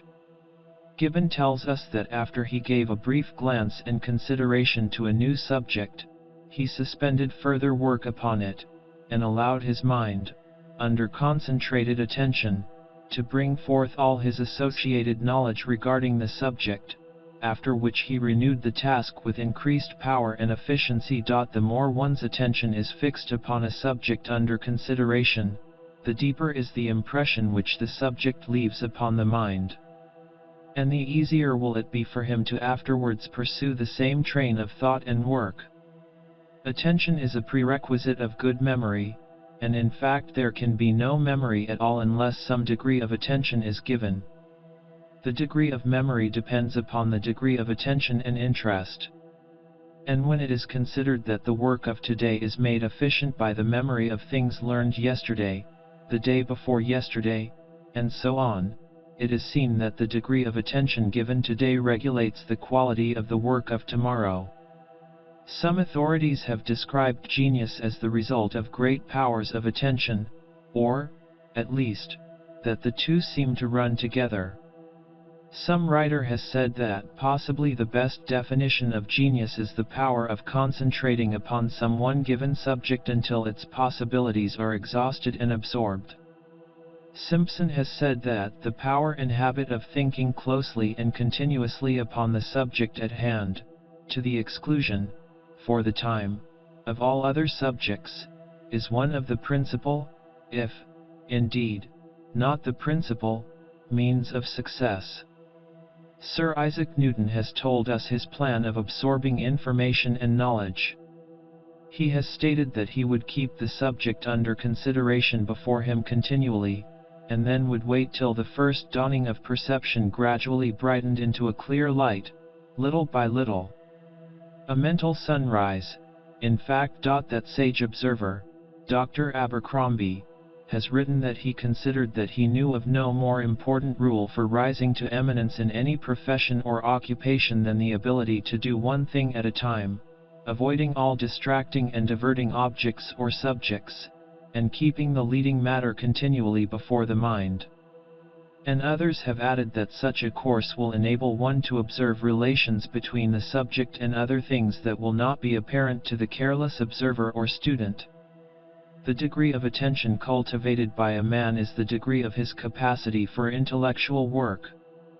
As we have said, the great men of all walks of life have developed this faculty to a wonderful degree, and many of them seem to get results intuitively, whereas, in truth, they obtain them by reason of their concentrated power of attention, which enables them to see right into the center of a subject or proposition and all around it, back and front, and all sides, in a space of time incredible to the man who has not cultivated this mighty power.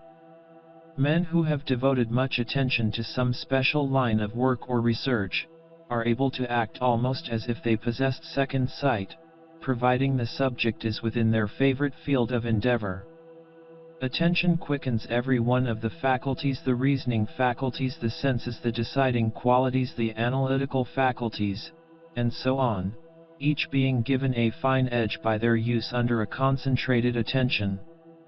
And, on the other hand, there is no surer indication of a weak mind than the deficiency in attention. This weakness may arise from illness or physical weakness reacting upon the brain, in which case the trouble is but temporary. Or it may arise from a lack of mental development. Imbeciles and idiots have little or no attention. The great French psychologist, Lies, speaking of this fact, says imbeciles and idiots see badly, hear badly, feel badly, and their sensorium is, in consequence, in a similar condition of sensitive poverty. Its impressionability for the things of the external world is at a minimum, its sensibility weak, and consequently, it is difficult to provoke the physiological condition necessary for the absorption of the external impression. In old age the attention is the first faculty to show signs of decay. Some authorities have held that the memory was the first faculty to be affected by the approach of old age, but this is incorrect, for it is a matter of common experience that the aged manifest a wonderfully clear memory of events occurring in the far past. The reason that their memory of recent events is so poor is because their failing powers of attention has prevented them from receiving strong, clear mental impressions, and as is the impression so is the memory. Their early impressions, having been clear and strong, are easily recalled, while their later ones, being weak, are recalled with difficulty. If the memory were at fault, it would be difficult for them to recall any impression, recent or far distant in time. But we must stop quoting examples and authorities and urging upon you the importance of the faculty of attention. If you do not now realize it, it is because you have not given the subject the attention that you should have exercised, and further repetition would not remedy matters. Admitting the importance of attention, from the psychological point of view, not to speak of the occult side of the subject, is it not a matter of importance for you to start in to cultivate that faculty? We think so. And the only way to cultivate any mental or physical part or faculty is to exercise it. Exercise uses up a muscle, or mental faculty, but the organism makes haste to rush to the scene additional material cell stuff, nerve force, etc., to repair the waste, and it always sends a little more than is needed. And this little more, continually accruing and increasing, is what increases the muscles and brain centers. And improved and strengthened brain centers give the mind better instruments with which to work. One of the first things to do in the cultivation of attention is to learn to think of, and do, one thing at a time. Acquiring the knack or habit of attending closely to the things before us, and then passing on to the next and treating it in the same way, is most conducive to success, and its practice is the best exercise for the cultivation of the faculty of attention. And on the contrary, there is nothing more harmful from the point of view of successful performance and nothing that will do more to destroy the power of giving attention than the habit of trying to do anything while thinking of another. The thinking part of the mind, and the acting part should work together, not in opposition. Dr. Beatty, speaking of this subject, tells us it is a matter of no small importance that we acquire the habit of doing only one thing at a time, by which I mean that while attending to any one object, our thoughts ought not to wander to another. And Granville adds, a frequent cause of failure in the faculty of attention is striving to think of more than one thing at a time. And Kay quotes, approvingly, a writer who says, she did things easily, because she attended to them in the doing. When she made bread, she thought of the bread, and not of the fashion of her next dress, or of her partner at the last dance. Lord Chesterfield said, there is time enough for everything in the course of the day, if you do but one thing at a time, but there is not time enough in the year if you try to do two things at a time. To attain the best results one should practice concentrating upon the task before him, shutting out, so far as possible, every other idea or thought. One should even forget self-personality in such cases, as there is nothing more destructive of good thinking than to allow morbid self-consciousness to intrude.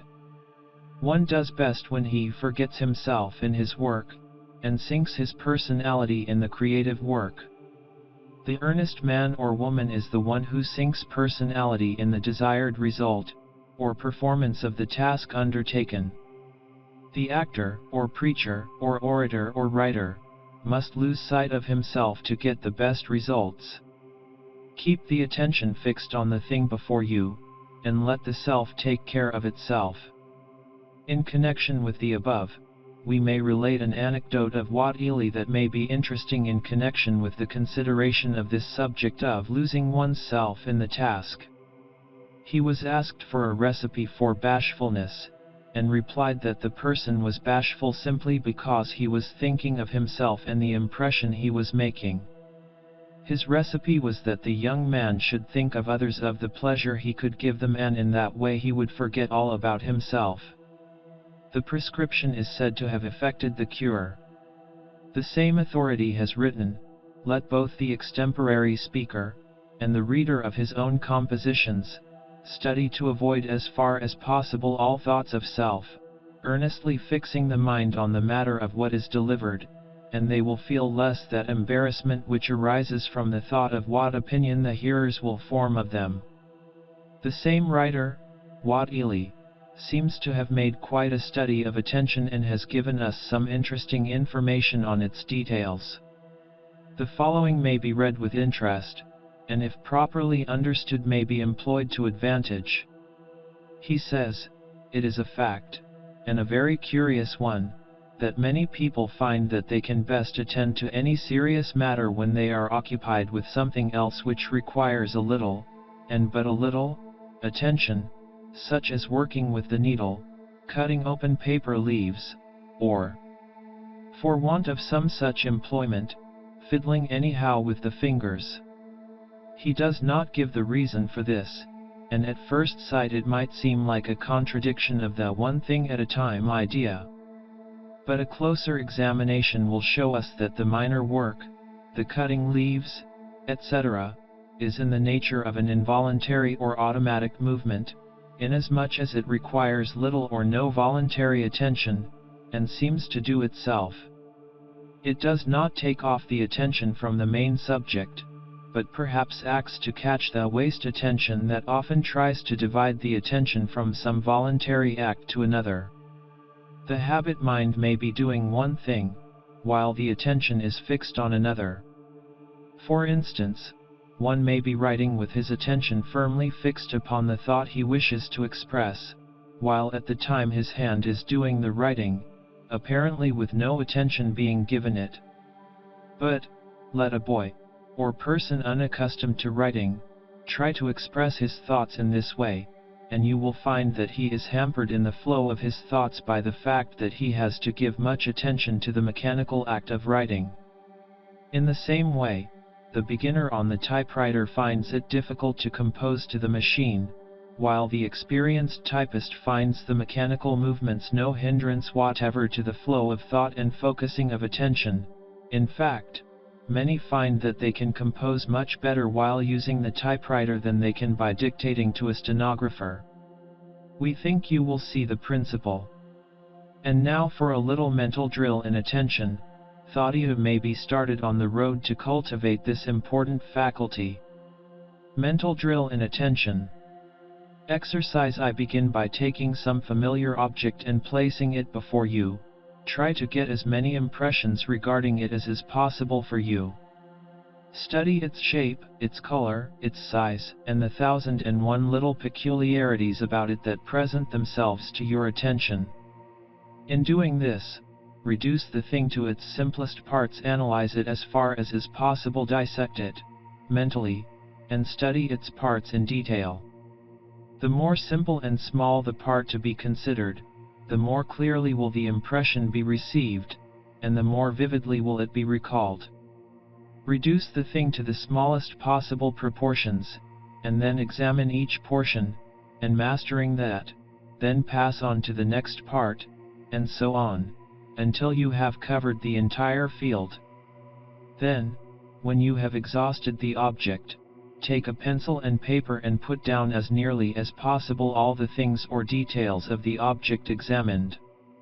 When you have done this, compare the written description with the object itself, and see how many things you have failed to note. The next day take up the same object, and after re-examining it, write down the details, and you will find that you will have stored away a greater number of impressions regarding it, and, moreover, you will have discovered many new details during your second examination. This exercise strengthens the memory as well as the attention, for the two are closely connected, the memory depending largely upon the clearness and strength of the impressions received, while the impressions depend upon the amount of attention given to the thing observed. Do not tire yourself with this exercise, for a tired attention is a poor attention. Better try it by degrees, increasing the task a little each time you try it. Make a game of it if you like, and you will find it quite interesting to notice the steady but gradual improvement. It will be interesting to practice this in connection with some friend, varying the exercise by both examining the object, and writing down their impressions, separately, and then comparing results. This adds interest to the task, and you will be surprised to see how rapidly both of you increase in your powers of observation, which powers, of course, result from attention. Exercise 2. This exercise is but a variation of the first one. It consists in entering a room, and taking a hasty glance around, and then walking out, and afterward writing down the number of things that you have observed, with a description of each. You will be surprised to observe how many things you have missed at first sight, and how you will improve in observation by a little practice. This exercise, also, may be improved by the assistance of a friend, as related in our last exercise. It is astonishing how many details one may observe and remember, after a little practice. It is related of Houdin, Jean-Eugene Robert Houdin JBH, the French conjurer, that he improved and developed his faculty of attention and memory by playing this game with a young relative. They would pass by a shop window, taking a hasty, attentive glance at its contents. Then they would go around the corner and compare notes. At first they could remember only a few prominent articles, that is, their attention could grasp only a few. But as they developed by practice, they found that they could observe and remember a vast number of things and objects in the window. And, at last, it is related that Houdin could pass rapidly before any large shop window, bestowing upon it but one hasty glance, and then tell the names of, and closely describe, nearly every object in plain sight in the window. The feat was accomplished by the fact that the cultivated attention enabled Houdin to fasten upon his mind a vivid mental image of the window and its contents, and then he was able to describe the articles one by one from the picture in his mind. Houdin taught his son to develop attention by a simple exercise which may be interesting and of value to you. He would lay down a domino before the boy A5-4, for example. He would require the boy to tell him the combined number at once, without allowing him to stop to count the spots, one by one. 9. The boy would answer after a moment's hesitation. Then another domino, a 3-4, would be added. That makes 16, cried the boy. 2 dominoes at a time was the second day's task. The next day, 3 was the standard.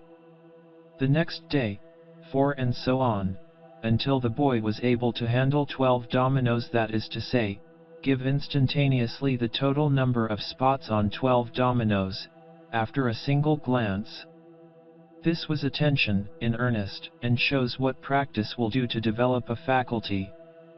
The result was shown by the wonderful powers of observation, memory, and attention, together with instantaneous mental action, that the boy developed.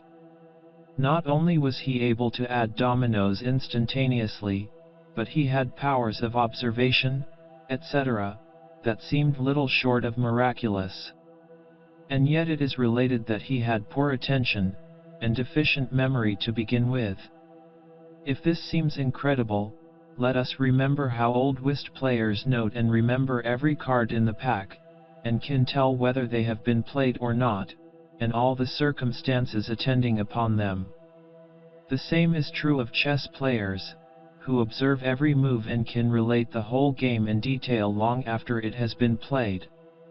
And remember, also, how one woman may pass another woman on the street, and without seeming to give her more than a careless glance, may be able to relate in detail every feature of the other woman's apparel, including its color, texture, style of fashioning, probable price of the material, etc., etc. And a mere man would have noticed scarcely anything about it because he would not have given it any attention. But how soon would that man learn to equal his sister in attention and observation of women's wearing apparel, if his business success depended upon it, or if his speculative instinct was called into play by a wager with some friend as to who could remember the most about a woman's clothing, seen in a passing glance. You see, it is all a matter of interest and attention. But we forget that the attention may be developed and cultivated, and we complain that we cannot remember things, or that we do not seem to be able to take notice. A little practice will do wonders in this direction.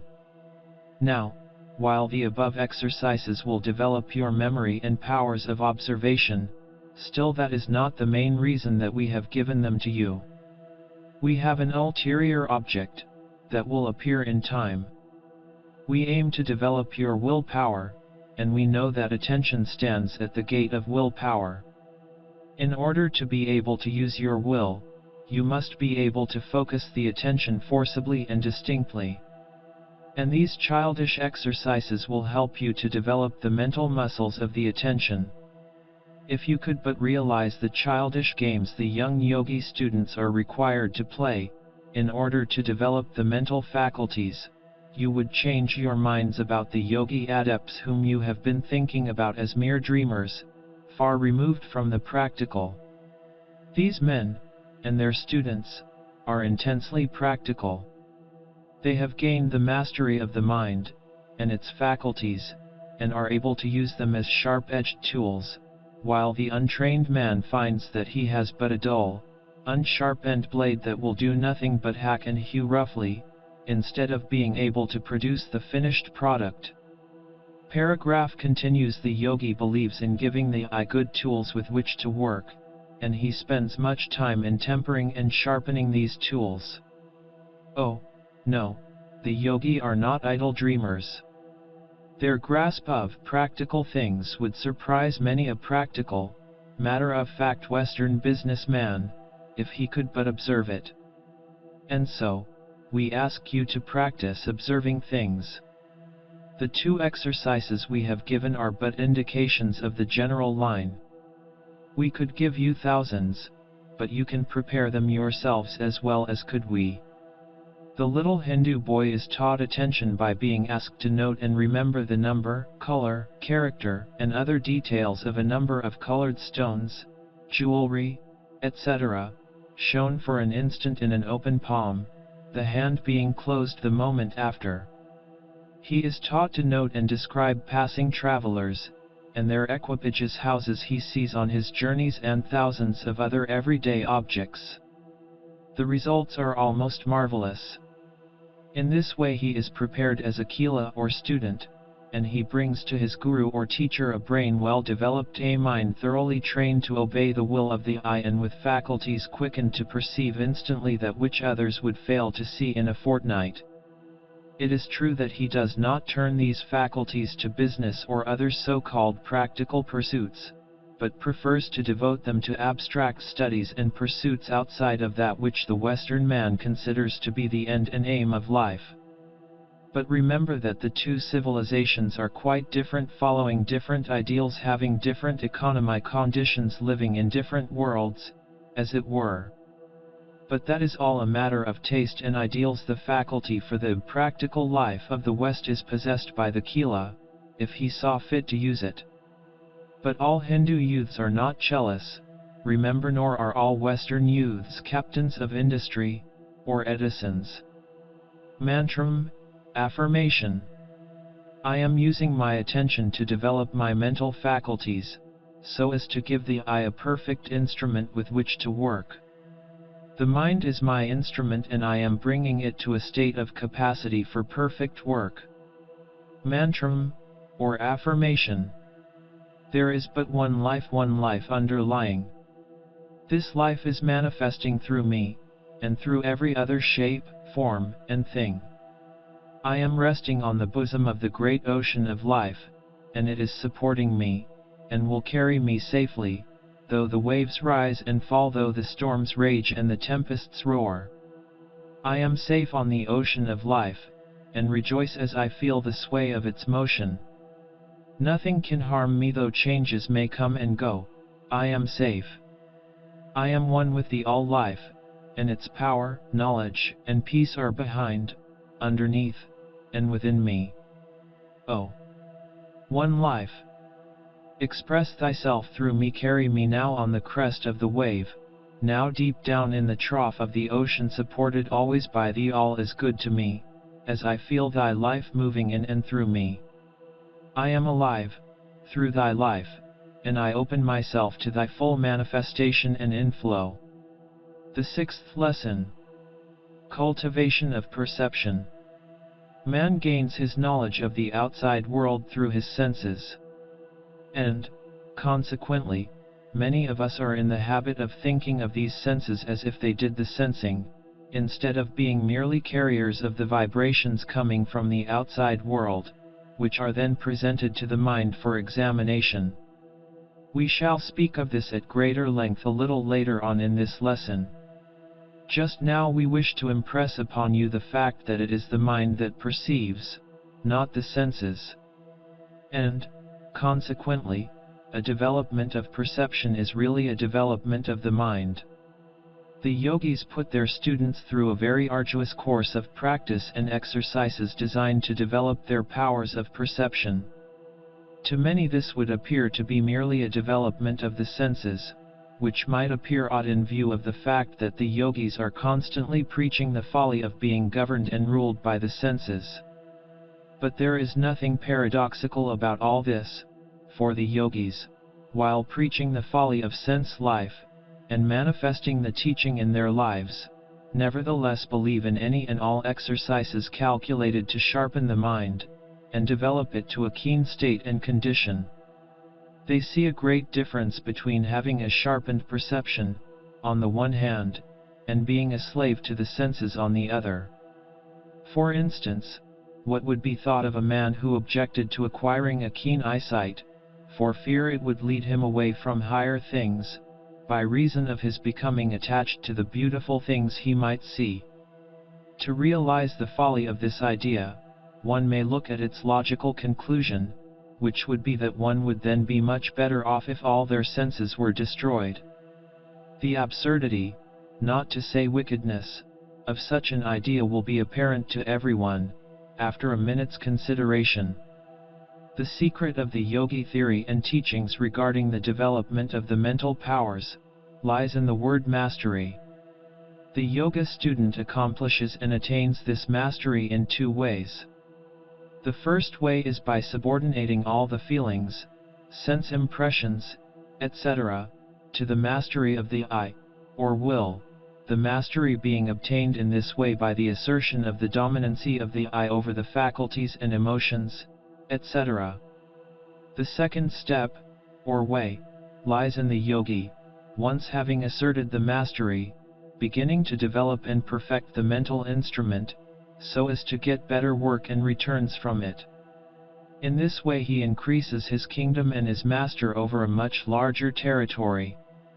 In order for one to gain knowledge, it is necessary to use to the best advantage the mental instruments and tools that he finds at his disposal. And again, one must develop and improve such tools, put a keen edge upon them, etc. Not only does one gain a great benefit from a development of the faculties of perception, but he also acquires an additional benefit from the training of the whole mind arising from the mental discipline and training resulting from the former exercises, etc. In our previous lessons we have pointed out some of the means by which these faculties might be greatly improved, and their efficiency increased. In this lesson we shall point out certain directions in which the perceptive faculties may be trained. We trust that the simplicity of the idea may not cause any of our students to lose interest in the work.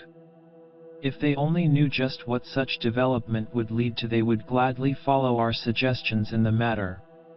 Every one of the ideas and exercises given by us are intended to lead up to the strengthening of the mind, and the attainment of powers and the unfoldment of faculties. There is no royal road to Raja Yoga, but the student will be well repaid for the work of climbing the hill of attainment. In view of the above, let us examine the question of the senses. Through the doors of the senses man receives all his information regarding the outside world. If he keeps these doors but half open, or crowded up with obstacles and rubbish, he may expect to receive but few messages from outside. But if he keeps his doorways clear and clean, he will obtain the best that is passing his way.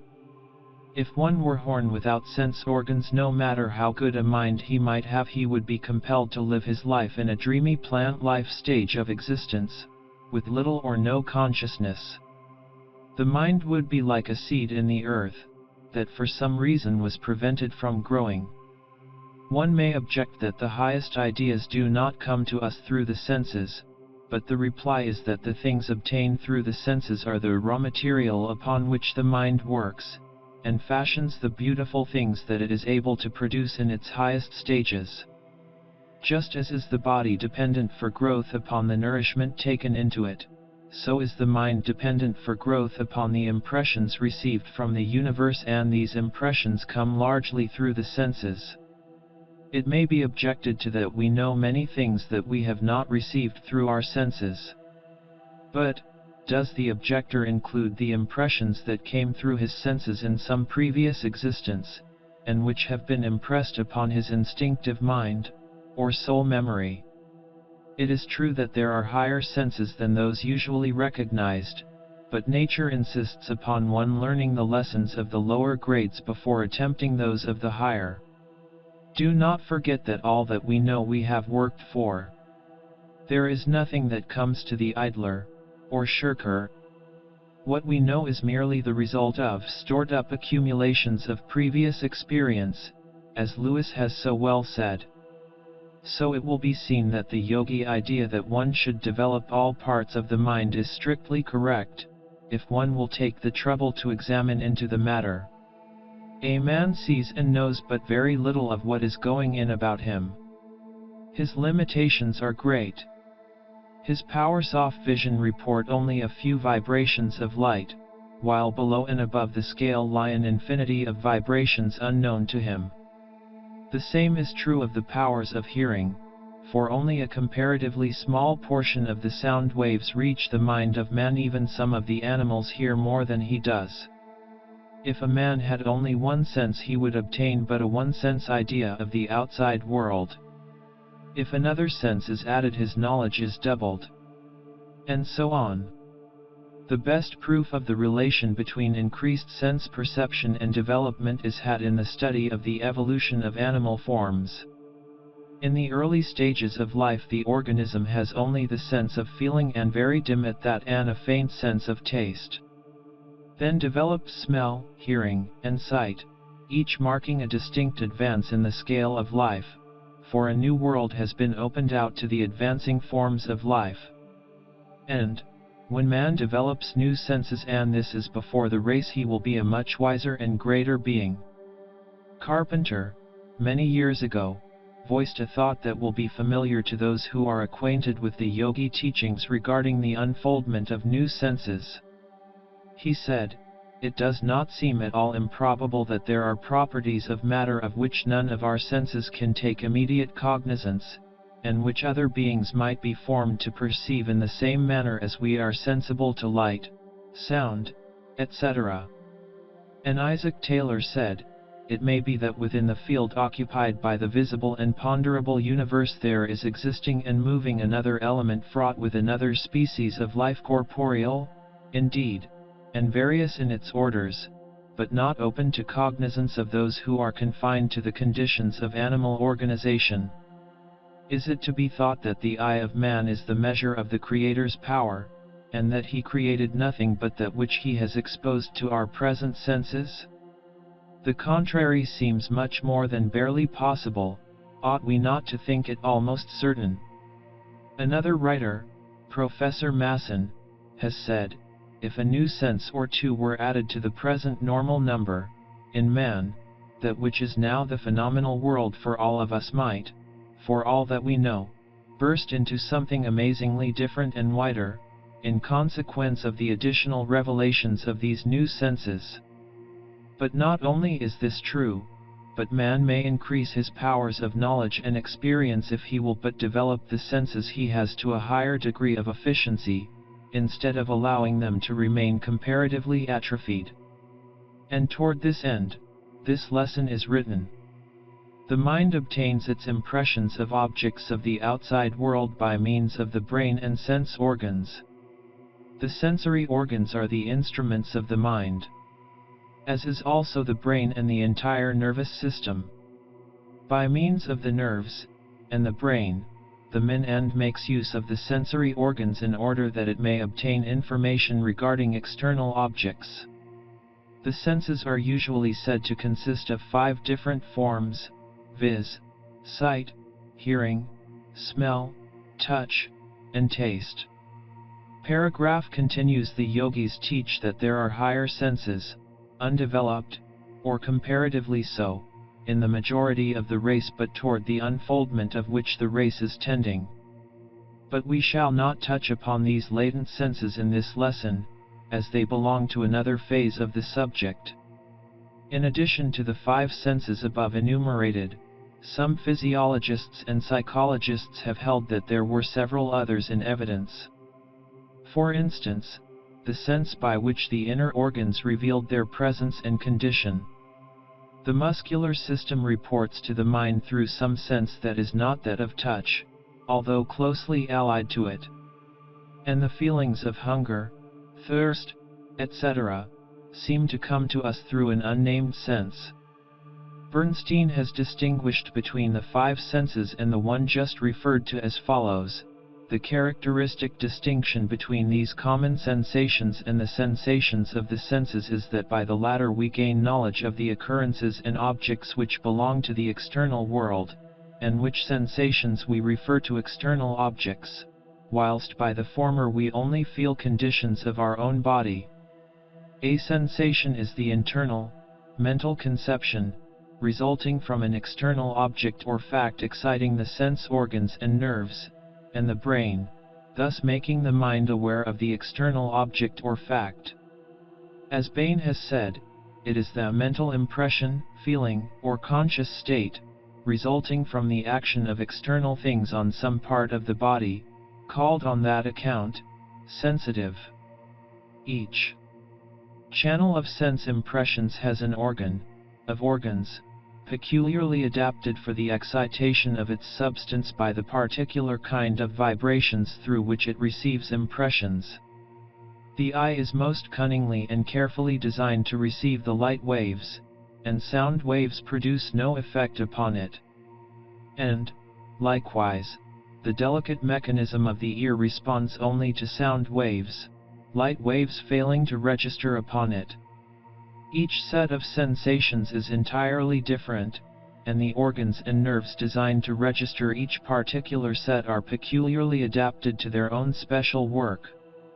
The organs of sense, including their special nervous systems, may be compared to a delicate instrument that the mind has fashioned for itself, that it may investigate, examine, and obtain reports from the outside world. We have become so accustomed to the workings of the senses that we take them as a matter of course, and fail to recognize them as the delicate and wonderful instruments that they are designed and perfected by the mind for its own use. If we will think of the soul as designing, manufacturing and using these instruments, we may begin to understand their true relations to our lives, and, accordingly treat them with more respect and consideration. We are in the habit of thinking that we are aware of all the sensations received by our mind. But this is very far from being correct. The unconscious regions of the mind are incomparably larger than the small conscious area that we generally think of when we say my mind. In future lessons we shall proceed to consider this wonderful area, and examine what is to be found there. Taine has well said, "There is going on within us a subterranean process of infinite extent, its products alone are known to us, and are only known to us in the mass. As to elements, and their elements, consciousness does not attain to them. They are to sensations what secondary molecules and primitive molecules are to bodies. We get a glance here and there at obscure and infinite worlds extending beneath our distinct sensations. These are compounds and wholes. For their elements to be perceptible to consciousness, it is necessary for them to be added together, and so to acquire a certain bulk and to occupy a certain time, for if the group does not attain this bulk, and does not last this time, we observe no changes in our state. Nevertheless, though it escapes us, there is one. But we must postpone our consideration of this more than interesting phase of the subject, until some future lesson, when we shall take a trip into the regions of mind, under and above consciousness. And a most wonderful trip many of us will find it, too. For the present, we must pay our attention to the channels by which the material for knowledge and thought enter our minds. For these sense impressions, coming to us from without, are indeed material upon which the mind works in order to manufacture the product called thought.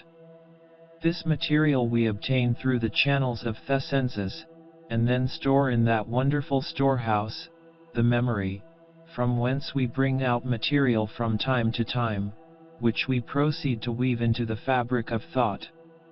The skill of the worker depends upon his training, and his ability to select and combine the proper materials. And the acquiring of good materials to be stored up is an important part of the work. A mind without stored up material of impressions and experiences would be like a factory without material. The machinery would have nothing upon which to work, and the shop would be idle. As Helmholtz has said, apprehension by the senses supplies directly or indirectly the material of all human knowledge, or at least the stimulus necessary to develop every inborn faculty of the mind. And Herbert Spencer has this to say of this phase of the subject: it is almost a truism to say that in proportion to the numerousness of the objects that can be distinguished, and in proportion to the variety of coexistences and sequences that can be severally responded to, must be the number and rapidity and variety of the changes within the organism, must be the amount of vitality. A little reflection upon this subject will show us that the greater degree of exercise and training given the senses, the greater the degree of mental power and capability. As we store our mental storehouse with the materials to be manufactured into thought, so is the quality and quantity of the fabric produced. It therefore behooves us to awaken from our lazy condition of mind, and to proceed to develop our organs of sense, and their attendant mechanism, as by doing so we increase our capacity for thought and knowledge. Before passing to the exercises, however, it may be well to give a hasty passing glance at the several senses, and their peculiarities. The sense of touch is the simplest and primal sense. Long before the lower forms of life had developed the higher senses, they had evidenced the sense of touch or feeling. Without this sense they would have been unable to have found their food, or to receive and respond to outside impressions. In the early forms of life it was exercised equally by all parts of the body, although in the higher forms this sense has become somewhat localized, as certain parts of the body are far more sensitive than are others. The skin is the seat of the sense of touch, and its nerves are distributed over the entire area of the skin. The hand, and particularly the fingers, and their tips, are the principal organs of this sense. The acuteness of touch varies materially in different parts of the body. Experiments have shown that a pair of compasses would register impressions as a very slight distance apart when applied to the tip of the tongue. The distance at which the 2 points could be distinguished from one point, on the tip of the tongue, was called one line. Using this line as a standard, it was found that the palmar surface of the third finger registered lines, the surface of the lips lines, and the skin of the back, and on the middle of the arm or thigh, as high as lines. The degree of sensitiveness to touch varies greatly with different individuals, some having a very fine sense of touch in their fingers, while others manifested a very much lower degree. In the same way, there is a great difference in the response of the fingers to weight, a great difference in the ability to distinguish the difference of the weight of objects. It has been found that some people can distinguish differences in weight down to very small fractions of an ounce. Fine distinctions in the differences in temperature have also been noticed. The sense of touch, and its development has meant much for man. It is the one sense in which man surpasses the animals in the matter of degree and acuteness. The animal may have a keener smell, taste, hearing, and sight, but its sense of touch is far beneath that of man. Anaxagoras is quoted as saying that if the animals had hands and fingers, they would be like men. In developing the sense of touch, the student must remember that attention is the key to success. The greater the amount of attention, the greater the degree of development possible in the case of any sense.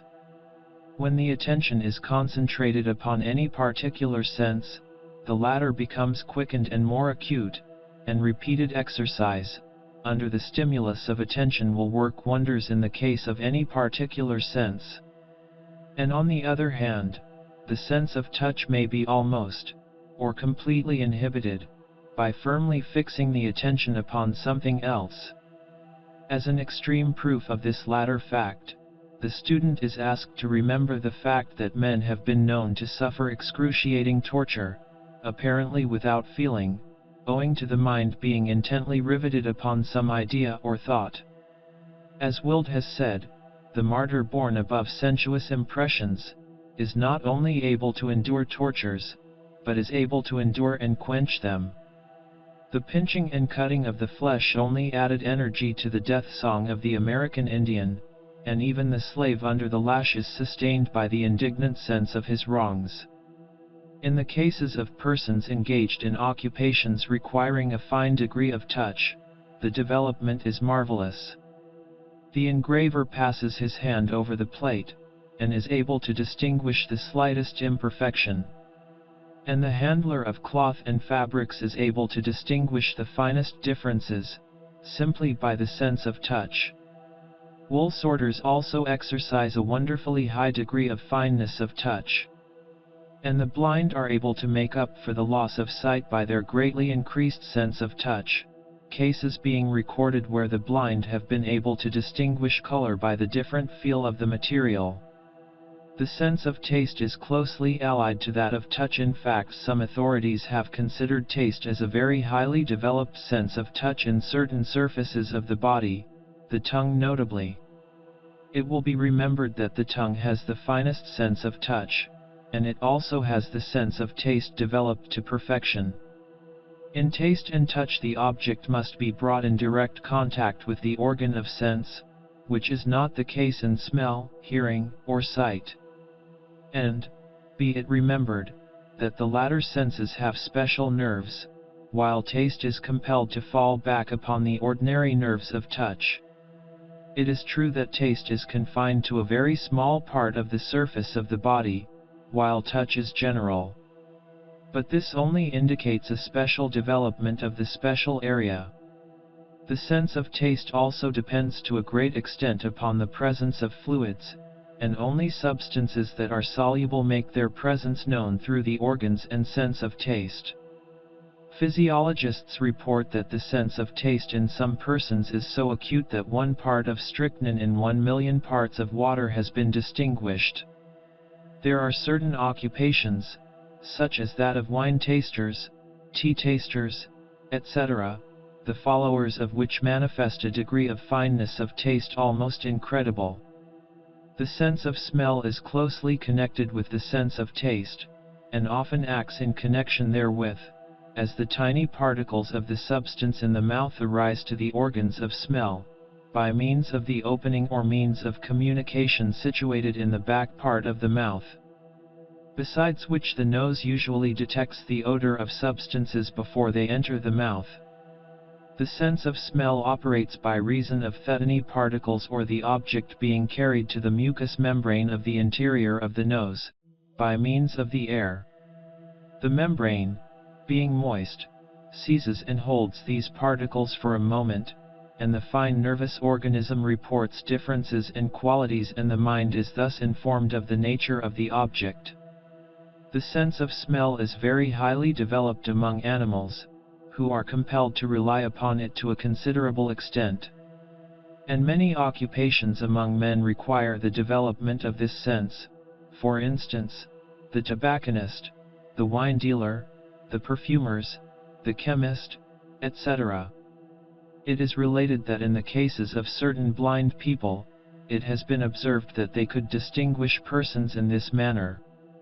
The sense of hearing is a more complex one than in the case of taste, touch, and smell. In the latter three, the objects to be sensed must be brought in close contact with the sense organs, while in hearing the object may be far removed, the impressions being carried by the vibrations of the air, which are caught up and reported upon by the nervous organism of the sense of hearing. The internal mechanism of the ear is most wonderfully intricate and complex, and excites to wonder the person examining it. It cannot be described here for want of space, but the student is advised to inquire into it if he has access to any library containing books on the subject. It is a wonderful illustration of the work of the mind in building up for itself instruments with which to work to acquire knowledge. The ear records vibrations in the air from or per second, the rate of the lowest audible note, to those of, per second, the rate of the highest audible note. There is a great difference in individuals in regard to the fineness of the sense of hearing. But all may develop this sense by the application of attention. The animals and savages have wonderfully acute senses of hearing developed only along the lines of distinctness. However, on the other hand, musicians have developed the sense along different lines. The sense of sight is generally conceded to be the highest and most complex of all the senses of man.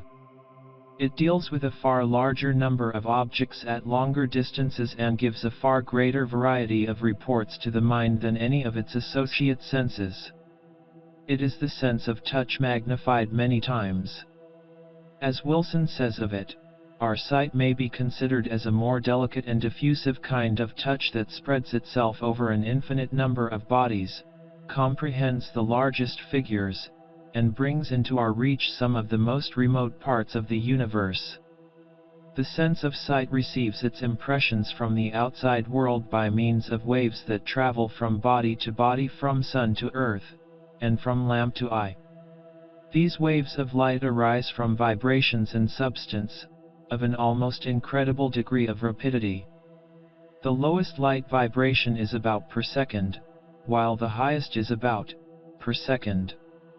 These figures deal only with the vibrations recognizable by the eye as light. Above and below these figures of the scale are countless other degrees invisible to the eye, although some of them may be recorded by instruments.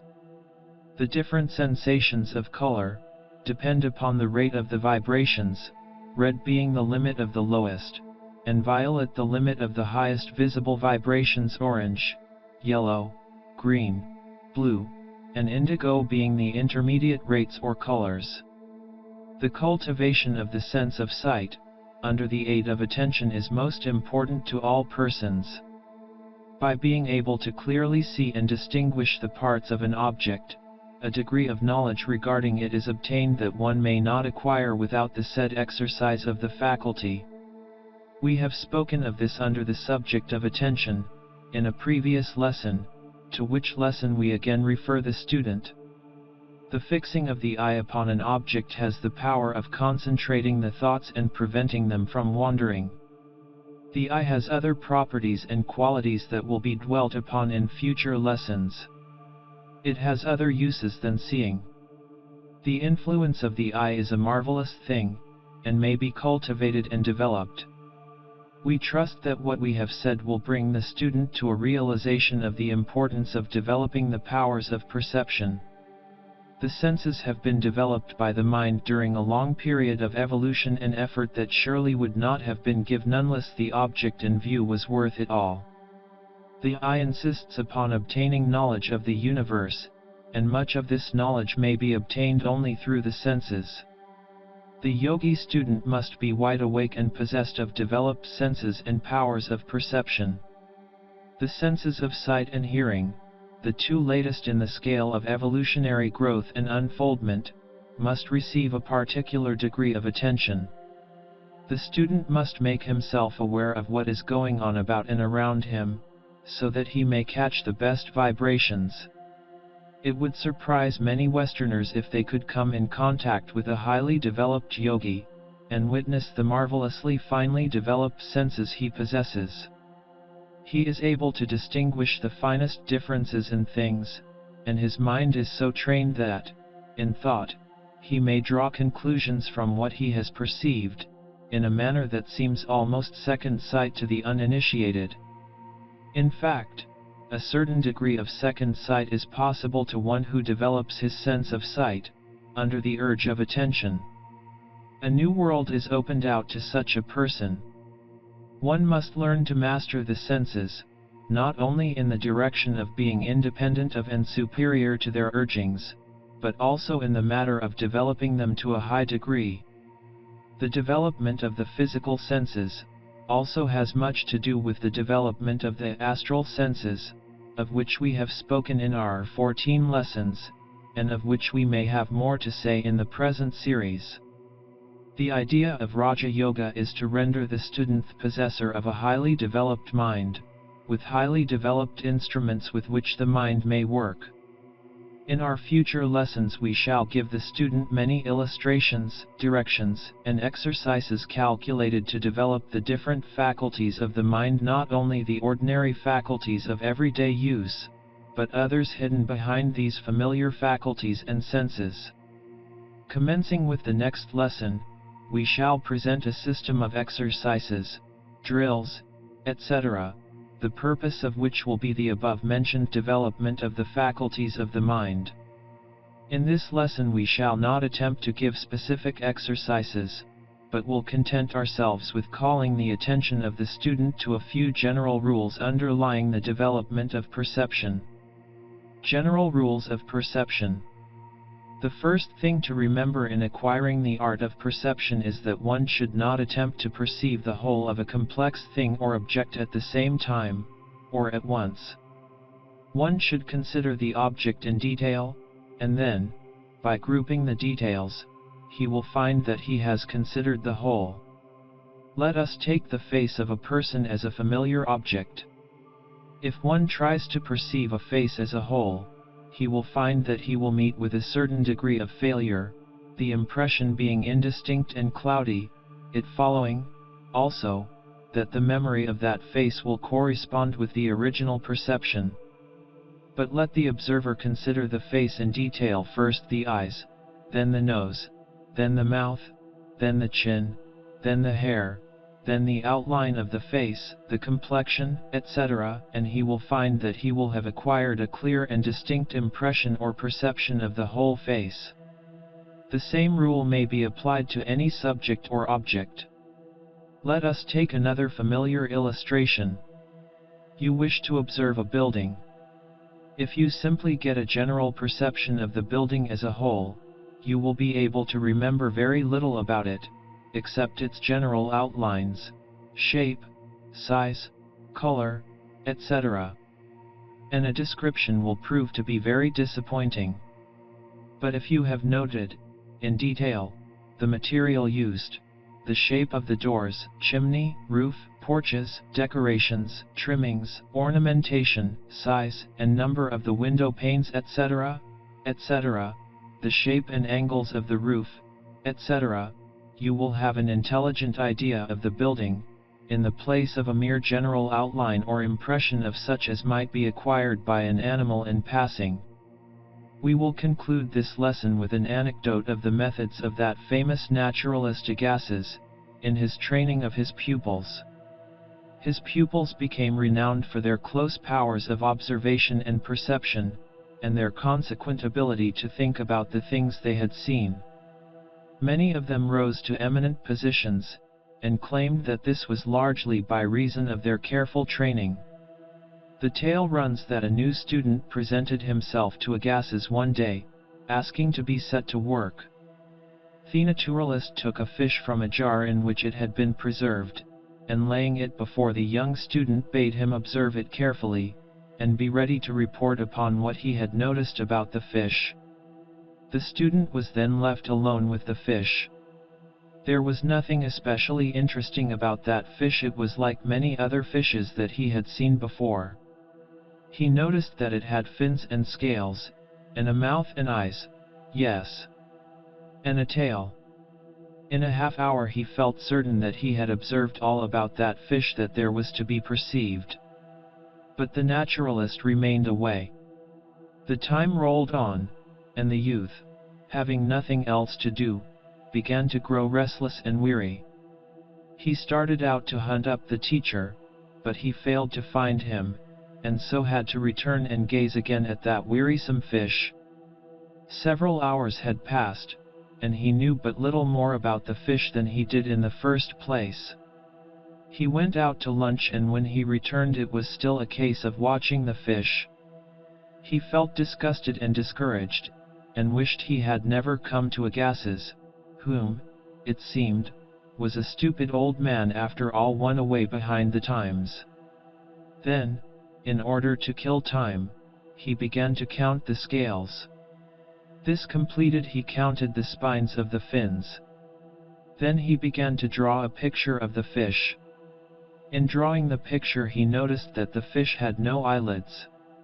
He thus made the discovery that, as his teacher had expressed it often, in lectures, a pencil is the best of eyes.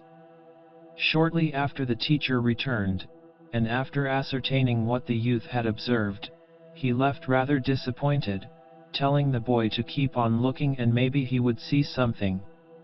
This put the boy on his mettle, and he began to work with his pencil, putting down little details that had escaped him before, but which now seemed very plain to him. He began to catch the secret of observation. Little by little he brought to light new objects of interest about the fish. But this did not suffice his teacher, who kept him at work on the same fish for 3 whole days. At the end of that time the student really knew something about the fish, and, better than all, had acquired the knack and habit of careful observation and perception in detail. Years after, the student, then attained to eminence, is reported as saying, "That was the best zoological lesson I ever had, a lesson whose influence has extended to the details of every subsequent study, a legacy that the professor left to me, as he left to many others, of inestimable value, which we could not buy, and with which we cannot part." Apart from the value to the student of the particular information obtained, was the quickening of the perceptive faculties, that enabled him to observe the important points in a subject or object, and, consequently to deduce important information from that which was observed. The mind is hungry for knowledge, and it has by years of weary evolution and effort built up a series of sense systems in order to yield it that knowledge, and it is still building. The men and women in the world who have arrived at the point of success have availed themselves of these wonderful channels of information, and by directing them under the guidance of will and attention, have attained wonderful results. These things are of importance, and we beg of our students not to pass by this portion of the subject as uninteresting. Cultivate a spirit of wide awakeness and perception, and the knowing that will come to you will surprise you. Not only do you develop the existing senses by such practice and use, but you help in the unfoldment of the latent powers and senses that are striving for unfoldment. By using and exercising the faculties that we have, we help to unfold those for the coming of which we have been dreaming. Mantram, affirmation. I am a soul, possessed of channels of communication with the outer world. I will use these channels, and thereby acquire the information and knowledge necessary for my mental development. I will exercise and develop my organs of sense, knowing that in so doing I shall cause to unfold the higher senses, of which they are but forerunners and symbols. I will be wide awake and open to the inflow of knowledge and information. The universe is my home, I will explore it. The 7th lesson. The unfoldment of consciousness. We have thought it well to make a slight change in the arrangement of these lessons, that is, in the order in which they should appear. We had contemplated making this 7th lesson a series of mental drills, intended to develop certain of the mental faculties, but we have decided to postpone the same until a later lesson, believing that by so doing a more logical sequence or order of arrangement will be preserved. In this lesson we will tell you of the unfoldment of consciousness in man, and in the next lesson, and probably in the one following it, we shall present to you a clear statement regarding the states of mind, below and over consciousness, a most wonderful region, we assure you, and one that has been greatly misunderstood and misinterpreted. This will lead up to the subject of the cultivation of the various faculties, both conscious and outside of consciousness, and the series will be concluded by 3 lessons going right to the heart of this part of the subject, and giving certain rules and instruction calculated to develop man's wonderful thought machine that will be of the greatest interest and importance to all of our students. When the lessons are concluded, you will see that the present arrangement is most logical and proper. In this lesson we take up the subject of the unfoldment of consciousness, a most interesting subject. Many of us have been in the habit of identifying consciousness with mind, but as we proceed with this series of lessons we will see that that which is called consciousness is but a small portion of the mind of the individual, and even that small part is constantly changing its states, and unfolding new states undreamed of. Consciousness is a word we use very often in considering the science of the mind. Let us see what it means. Webster defines it as one's knowledge of sensations and mental operations, or of what passes in one's own mind. Halleck defines it as that undefinable characteristic of mental states which causes one to be aware of them. But, as Halleck states, consciousness is incapable of definition. To define anything we are obliged to describe it in terms of something else. And there is nothing else in the world like consciousness, hence we can define it only in terms of itself, and that is very much like trying to lift oneself by one's own bootstraps. Consciousness is one of the greatest mysteries that confronts us. Before we can understand what consciousness really is, we must know just what mind really is, and that knowledge is lacking, notwithstanding the many ingenious theories evolved in order to explain the mystery. The metaphysicians do not throw much light on the subject, and as for materialistic science, listen to what Huxley says, how it comes about that anything so remarkable as a state of consciousness comes about by the result of irritating nervous tissue, is just as unaccountable as the appearance of the genii when Aladdin rubbed his lamp. To many persons the words consciousness and mental process, or thought, are regarded as synonymous. And, in fact, psychologists so held until quite recently. But now it is generally accepted as a fact that mental processes are not limited to the field of consciousness, and it is now generally taught that the field of subconsciousness, that is, underconscious mentation, is of a much greater extent than that of conscious mentation. Not only is it true that the mind can hold in consciousness but one fact at any one instant, and that, consequently, only a very small fraction of our knowledge can be in consciousness at any one moment, but it is also true that the consciousness plays but a very small part in the totality of mental processes, or mentation. The mind is not conscious of the greater portion of its own activities. Maudsley says that only 10% comes into the field of consciousness. Taine has stated it in these words: of the world which makes up our being, we only perceive the highest points, the lighted up peaks of a continent whose lower levels remain in the shade. But it is not our intention to speak of this great subconscious region of the mind at this point, for we shall have much to do with it later on. It is mentioned here in order to show that the enlargement or development of consciousness is not so much a matter of growth as it is an unfoldment, not a new creation or enlargement from outside, but rather an enfoldment outward from within.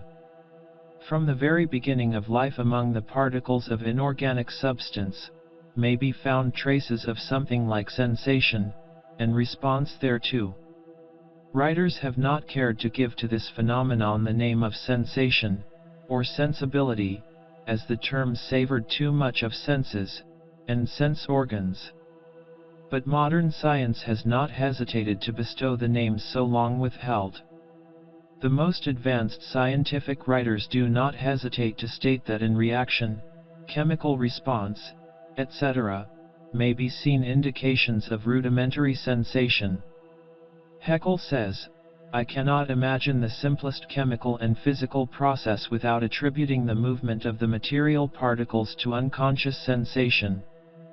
The idea of chemical affinity consists in the fact that the various chemical elements perceive the qualitative differences in other elements, and experience pleasure or revulsion at contacts with them, and execute their specific movements on this ground. He also speaks of the sensitiveness of paragraph continues plasm, or the substance of living bodies, as being only a superior degree of the general irritability of substance. Chemical reaction, between atoms, is spoken of by chemists as a sensitive reaction. Sensitiveness is found even in the particles of inorganic substance, and may be regarded as the first glimmerings of thought.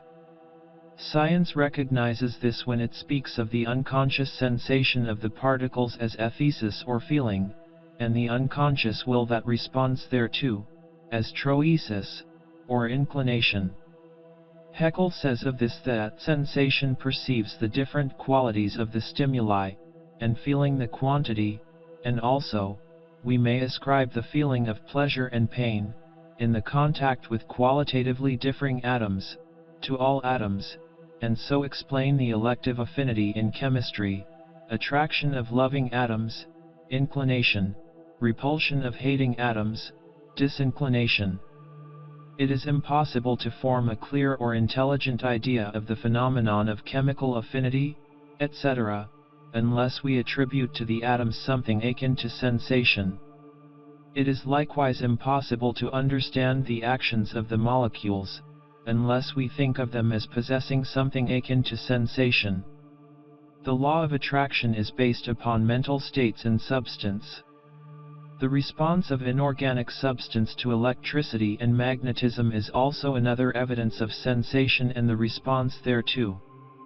In the movements and operations of crystal life we obtain evidences of still a little higher forms of sensation and response thereto. The action of crystallization is very near akin to that of some low forms of plasmic action. In fact, the missing link between plant life and the crystals is claimed to have been found in some recent discoveries of science, the connection being found in certain crystals in the interior of plants, composed of carbon combinations, and resembling the inorganic crystals in many ways. Crystals grow along certain lines and forms up to a certain size. Then they begin to form baby crystals on their surfaces, which then take on the growth, the processes being almost analogous to cell life. Processes akin to fermentation have been detected among chemicals. In many ways it may be seen that the beginning of mental life must be looked for among the minerals and particles, the latter, be it remembered, composing not only inorganic, but also organic substance. As we advance in the scale of life, we are met with constantly increasing unfoldment of mentation, the simple giving place to the complex manifestations. Passing by the simple vital processes of the manera, or single-celled things, we notice the higher forms of cell life, with growing sensibility or sensation. Then we come to the cell groups, in which the individual cells manifest sensation of a kind, coupled with a community sensation. Food is distinguished, selected, and captured, and movements exercised in pursuit of the same. The living thing is beginning to manifest more complex mental states. Then the stage of the lower plants is reached, and we notice the varied phenomena of that region, evidencing an increased sensitiveness, although there are practically no signs of special organs of sense. Then we pass on to the higher plant life, in which begin to manifest certain sensitive cells, or groups of such cells, which are rudimentary sense organs. Then the forms of animal life, and considered with rising degrees of sensations and growing sense apparatus, or sense organs, gradually unfolding into something like nervous systems.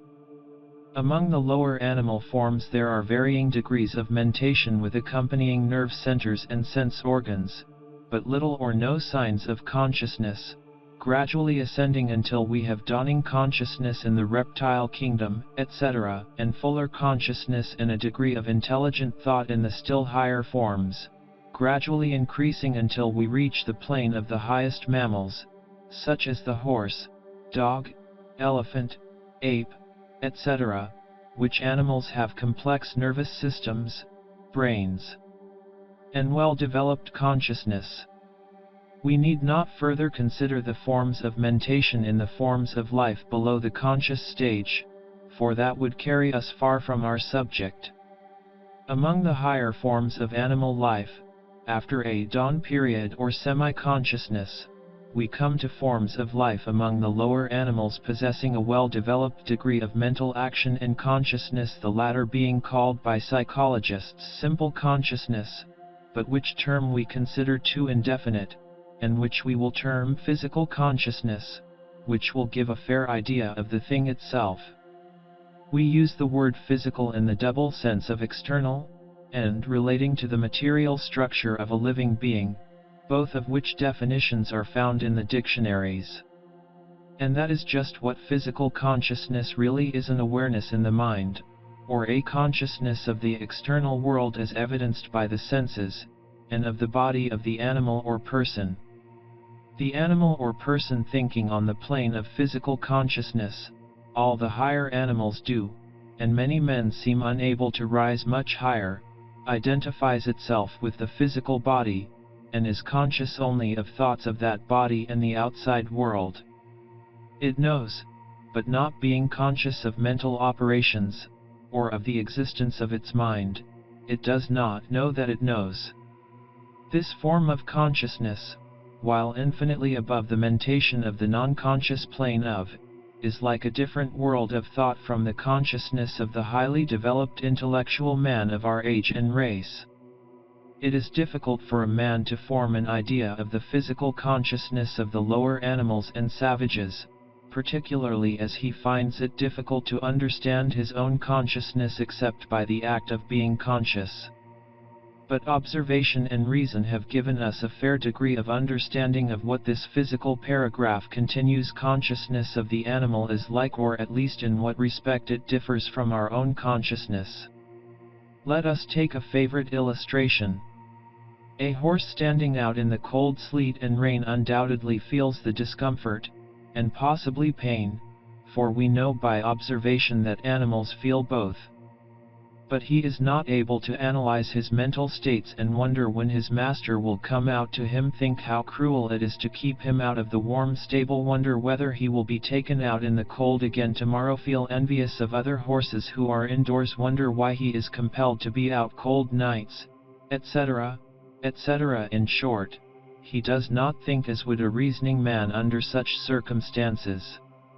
He is aware of the discomfort, just as would be the man, and he would run home if he could, just as would the man. But he is not able to pity himself, nor to think about his personality as would the man, nor does he wonder whether such a life is worth living, after all. He knows, but is not able to think of himself as knowing. He does not know that he knows, as we do. He experiences the physical pain and discomfort, but is spared the mental discomfort and concern arising from the physical, which man so often experiences. The animal cannot shift its consciousness from the sensations of the outer world to the inner states of being. It is not able to know itself. The difference may be clumsily illustrated by the example of a man feeling, seeing or hearing something that gives him a pleasurable sensation, or the reverse. He is conscious of the feeling or sensation, and that it is pleasurable or otherwise. That is physical consciousness, and the animal may share it with him. But it stops right there with the animal. But the man may begin to wonder why the sensation is pleasurable and to associate it with other things and persons, or speculate why he dislikes it, what will follow, and so on. That is mental consciousness, because he recognizes an inward self, and is turning his attention inward. He may see another man and experience a feeling or sensation of attraction or aversion, like or dislike. This is physical consciousness, and an animal also may experience the sensation. But the man goes further than the animal, and wonders just what there is about the man he likes or detests, and may compare himself to the man and wonder whether the latter feels as he does, and so on. This is mental consciousness. In animals the mental gaze is freely directed outward, and never returns upon itself. In man the mental gaze may be directed inward, or may return inward after its outward journey. The animal knows the man not only knows, but he knows that he knows, and is able to investigate that knowing and speculate about it. We call this higher consciousness mental consciousness. The operation of physical consciousness we call instinct, the operation of mental consciousness we call reason. The man who has mental consciousness not only continues feels or senses things, but he has words or mental concepts of these feelings and sensations and may think of himself as experiencing them, separating himself, the sensation or feeling, and the thing felt or sensed. The man is able to think, I feel, I hear, I see, I smell, I taste, I desire, I do, etc., etc. The very words indicate mental consciousness, recognizing mental states and giving them names, and also recognizing something called I that experiences the sensations. This latter fact has caused psychologists to speak of this stage as self-consciousness, but we reserve this idea of the I consciousness for a higher stage. The animal experiences something that gives it the impressions or feeling that we call pain, hurt, pleasant, sweet, bitter, etc., all being forms of sensation, but it is unable to think of them in words. The pain seems to be a part of itself, although possibly associated with some person or thing that caused it. The study of the unfoldment of consciousness in a young baby will give one a far better idea of the grades and distinctions than can be obtained from reading mere words. Mental consciousness is a growth. As Halleck says, many persons never have more than a misty idea of such a mental attitude. They always take themselves for granted, and never turn the gaze inward. It has been doubted whether the savages have developed self-consciousness, and even many men of our own race seem to be but little above the animals in intellect and consciousness. They do not seem able to know themselves even slightly. To them the I seems to be a purely physical thing, a body having desires and feeling but little more. They are able to feel and act, but scarcely more. They are not able to set aside any physical not I, being utterly unable to think of themselves as anything else but a body. The I and the body are one with them, and they seem incapable of distinguishing between them. Then comes another stage in which mental consciousness proper sets in. The man begins to realize that he has a mind. He is able to know himself as a mental being, and to turn the gaze inward a little. This period of development may be noticed in young children. For a time they speak of themselves as a third person, until finally they begin to say I. Then a little later comes the ability to know their own mental states as such. They know that they have a mind, and are able to distinguish between it and the body. It is related that some children experience a feeling of terror when they pass into this stage. They exhibit signs of bashfulness and what is commonly termed self-consciousness in that sense. Some tell us in after years that when they became aware of themselves as an entity they were overcome with alarm, as if by a sense of loneliness and apartness from the universe. Young people often feel this way for several years. There seems to be a distinct feeling that the universe is antagonistic to and set apart from them. And, although this feeling of separateness and apartness grows less acute as the man grows older, yet it is always present to a greater or less degree until a still higher stage, the ego consciousness, is reached, when it disappears, as we shall see. And this mental conscious stage is a hard one for many. They are entangled in a mass of mental states which the man thinks is himself, and the struggle between the real I and its confining sheaths is painful. And it becomes still more painful as the end is neared, for as man advances in mental consciousness and knowledge he feels more keenly and suffers accordingly. Man eats the fruit of the tree of knowledge and begins to suffer, and is driven out of the Garden of Eden of the child and primitive races, who live like the birds of the air and concern themselves not about mental states and problems. But there is deliverance ahead in the shape of a higher consciousness, although but few realize it and still fewer have gained it. Perhaps this lesson may point out the way for you. With the birth of mental consciousness comes the knowledge that there is a mind in others. Man is able to speculate and reason about the mental states of other men, because he recognizes these states within himself. As man advances in the mental consciousness he begins to develop a constantly increasing degree and grade of intellect, and accordingly he attaches the greatest importance to that part of his nature. Some men worship intellect as a god, ignoring its limitations which other thinkers have pointed out. Such people are apt to reason that because the human intellect, in its present state of development, reports that such a thing must be, or cannot possibly be, that the matter is forever settled. They ignore the fact that it is possible that man's intellect, in its present state of unfoldment, may be able to take cognizance of only a very small part of the universal fact, and that there be regions upon regions of reality and fact of which he cannot even dream, so far are they removed from his experience. The unfoldment of a new sense would open out a new world and might bring to light facts that would completely revolutionize our entire world of conceptions by reason of the new information it would give us. But, nevertheless, from this mental consciousness has come the wonderful work of intellect, as shown in the achievements of man up to this time, and while we must recognize its limitations, we gladly join in singing its praises. Reason is the tool with which man is digging into the mine of facts, bringing to light new treasures every day. This stage of mental consciousness is bringing to man knowledge of himself, knowledge of the universe that is well worth the price he pays for it. For man does pay a price for entrance into this stage, and he pays an increasing price as he advances in its territory, for the higher he advances the more keenly he feels and suffers, as well as enjoys. Capacity for pain is the price man pays for attainment, up to a certain stage.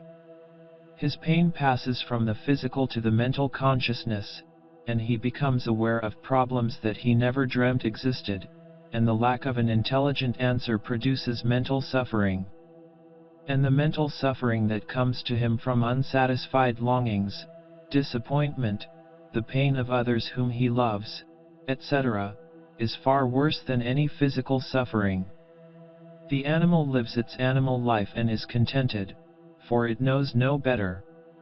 If it has enough to eat, a place to sleep, a mate, it is happy. And some men are likewise. But others find themselves involved in a world of mental discomfort. New wants arise, and the lack of satisfaction brings pain.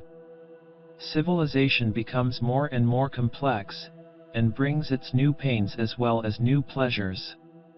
Man attaches himself to things, and each day creates for himself artificial wants, which he must labor to meet. His intellect may not lead him upward, but instead may merely enable him to invent new and subtle means and ways of gratifying his senses to a degree impossible to the animals. Some men make a religion of the gratification of their sensuality, their appetites, and become beasts magnified by the power of intellect. Others become vain, conceited, and puffed up with a sense of the importance of their personality, the false I. Others become morbidly introspective, and spend their time analyzing and dissecting their moods, motives, feelings, etc. Others exhaust their capacity for pleasure and happiness, but looking outside for it instead of within, and become blasé, bored, ennuyed, and an affliction to themselves. We mention these things not in a spirit of pessimism, but merely to show that even this great mental consciousness has a reverse and ugly side as well as the bright face that has been ascribed to it. As man reaches the higher stages of this mental consciousness, and the next higher stage begins to dawn upon him, he is apt to feel more keenly than ever the insufficiency of life as it appears to him. He is unable to understand himself, his origin, destiny, purpose, and nature, and he chafes against the bars of the cage of intellect in which he is confined. He asks himself the question, whence come I, whither go I, what is the object of my existence? He becomes dissatisfied with the answers the world has to give him to these questions, and he cries aloud in despair, but the answer of his own voice comes back to him from the impassable walls with which he is surrounded. He does not realize that his answer must come from within, but so it is. Psychology stops when it reaches the limits of mental consciousness, or as it calls it, self-consciousness, and denies that there is anything beyond any unexplored regions of the mind. It laughs at the reports that come from those who have penetrated farther within the recesses of their being, and dismisses the reports as mere dreams, fantasies, illusions, ecstatic imaginings, abnormal states, etc., etc. But, nevertheless, there are schools of thought that teach of these higher states, and there are men of all ages and races that have entered them and have reported concerning them. And we feel justified in asking you to take them into consideration. There are two planes of consciousness, of which we feel it proper to speak, for we have obtained more or less information regarding them. There are still higher planes, but they belong to higher phases of life than are dealt with here. The first of these planes or states of consciousness, above the self-consciousness of the psychologists, which we have called mental consciousness, may be called ego consciousness, for it brings an awareness of the reality of the ego. This awareness is far above the self-consciousness of the man who is able to distinguish I from you, and to give it a name.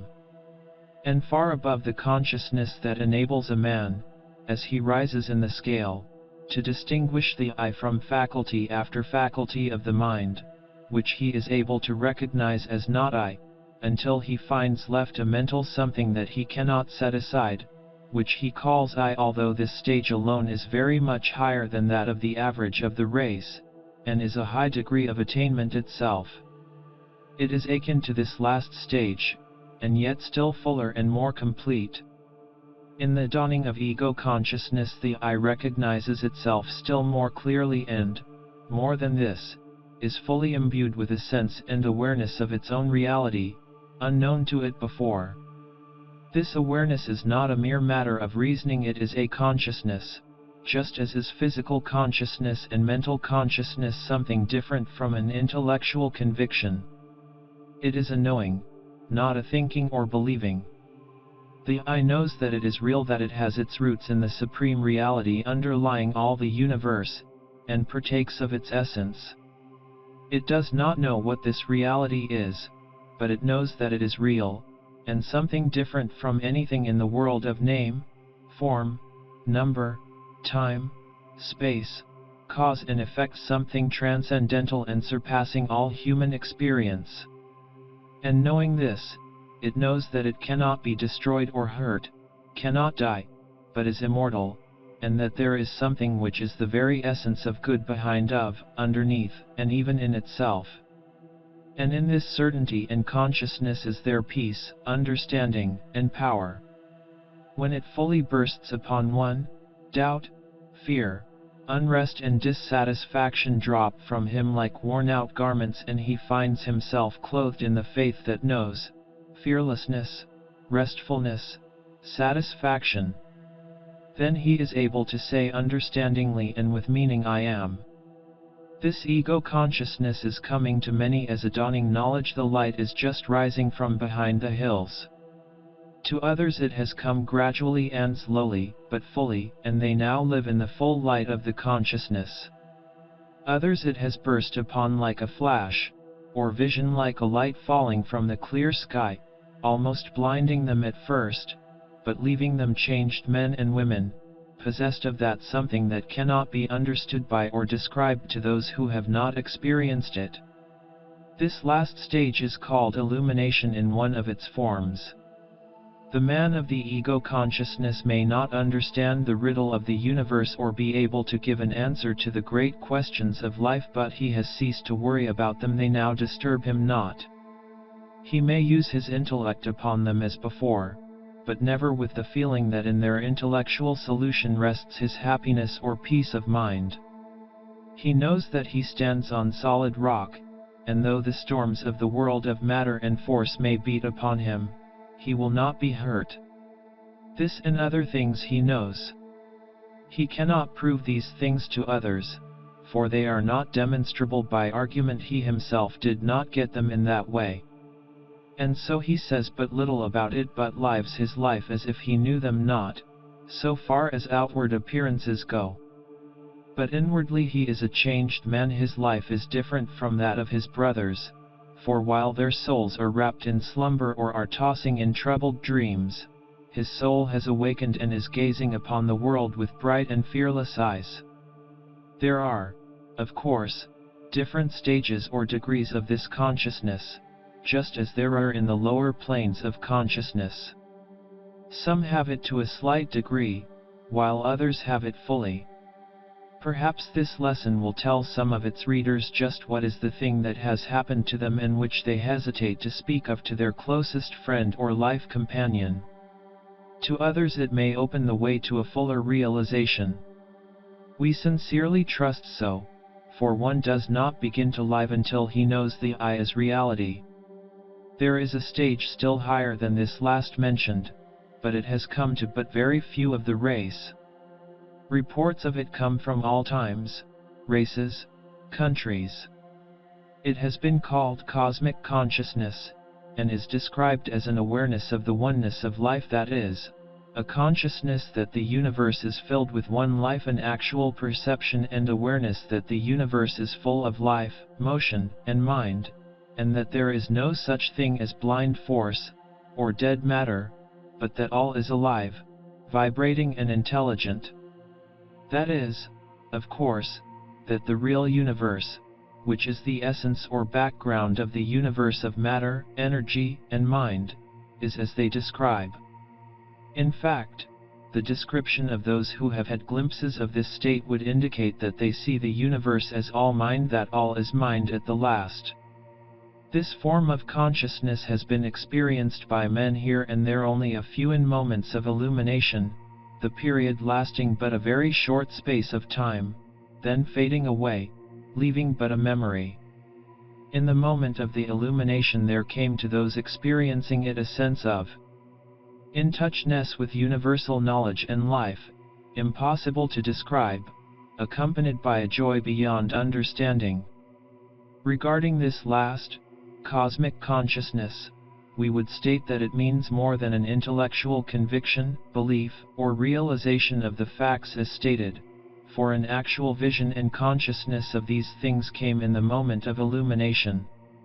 Some others report that they have a deep abiding sense of the reality of the facts described by the report of the illumined, but have not experienced the vision or ecstasy referred to. These last people seem to have with them always the same mental state as that possessed by those who had the vision and passed out of it, carrying with them the remembrance and feeling, but not the actual consciousness attained at the moment. They agree upon the essential particulars of the reports. Dr. Maurice Bucke, now passed out of this plane of life, wrote a book entitled Cosmic Consciousness, in which he describes a number of these cases, including his own, Walt Whitman's, and others, and in which he holds that this stage of consciousness is before the race and will gradually come to it in the future. He holds that the manifestation of it which has come to some few of the race, as above stated, is but the first beams of the sun which are flashing upon us and which are but prophecies of the appearance of the great body of light itself. We shall not here consider at length the reports of certain great religious personages of the past, who have left records that in moments of great spiritual exaltation they became conscious of being in the presence of the Absolute, or perhaps within the radius of the light of its countenance.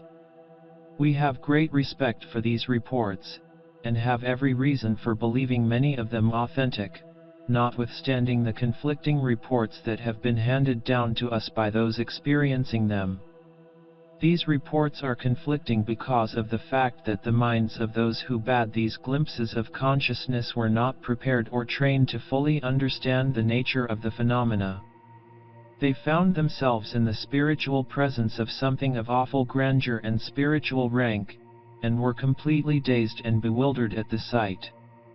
They did not understand the nature of the Absolute, and when they had sufficiently recovered they reported that they had been in the presence of God, the word God meaning their particular conception of deity, that is, the one appearing as deity in their own particular religious creed or school.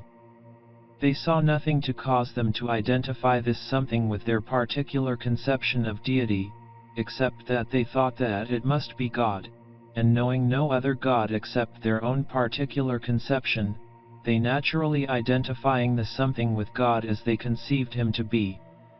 And their reports naturally were along these lines. Thus the reports of all religions are filled with accounts of the so-called miraculous occurrences.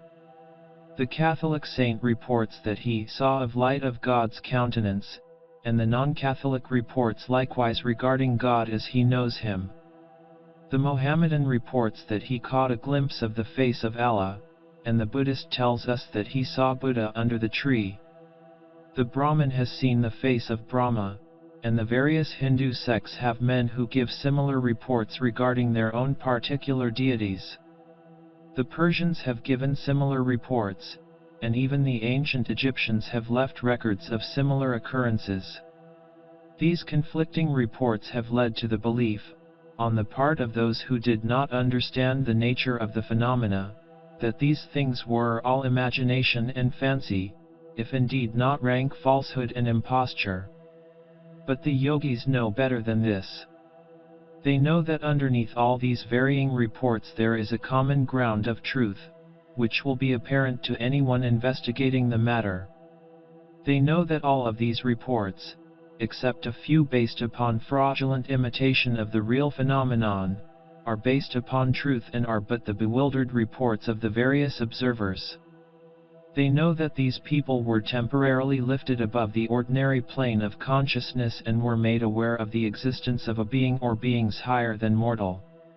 It does not follow that they saw God or the Absolute, for there are many beings of high spiritual growth and development that would appear to the ordinary mortal as a very God. The Catholic doctrine of angels and archangels is corroborated by those among the yogis who have been behind the veil, and they give us reports of the devas and other advanced beings. So the yogi accepts these reports of the various mystics, saints and inspired ones, and accounts for them all by laws perfectly natural to the students of the yogi philosophy, but which appear as supernatural to those who have not studied along these lines. But we cannot speak further of this phase of the subject in this lesson, for a full discussion of it would lead us far away from the phase of the general subject before us. But we wish to be understood as saying that there are certain centers in the mental being of man from which may come light regarding the existence of the absolute and higher order of beings. In fact, from these centers come to man that part of his mental feelings that he calls the religious instinct or intuition. Man does not arrive at that underlying consciousness of something beyond by means of his intellect. It is the glimmer of light coming from the higher centers of the self. He notices these gleams of light, but not understanding them, he proceeds to erect elaborate theological and creedal structures to account for them, the work of the intellect, however, always lacking that feeling that the intuition itself possesses. True religion, no matter under what name it may masquerade, comes from the heart and is not comforted or satisfied with these intellectual explanations, and hence comes that unrest and craving for satisfaction which comes to man when the light begins to break through. But we must postpone a further discussion of this part of the subject for the present. We shall consider it again in a future lesson in connection with other matters. As we have said, our next 2 lessons will take upon the inquiry regarding the regions outside of the consciousness of the ordinary man. You will find it a most fascinating and instructive inquiry, and one that will open up new fields of thought for many of you. Mantram, affirmation. I am a being far greater and grander than I have as yet conceived. I am unfolding gradually but surely into higher planes of consciousness. I am moving forward and upward constantly. My goal is the realization of the true self, and I welcome each stage of unfoldment that leads me toward my aim. I am a manifestation of reality. I am. The 8th lesson. The highlands and lowlands of mind. The self of each of us has a vehicle of expression which we call the mind, but which vehicle is much larger and far more complex than we are apt to realize. As a writer has said, our self is greater than we know, it has peaks above, and lowlands below the plateau of our conscious experience. That which we know as the conscious mind is not the soul. The soul is not a part of that which we know in consciousness, but, on the contrary, that which we know in consciousness is but a small part of the soul, the conscious vehicle of a greater self, or I. The yogis have always taught that the mind has many planes of manifestation and action, and that many of its planes operated above and below the plane of consciousness. Western science is beginning to realize this fact, and its theories regarding same may be found in any of the later works on psychology. But this is a matter of recent development in Western science. Until very recently, the textbooks held that consciousness and mind were synonymous, and that the mind was conscious of all of its activities, changes, and modifications. Was one of the first Western philosophers to advance the idea that there were planes of mental activity outside of the plane of consciousness, and since his time the leading thinkers have slowly but surely moved forward to his position. At the present time, it is generally conceded that at least 90% of our mental operations take place in the out-of-conscious realm. Professor Elmer Gates, the well-known scientist, has said, at least 90% of our mental life is subconscious. If you will analyze your mental operations, you will find that conscious thinking is never a continuous line of consciousness, but a series of conscious data with great intervals of subconscious. We sit and try to solve a problem, and fail. We walk around, try again, and fail. Suddenly an idea dawns that leads to the solution of the problem. The subconscious processes were at work. We do not volitionally create our own thinking. It takes place in us. We are more or less passive recipients. We cannot change the nature of a thought, or of a truth, but we can, as it were, guide the ship by a moving of the helm. Our mentation is largely the result of the great cosmic whole upon us. Sir William Hamilton says that the sphere of our consciousness is only a small circle in the center of a far wider sphere of action and thought, of which we are conscious through its effects. Taine says, outside of a little luminous circle, lies a large ring of twilight, and beyond this an indefinite night, but the events of this twilight and this night are as real as those within the luminous circle. Sir Oliver Lodge, the eminent English scientist, speaking of the planes of the mind, says, imagine an iceberg glorying in its crisp solidity, and sparkling pinnacles, resenting attention paid to its submerged self, or supporting region, or to the saline liquid out of which it arose, and into which in due course it will someday return. Or, reversing the metaphor, we might liken our present state to that of the hulls of ships submerged in a dim ocean among strange monsters, propelled in a blind manner through space, proud perhaps of accumulating many barnacles as decoration, only recognizing our destination by bumping against the clock wall, and with no cognizance of the deck and cabins above us, or the spars and sails, no thought of the sextant, and the compass, and the captain, no perception of the lookout on the mast of the distant horizon. With no vision of objects far ahead, dangers to be avoided, destinations to be reached, other ships to be spoken to by means other than by bodily contact, a region of sunshine and cloud, of space, or perception, and of intelligence utterly inaccessible to parts below the waterline. We ask our students to read carefully the above expression of Sir Oliver Lodge, for it gives one of the clearest and most accurate figures of the actual state of affairs concerning the mental planes that we have seen in Western writings. And other Western writers have noted and spoken of these out-of-conscious realms. Lewis has said, "It is very certain that in every conscious volition, every act that is so characterized, the larger part of it is quite unconscious. It is equally certain that in every perception there are unconscious processes of reproduction and inference. There is a middle distance of subconsciousness, and a background of unconsciousness." Taine has told us that mental events imperceptible to consciousness are far more numerous than the others, and of the world that makes up our being we only perceive the highest points, the lighted up peaks of a continent whose lower levels remain in the shade. Beneath ordinary sensations are their components, that is to say, the elementary sensations, which must be combined into groups to reach our. Maudsley says, "Examine closely and without bias the ordinary mental operations of daily life, and you will find that consciousness has not 1/10 part of the function therein which it is commonly assumed to have. In every conscious state there are at work conscious, subconscious, and infraconscious energies, the last as indispensable as the first." Oliver Holmes said, "There are thoughts that never emerge into consciousness, which yet make their influence felt among the perceptible mental currents, just as the unseen planets sway the movements of those that are watched and mapped by the astronomer." Many other writers have given us examples and instances of the operation of the out-of-consciousness planes of thought.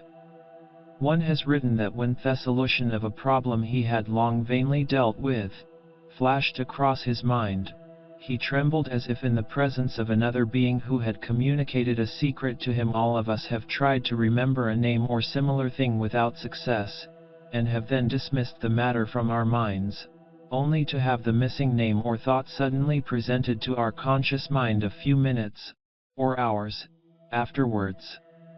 Something in our mind was at work hunting up the missing word, and when it found it, it presented it to us. A writer has mentioned what he called unconscious rumination, which happened to him when he read books presenting new points of view essentially opposed to his previous opinions. After days, weeks, or months, he found that to his great astonishment the old opinions were entirely rearranged, and new ones lodged there. Many examples of this unconscious mental digestion and assimilation are mentioned in the books on the subject written during the past few years. It is related of Sir W. R. Hamilton that he discovered quaternions one day while walking with his wife in the observatory at Dublin. He relates that he suddenly felt the galvanic circle of thought close, and the sparks that fell from it was the fundamental mathematical relations of his problem, which is now an important law in mathematics. Dr. Thompson has written, "At times I have had a feeling of the uselessness of all voluntary effort, and also that the matter was working itself clear in my mind. It has many times seemed to me that I was really a passive instrument in the hands of a person not myself." In view of having to wait for the results of these unconscious processes, I have proved the habit of getting together material in advance, and then leaving the mass to digest itself till I am ready to write about it. I delayed for a month the writing of my book System of Psychology, but continued reading the authorities. I would not try to think about the book. I would watch with interest the people passing the windows. One evening when reading the paper, the substance of the missing part of the book flashed upon my mind, and I began to write. This is only a sample of many such experiences. Berthelot, the founder of synthetic chemistry, has said that the experiments leading to his wonderful discoveries have never been the result of carefully followed trains of thought of pure reasoning processes, but have come of themselves, so to speak, from the clear sky. Mozart has written, "I cannot really say that I can account for my compositions. My ideas flow, and I cannot say whence or how they come. I do not hear in my imagination the parts successively, but I hear them, as it were, all at once. The rest is merely an attempt to reproduce what I have heard." Dr. Thompson, above mentioned, has also said, "In writing this work I have been unable to arrange my knowledge of a subject for days and weeks, until experienced a clearing up of my mind, when I took my pen and unhesitatingly wrote the result. I have best accomplished this by leading the conscious mind as far away as possible from the subject upon which I was writing." Professor Barrett says, "The of our being is not confined to subtle physiological processes which we have in common with all animal life. There are higher and more capacious powers wrapped up in our human personality than are expressed even by what we know of consciousness, will, or reason. There are supernormal and transcendental powers of which, at present, we only catch occasional glimpses, and behind and beyond the supernormal there are fathomless abysses, the divine ground of the soul, the ultimate reality of which our consciousness is but the reflection or faint perception. Into such lofty themes I do not propose to enter, they must be forever beyond the scope of human inquiry, nor is it possible within the limits of this paper to give any adequate conception of those mysterious regions of our complex personality, which are open to, and beginning to be disclosed by, scientific investigation." Rev. Dr. Andrew Murray has written, "Deeper down than where the soul with its consciousness can enter there is spirit matter linking man with God, and deeper down than the mind and feelings or will in the unseen depths of the hidden life there dwells the Spirit of God." This testimony is remarkable, coming from that source, for it corroborates and reiterates the yogi teachings of the indwelling Spirit. Schofield has written, "Our conscious mind, as compared with the unconscious mind, has been likened to the visible spectrum of the sun's rays, as compared to the invisible part which stretches indefinitely on either side. We know now that the chief part of heat comes from the ultra-red rays that show no light, and the main part of the chemical changes in the vegetable world are the results of the ultraviolet rays at the other end of the spectrum, which are equally invisible to the eye, and are recognized only by their potent effects.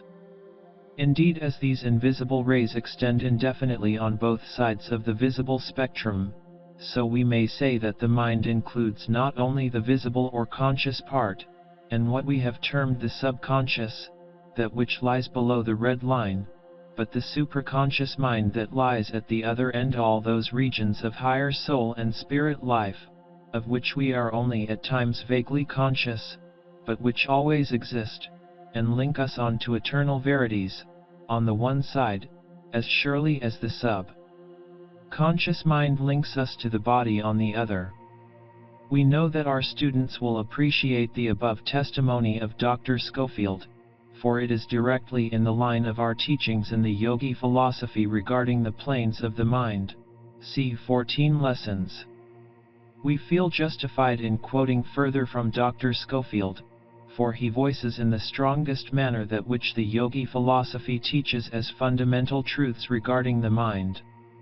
Dr. Schofield is an English writer on psychology, and so far as we know has no tendency toward occultism, his views having been arrived at by careful scientific study and investigation along the lines of Western psychology, which renders his testimony all the more valuable, showing as it does, how the human mind will instinctively find its way to the truth, even if it has to blaze a new trail through the woods, departing from the beaten tracks of other minds around it, which lack the courage or enterprise to strike out for themselves. Dr. Schofield writes, "The mind, indeed, reaches all the way, and while on the one hand it is inspired by the Almighty, on the other it energizes the body, all whose purposive life it originates." We may call the superconscious mind the sphere of the spirit life, the subconscious the sphere of the body life, and the conscious mind the middle region where both meet. Continuing, Dr. Schofield says, "The Spirit of God is said to dwell in believers, and yet, as we have seen, His presence is not the subject of direct consciousness. We would include, therefore, in the superconscious, all such spiritual ideas, together with conscience, the voice of God, as Max calls it, which is surely a half-conscious faculty. Moreover, the superconscious, like the subconscious, is, as we have said, best apprehended when the conscious mind is not active. Visions, meditations, prayers, and even dreams have been undoubtedly occasions of spiritual revelations, and many instances may be adduced as illustrations of the workings of the spirit apart from the action of reason or mind. The truth apparently is that the mind as a whole is an unconscious state, by that its middle registers, excluding the highest spiritual and lowest physical manifestations, are fitfully illuminated in varying degree by consciousness, and that it is to this illuminated part of the dial that the word mind, which rightly appertains to the whole, has been limited. Oliver Wendell Holmes has said, "The automatic flow of thought is often singularly favored by the fact of listening to a weak continuous discourse, with just enough ideas in it to keep the conscious mind busy." The induced current of thought is often rapid and brilliant in inverse ratio to the force of the inducing current. Wundt says, "The unconscious logical processes are carried on with a certainty and regularity which would be impossible where there exists the possibility of error." Our mind is so happily designed that it prepares for us the most important foundations of cognition, whilst we have not the slightest apprehension of the modus operandi. This unconscious soul, like a benevolent stranger, works and makes provisions for our benefit, pouring only the mature fruits into our laps.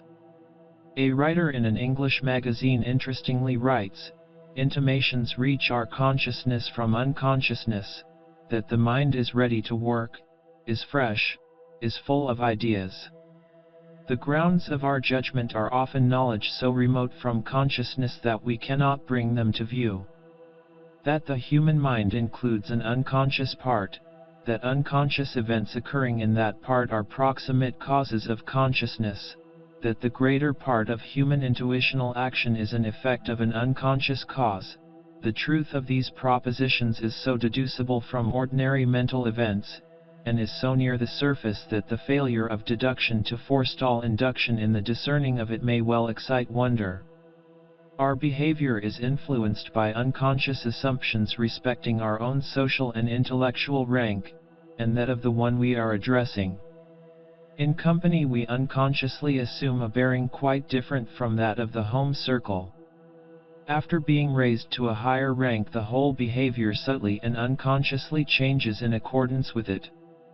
And Schofield adds to the last sentence, "This is also the case in a minor degree with different styles and qualities of dress and different environments. Quite unconsciously we change our behavior, carriage, and style, to suit the circumstance."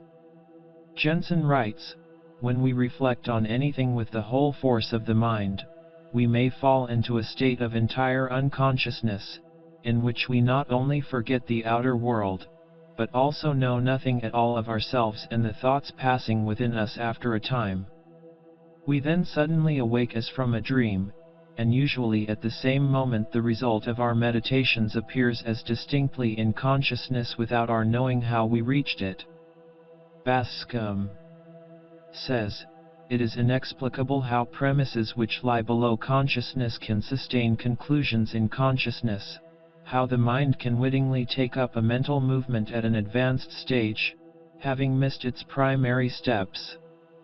Hamilton and other writers have compared the mind's action to that of a row of billiard balls, of which one is struck and the impetus transmitted throughout the entire row, the result being that only the last ball actually moves, the others remaining in their places. The last ball represents the conscious thought, the other stages in the unconscious mentation.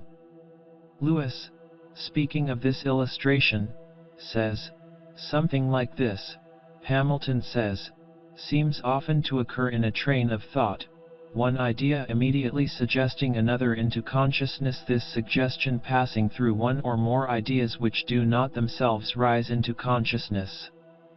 This point, that we are not conscious of the formation of groups, but only of a formed group, may throw light on the existence of unconscious judgments, unconscious reasonings, and unconscious registrations of experience. Many writers have related the process by which the unconscious mentation emerges gradually into the field of consciousness, and the discomfort attending the process. A few examples may prove interesting and instructive.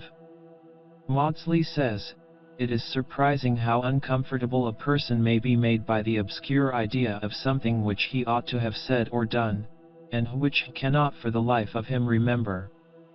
There is an effort of the lost idea to get into consciousness, which is relieved directly the idea bursts into consciousness." Oliver Wendell Holmes said, "There are thoughts that never emerge into consciousness, and which yet make their influence felt among the perceptive mental currents, just as the unseen planets sway the movements of the known ones." The same writer also remarks, "I was told of a businessman in Boston who had given up thinking of an important question as too much for him.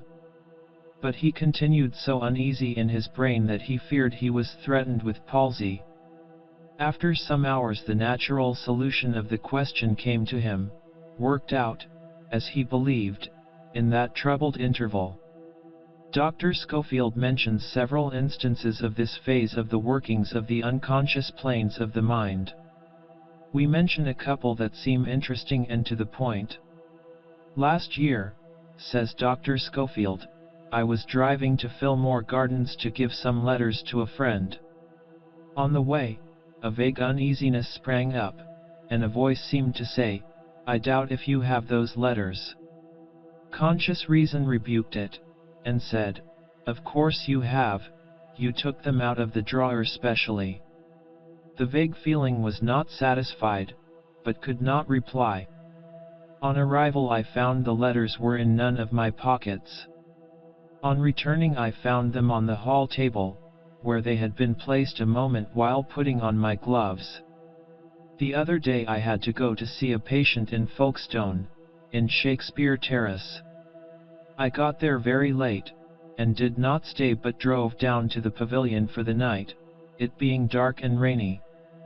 Next morning at 11 I walked up to find the house, knowing the general direction, though never having walked there before. I went up the main road, and, after passing a certain turning, began to feel a vague uneasiness coming into consciousness, that I had passed the terrace. On asking the way, I found it was so, and the turning was where the uneasiness began.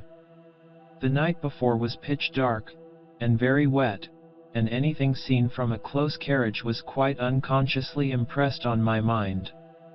Professor Kirchner says, "Our consciousness can only grasp one quite clear idea at once.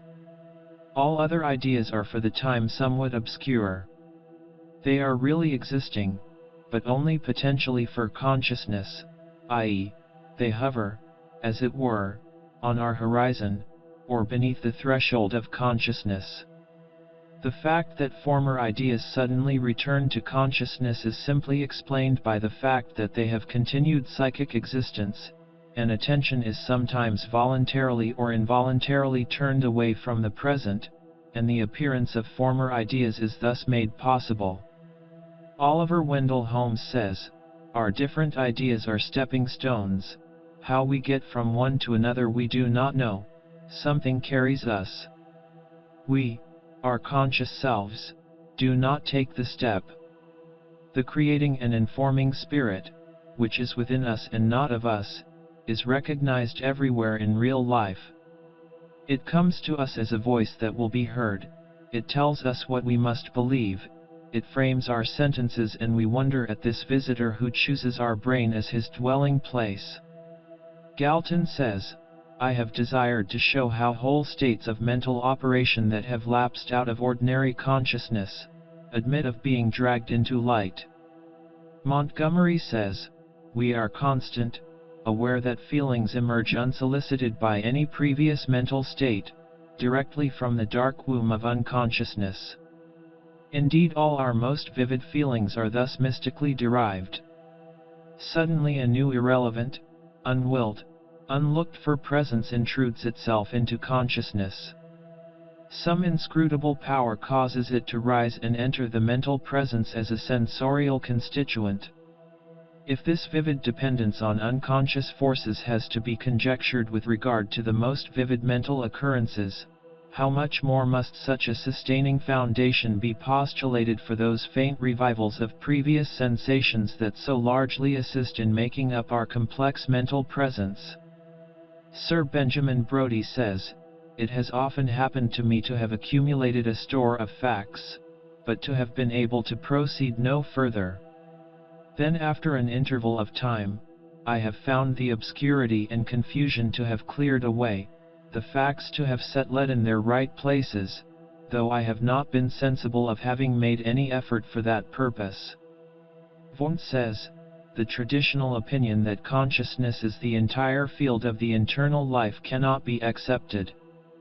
In consciousness, psychic acts are very distinct from one another, and observation itself necessarily conducts to unity in psychology. But the agent of this unity is outside of consciousness, which knows only the result of the work done in the unknown laboratory beneath it. Suddenly a new thought springs into being. Ultimate analysis of psychic processes shows that the unconscious is the theater of the most important mental phenomena. The conscious is always conditional upon the unconscious. Creighton says, our conscious life is the sum of these entrances and exits. Behind the scenes, as we infer, there lies a vast reserve which we call the unconscious, finding a name for it by the simple device of prefixing the negative article. The basis of all that lies behind the scene is the mere negative of consciousness. Maudsley says, the process of reasoning adds nothing to knowledge, in the reasoner. It only displays what was there before, and brings to conscious possession what before was unconscious. And again, mind can do its work without knowing it. Consciousness is the light that lightens the process, not the agent that accomplishes it. Wallstein says, it is through the subconscious self that Shakespeare must have perceived, without effort, great truths which are hidden from the conscious mind of the student, that Phidias painted marble and bronze, that Raphael painted Madonnas, and Beethoven composed symphonies. Ribbett says, the mind receives from experience certain data, and elaborates them unconsciously by laws peculiar to itself, and the result merges into consciousness.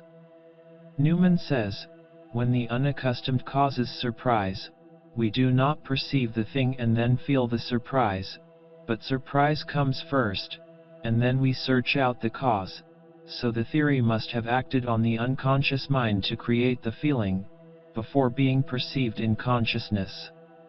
A writer in an English magazine says, of what transcendent importance is the fact that the unconscious part of the mind bears to the conscious part such a relation as the magic lantern bears to the luminous disk which it projects, that the greater part of the intentional action, the whole practical life of the vast majority of men, is an effect of events as remote from consciousness as the motion of the planets.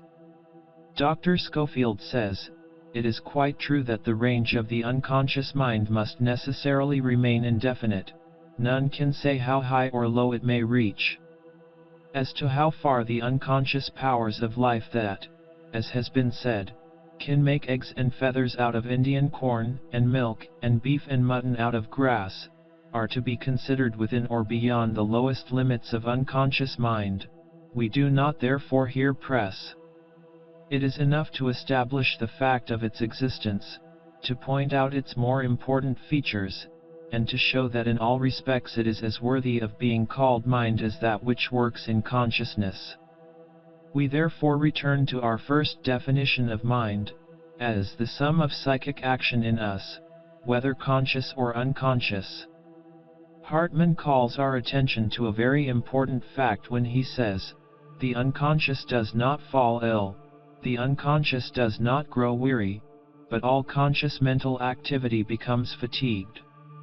Kant says, "To have ideas and yet not be conscious of them, therein seems to lie a contradiction." However, we may still be immediately aware of holding an idea, though we are not directly conscious of it. Maudsley says, "It may seem paradoxical to assert not merely that ideas may exist in the mind without any consciousness of them, but that an idea, or a train of associated ideas, may be quickened into action and actuate movements without itself being attended to. When an idea disappears from consciousness, it does not necessarily disappear entirely, it may remain latent below the horizon of consciousness. Moreover, it may produce an effect upon movement, or upon other ideas, when thus active below the horizon of consciousness." Says, "It does not follow that because we do not perceive thought that it does not exist. It is a great source of error to believe that there is no perception in the mind but that of which it is conscious." Oliver Wendell Holmes says, "The more we examine the mechanism of thought, the more we shall see that anterior unconscious action of the mind that enters largely into all of its processes. People who talk most do not always think most. I question whether persons who think most, that is, who have most conscious thought pass through their mind, necessarily do most mental work. Every new idea planted in a real thinker's mind grows when he is least conscious of it." Maudsley says, "It would go hard with mankind indeed, if they must act wittingly before they acted at all. Men, without knowing why, follow a course for which good reasons exist. Nay, more. The practical instincts of mankind often work beneficially in actual contradiction to their professed doctrines." The same writer says, "The best thoughts of an author are the unwilled thoughts which surprise himself, and the poet, under the influence of creative activity, is, so far as consciousness is concerned, being dictated to." A writer in an English magazine says, "When waiting on a pier for a steamer, I went on to the first, which was the wrong one. I came back and waited, losing my boat, which was at another part of the pier, on account of the unconscious assumption I had made, that this was the only place to wait for the steamer. I saw a man enter a room, and leave by another door. Shortly after, I saw another man exactly like him do the same. It was the same man, but I said it must be his twin brother, in the unconscious assumption that there was no exit for the first man but by the way he came, that by returning, ... Maudsley says, "The firmest resolve or purpose sometimes vanishes issueless when it comes to the brink of an act, while the true will, which determines perhaps a different act, springs up suddenly out of the depths of the unconscious nature, surprising and overcoming the conscious." Schofield says, "Our unconscious influence is the projection of our unconscious mind and personality unconsciously over others. This acts unconsciously on their unconscious centers, producing effects in character and conduct, recognized in consciousness. For instance, the entrance of a good man into a room where foul language is used, will unconsciously modify and purify the tone of the whole room. Our minds cast shadows of which we are as unconscious as those cast by our bodies, but which affect for good or evil all who unconsciously pass within their range. This is a matter of daily experience, and is common to all, though more noticeable with strong personalities. Now we have given much time and space to the expressions of opinion of various Western writers regarding this subject of there being a plane or planes of the mind outside of the field of consciousness. We have given space to this valuable testimony, not alone because of its intrinsic value and merit, but because we wish to impress upon the minds of our students that these out-of-conscious planes of mind are now being recognized by the best authorities in the Western world, although it has been only a few years back when the idea was laughed at as ridiculous, and as a mere dream of the Oriental teachers. Each writer quoted has brought out some interesting and valuable point of the subject, and the student will find that his own experiences corroborate the points cited by the several writers. In this way we think the matter will be made plainer, and will become fixed in the mind of those who are studying this course of lessons. But we must caution our students from hastily adopting the several theories of Western writers, advanced during the past few years, regarding these out-of-conscious states. The trouble has been that the Western writers, dazzled by the view of the subconscious planes of mentation that suddenly burst upon the Western thought, hastily adopted certain theories, which they felt would account for all the phenomena known as psychic, and which they thought would fully account for all the problems of the subject. These writers, while doing a most valuable work, which has helped thousands to form new ideas regarding the nature and workings of the mind, nevertheless did not sufficiently explore the nature of the problem before them. A little study of the Oriental philosophies might have saved them and their readers much confusion. For instance, the majority of these writers hastily assumed that because there was an out-of-conscious plane of mentation, therefore all the workings of the mind might be grouped under the head of conscious and subconscious, and that all the out-of-conscious phenomena might be grouped under the head of subconscious mind, subjective mind, etc., ignoring the fact that this class of mental phenomena embraced not only the highest but the lowest forms of mentation. In their newly found mind, which they called subjective or subconscious, they placed the lowest traits and animal passions, insane impulses, delusions, bigotry, animal-like intelligence, etc., etc., as well as the inspiration of the poet and musician, and the high spiritual longings and feelings that one recognizes as having come from the higher regions of the soul. This mistake was a natural one, and at first reading the Western world was taken by storm, and accepted the new ideas and theories as truth.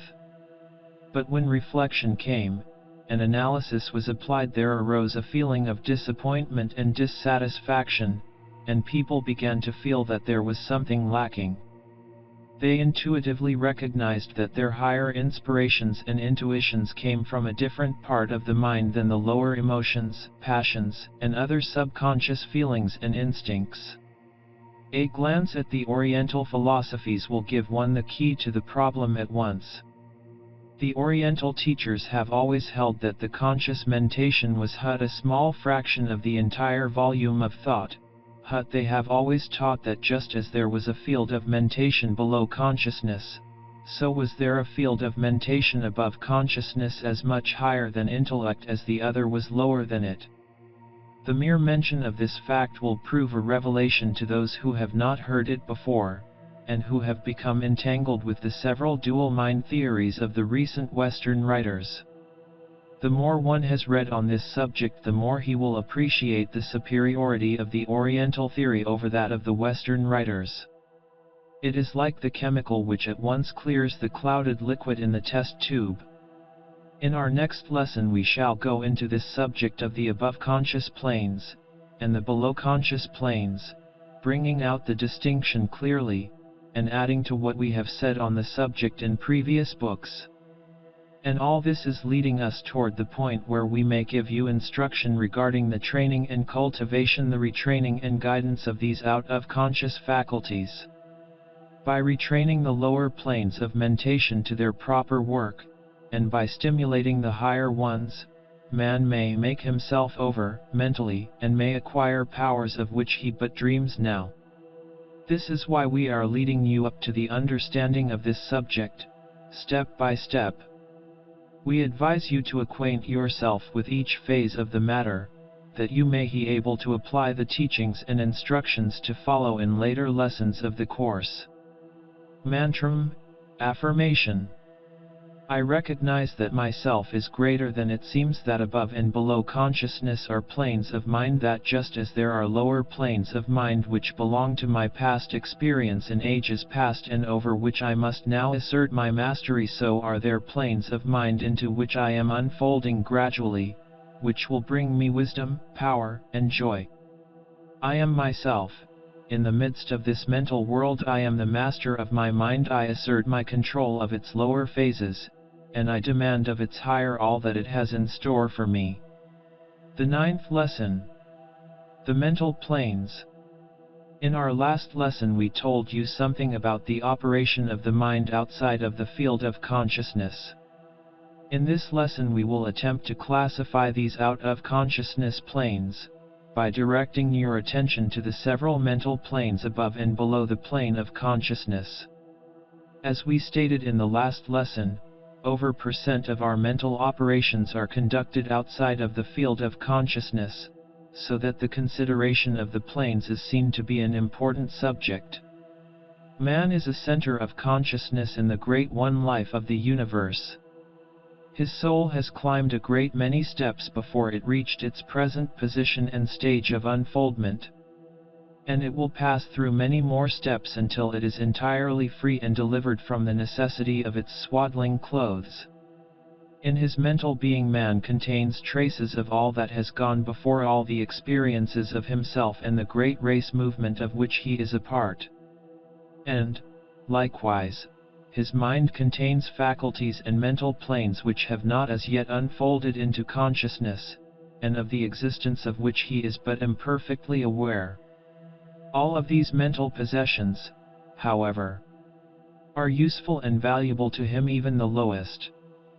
The lowest may be used to advantage, under proper mastery, and are only dangerous to the man who allows them to master him instead of serving him as they should, considering his present stage of development.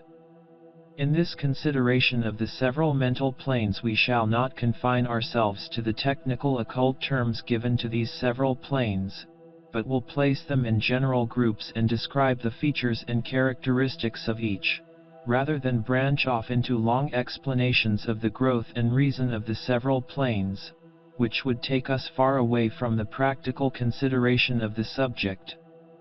Beginning at the lowest point of the scale, we see that man has a body. The body is composed of minute cells of protoplasm. These cells are built up of countless molecules, atoms, and particles of matter, precisely the same matter that composes the rocks, trees, air, etc., around him. The yogi philosophy tells us that even the atoms of matter have life and an elementary manifestation of mind, which causes them to group together according to the law of attraction, forming different elements, combinations, etc. This law of attraction is a mental operation, and is the first evidence of mental choice, action, and response. Below this is prana or force, which, strictly speaking, is also a manifestation of mind, although for convenience we designate it as a separate manifestation of the Absolute. And therefore we find that this law of attraction between the atoms and particles of matter is a mental action, and that it belongs to man's mental kingdom, because he has a body and this mental action is continually going on in his body. So therefore this is the lowest mental plane to be considered in the make-up of the man. This plane is, of course, far sunken beneath the plane of consciousness, and is scarcely identified with the personality of the man at all, but rather belongs to the life of the whole, manifest in the rock as well as in the man. But after these atoms have been grouped by the law of attraction and have formed molecules of matter, they are taken possession of by a higher mental activity and built up into cells by the mental action of the plant. The life impulse of the plant begins by drawing to it certain particles of inorganic matter, chemical elements, and then building them into a single cell. Oh, mystery of the cell! The intellect of man is unable to duplicate this wonderful process. The mind principle on the vegetative plane, however, knows exactly how to go to work to select and draw to itself just the elements needed to build up the single cell. Then, taking up its abode in that cell, using it as a basis of operations, it proceeds to duplicate its previous performance, and so cell after cell is added, by the simple reproductive process of division and subdivision, the primitive and elemental sex process, until the mighty plant is built up. From the humblest vegetable organism up to the greatest oak, the process is the same. And it does not stop there. The body of man is also built up in just this way, and he has this vegetative mind also within him, below the plane of consciousness, of course. To many this thought of a vegetative mind may be somewhat startling. But let us remember that every part of our body has been built up from the vegetable cell. The unborn child starts with the coalition of two cells. These cells begin to build up the new body for the occupancy of the child, that is, the mind principle in the cells directs the work, of course drawing upon the body of the mother for nourishment and supplies. The nourishment in the mother's blood, which supplies the material for the building up of the child's body, is obtained by the mother eating and assimilating the vegetable cells of plants, directly or indirectly. If she eats fruit, nuts, vegetables, etc., she obtains the nourishment of the plant life directly. If she eats meat, she obtains it indirectly, for the animal from which the meat was taken built up the meat from vegetables. There is no two ways about this. All nourishment of the animal and human kingdom is obtained from the vegetable kingdom, directly or indirectly. And the cell action in the child is identical with the cell action in the plant. Cells constantly reproducing themselves and building themselves up into bodily organs, parts, etc., under the direction and guidance of the mind principle. The child grows in this way until the hour of birth. It is born, and then the process is but slightly changed. The child begins to take nourishment either from the mother's milk or from the milk of the cow, or other forms of food. And as it grows larger, it partakes of many different varieties of food. But always it obtains building material from the cell life of the plants. And this great building up process is intelligent, purposeful, to a wonderful degree. Man with his boasted intellect cannot explain the real thingness of the process.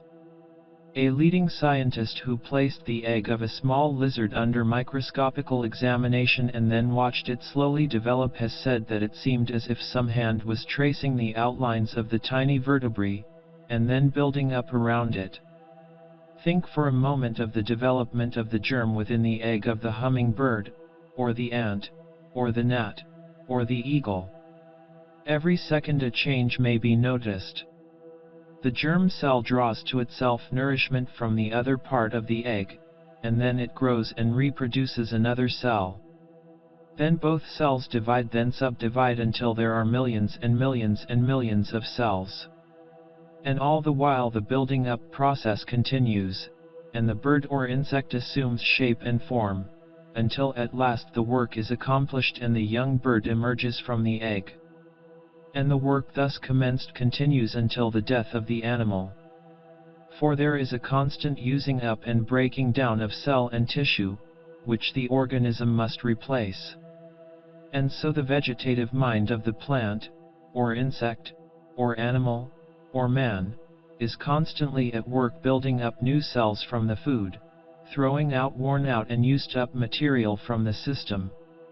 Not only this, but it attends to the circulation of the blood in order that the materials for the building up may be carried to all parts of the system. It attends to the digestion and assimilation of the food, the wonderful work of the organs of the body. It attends to the healing of wounds, the fight against disease, the care of the physical body. And all this out of the plane of consciousness in the infant man, the animal world, the vegetable kingdom ever at work, untiring, intelligent, wonderful.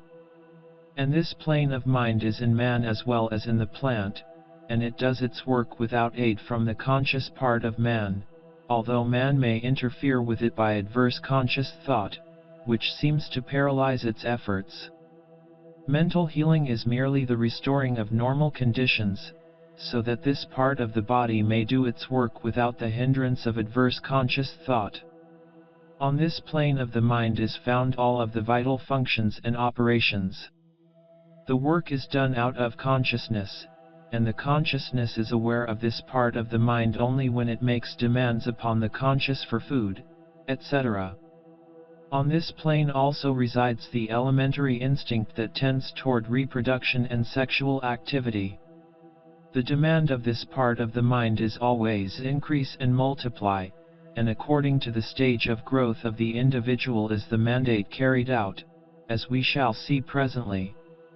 The elementary impulses and desires that we find rising into the field of consciousness come from this plane of the mind. Hunger, thirst, and the reproductive desires are its messages to the higher parts of the mind.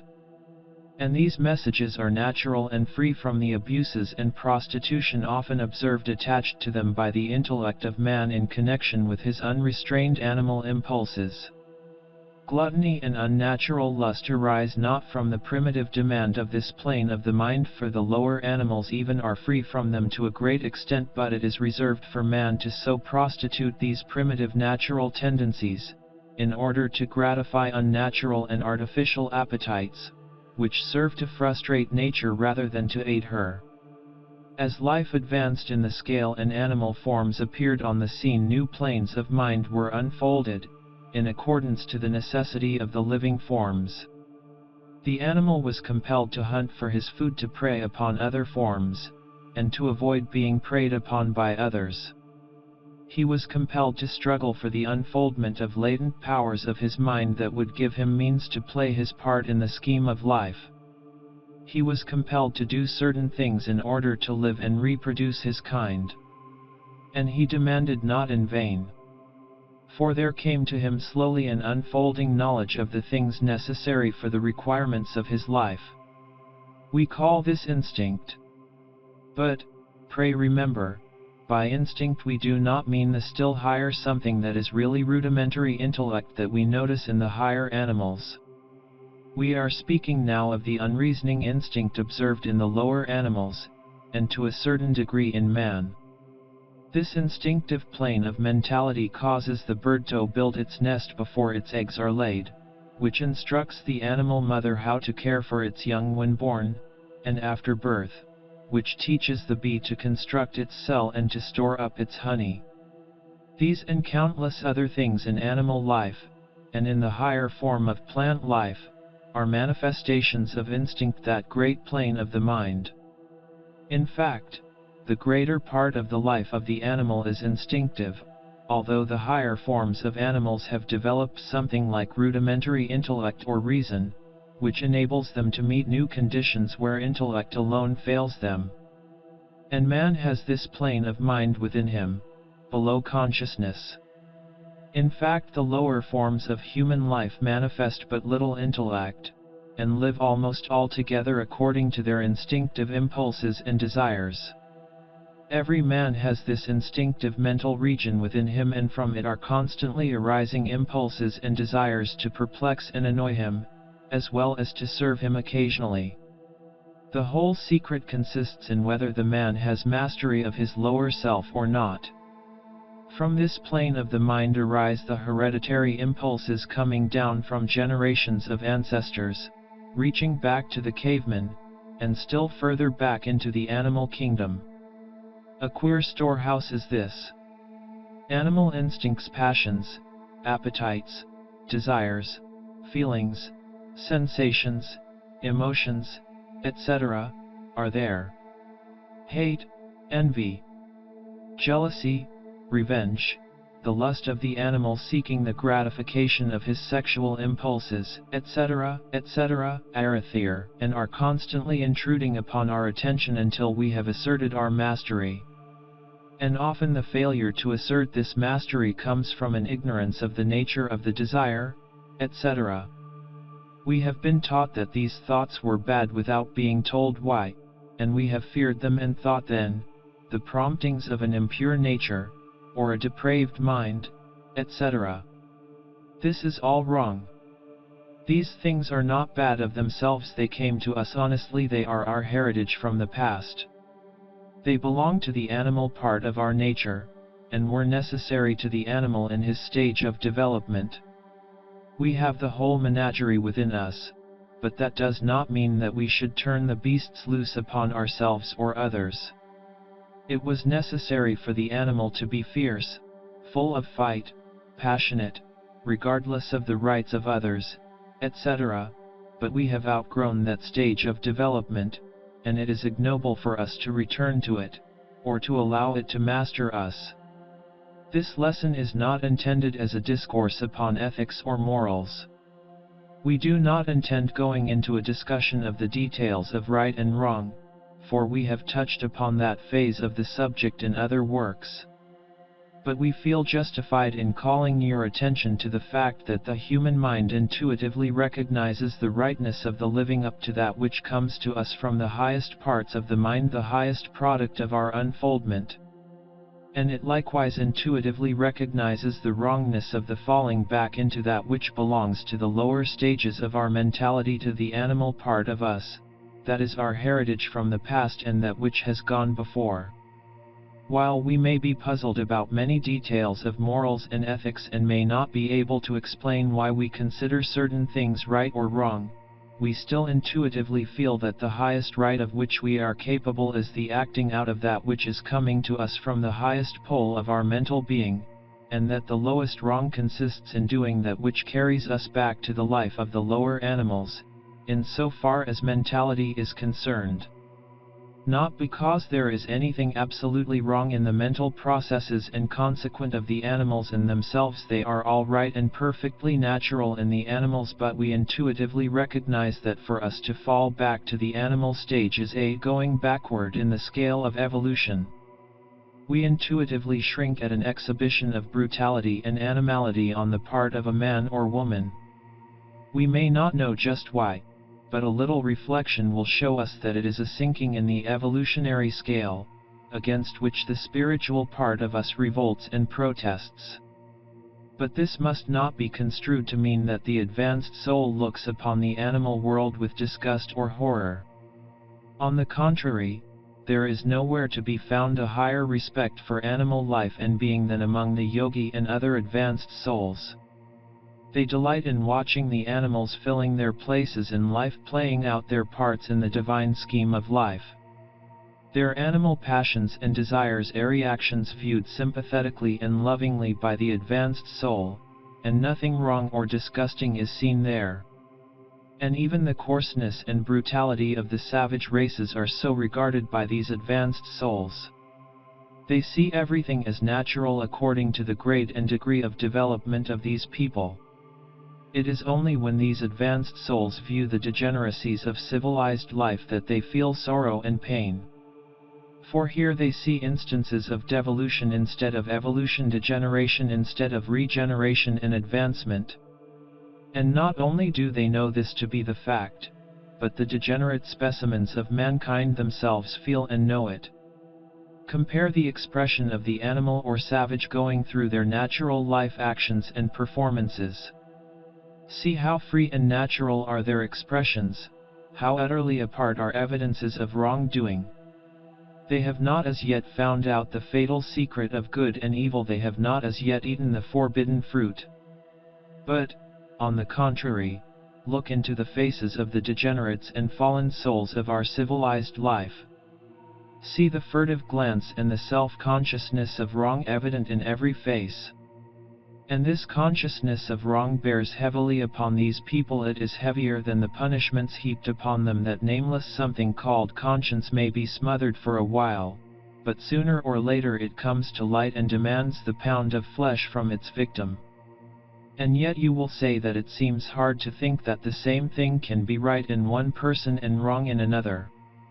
This seems like a hard saying and a dangerous doctrine, but it is the truth. And man instinctively recognizes it. He does not expect the same sense of moral responsibility in a young child, or in a savage, that he does in a mature, developed, civilized man. He may restrain the child and the savage, for self-protection and the welfare of all, but he realizes the distinction, or at least should do so. And not only is this true, but as man advances in the scale he casts off many ideas of wrong that he once held, having outgrown the old ideas and having grown into new conceptions. And the tendency is always upward and onward. The tendency is constantly from force and restraint toward love and freedom.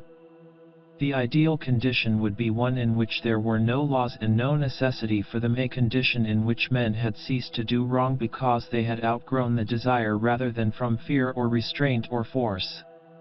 And while this condition as yet seems afar off, there is constantly going on an unfoldment of higher planes and faculties of the mind, which when once fully manifest in the race will work a complete revolution in ethics and laws and government, and for the better, of course.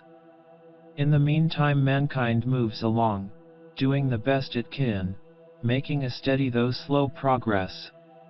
There is another plane of the mind which is often called the instinct, but which is but a part of the plane of the intellect, although its operations are largely below the field of consciousness.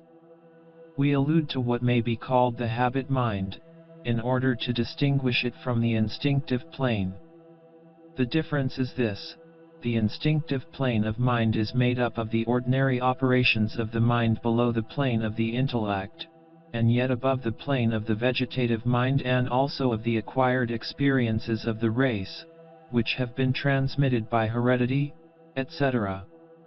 But the habit mind contains only that which has been placed there by the person himself and which he has acquired by experience, habit, and observation, repeated so often until the mind knows it so well that it is carried below the field of consciousness and becomes second nature, and akin to instinct. The textbooks upon psychology are filled with illustrations and examples of the habit phase or plane of the mental operations, and we do not think it necessary to repeat instances of the same kind here. Everyone is familiar with the fact that tasks which at first are learned only by considerable work and time soon become fixed in some part of the mind until their repetition calls for little or no exercise of conscious mental operation. In fact, some writers have claimed that no one really learns how to perform a task until he can perform it almost automatically. The pupil who in the early stages of piano playing finds it most difficult to control and manage his fingers, after a time is able to forget all about his fingering and devote his entire attention to the pages of his music, and after this he is able to apparently let his fingers play the entire piece of music by themselves, without a thought on his part. The best performers have told us that in the moments of their highest efforts they are aware that the out-of-conscious portion of their mind is doing the work for them, and they are practically standing aside and witnessing the work being done. So true is this that in some cases it is related that if the performer's conscious mind attempts to take up the work, the quality is impaired and the musician and the audience notice the difference. The same thing is true in the case of the woman learning to operate the sewing machine. It is quite difficult at first, but gradually it grows to run itself.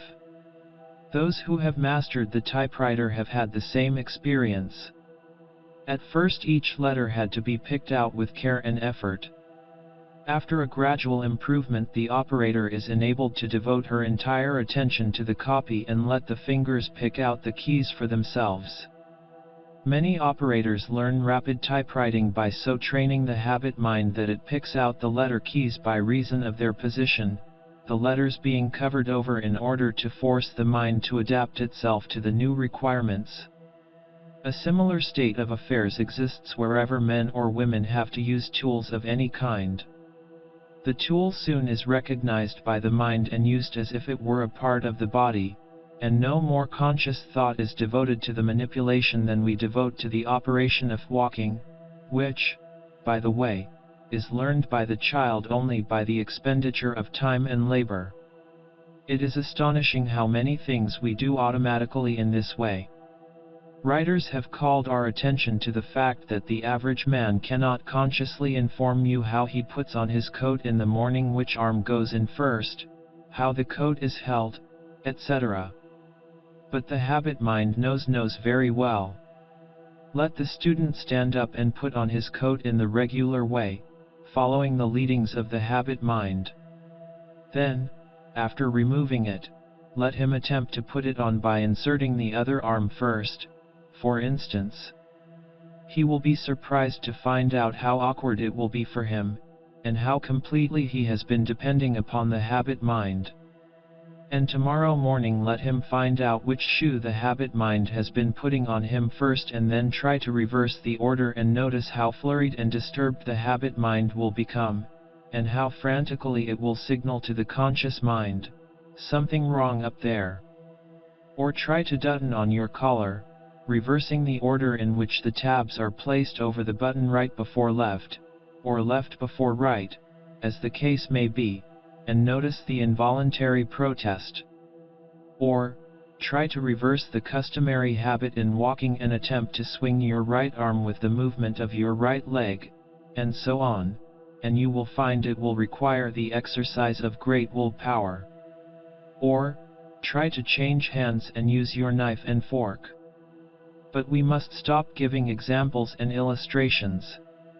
Their number is countless. Not only does the habit mind attend to physical actions, etc., but it also takes a hand in our mental operations. We soon acquire the habit of ceasing to consciously consider certain things, and the habit mind takes the matter for granted, and thereafter we will think automatically on those particular questions, unless we are shaken out of the habit by a rude jolt from the mind of someone else, or from the presentation of some conflicting idea occasioned by our own experience or reasoning processes. And the habit mind hates to be disturbed and compelled to revise its ideas. It fights against it, and rebels, and the result is that many of us are slaves to old outgrown ideas that we realize are false and untrue, but which we find that we cannot exactly get rid of. In our future lessons we will give methods to get rid of these old outgrown ideas. There are other planes of mind which have to do with the phenomena known as psychic, by which is meant the phases of psychic phenomena known as clairvoyance, psychometry, telepathy, etc., but we shall not consider them in this lesson, for they belong to another part of the general subject. We have spoken of them in a general way in our 14 lessons in yogi philosophy, etc. And now we come to the plane of mind known to us as intellect or the reasoning faculties. Webster defines the word intellect as follows: the part or faculty of the human soul by which it knows, as distinguished from the power to feel and to will, the thinking faculty, the understanding. The same authority defines the word reason as follows: the faculty or capacity of the human mind by which it is distinguished from the intelligence of the inferior animals. We shall not attempt to go into a consideration of the conscious intellect, for to do so we would be compelled to take up the space of the remaining lessons of the course, and besides, the student may find extended information on this subject in any of the textbooks on psychology. Instead we will consider other faculties and planes of mind which the said textbooks pass by rapidly, or perhaps deny. And one of these planes is that of unconscious reasoning, or intellect. To many this term will seem paradoxical, but students of the unconscious will understand just what is meant. Reasoning is not necessarily conscious in its operations. In fact, a greater part of the reasoning processes are performed below or above the conscious field. In our last lesson we have given a number of examples proving this fact, but a few more remarks may not be out of place, nor without interest to the student. In our last lesson you will see many instances stated in which the subconscious field of the intellect worked out problems, and then after a time handed to the conscious reason the solution of the matter. This has occurred to many of us, if not indeed to all of us. Who has not endeavored to solve a problem or question of some sort and after giving it up has had it suddenly answered and flashed into consciousness when least expected? The experience is common to the race. While the majority of us have noticed these things, we have regarded them as exceptional and out of the general rule. Not so, however, with students of the mental planes. The latter have recognized these planes of reason, and have availed themselves of their knowledge by setting these unconscious faculties to work for them. In our next lesson we will give directions to our students regarding this accomplishment, which may prove of the greatest importance to those who will take the trouble to practice the directions given. It is a plan that is known to the majority of men who have done things in the world, the majority of them, however, having discovered the plan for themselves as the result of a need or demand upon the inner powers of mind. The plane of mind immediately above that of intellect is that known as intuition. Intuition is defined by Webster as follows: direct apprehension or cognition, immediate knowledge, as in perception or consciousness, involving no reasoning process, quick or ready insight or apprehension. It is difficult to explain just what is meant by intuition, except to those who have experienced it, and these people do not need the explanation. Intuition is just as real a mental faculty as is intellect, or, to be more exact, is just as much a collection of mental faculties. Intuition is above the field of consciousness, and its messages are passed downward, though its processes are hidden. The race is gradually unfolding into the mental plane of intuition, and the race will someday pass into full consciousness on that plane. In the meantime it gets but flashes and glimpses from the hidden region. Many of the best things we have come from that region. Art, music, the love of the beautiful and good poetry, the higher form of love, spiritual insight to a certain degree, intuitive perception of truth, etc., etc., come from this region. These things are not reasoned out by the intellect, but seem to spring full-born from some unknown region of the mind. In this wonderful region dwells genius. Many, if not all of the great writers, poets, musicians, artists, and other examples of genius have felt that their power came to them from some higher source. Many have thought that it emanated from some being kindly to them, who would inspire them with power and wisdom. Some transcendent power seemed to have been called into operation, and the worker would feel that his product or creation was not his handiwork, but that of some outside intelligence. The Greeks recognized this something in man, and called it man's daemon. Plutarch in his discourse on the daemon that guided Socrates speaks of the vision of Timarchus, who, in the case of Trophonius, saw spirits which were partly attached to human bodies, and partly over and above them, shining luminously over their heads. He was informed by the oracle that the part of the spirit which was immersed in the body was called the soul, but that the outer and unimmersed portion was called the daemon. The oracle also informed him that every man had his daemon, whom he is bound to obey. Those who implicitly follow that guidance are the prophetic souls, the favorites of the gods. Goethe also spoke of the daemon as a power higher than the will, and which inspired certain natures with miraculous energy. We may smile at these conceptions, but they are really very close to the truth. The higher regions of the mind, while belonging to the individual, and a part of himself, are so far above his ordinary consciousness that to all intents and purposes messages from them are as orders from another and higher soul. But still the voice is that of the I, speaking through its sheaths as best it is able. This power belongs to every one of us, although it manifests only in the degree that we are able to respond to it. It grows by faith and confidence, and closes itself up, and withdraws into its recesses when we doubt it and would question its veracity and reality. What we call originality comes from this region. The intuitive faculties pass on to the conscious mind some perception of truth higher than the intellect has been able to work out for itself, and it is called the work of genius. The advanced occultist knows that in the higher regions of the mind are locked up intuitive perceptions of all truth, and that he who can gain access to these regions will know everything intuitively, and as a matter of clear sight, without reasoning or explanation. Paragraph continues. The race has not as yet reached the heights of intuition, it is just beginning to climb the foothills. But it is moving in the right direction. It will be well for us if we will open ourselves to the higher inner guidance, and be willing to be led by the Spirit. This is a far different thing from being led by outside intelligence, which may, or may not, be qualified to lead. But the Spirit within each of us has our interests at heart and is desirous of our best good, and is not only ready but willing to take us by the hand and lead us on. The higher self is doing the best it can for our development and welfare, but is hampered by the confining sheaths. And alas, many of us glory in these sheaths and consider them the highest part of ourselves. Do not be afraid to let the light of the Spirit pierce through these confining sheaths and dissolve them.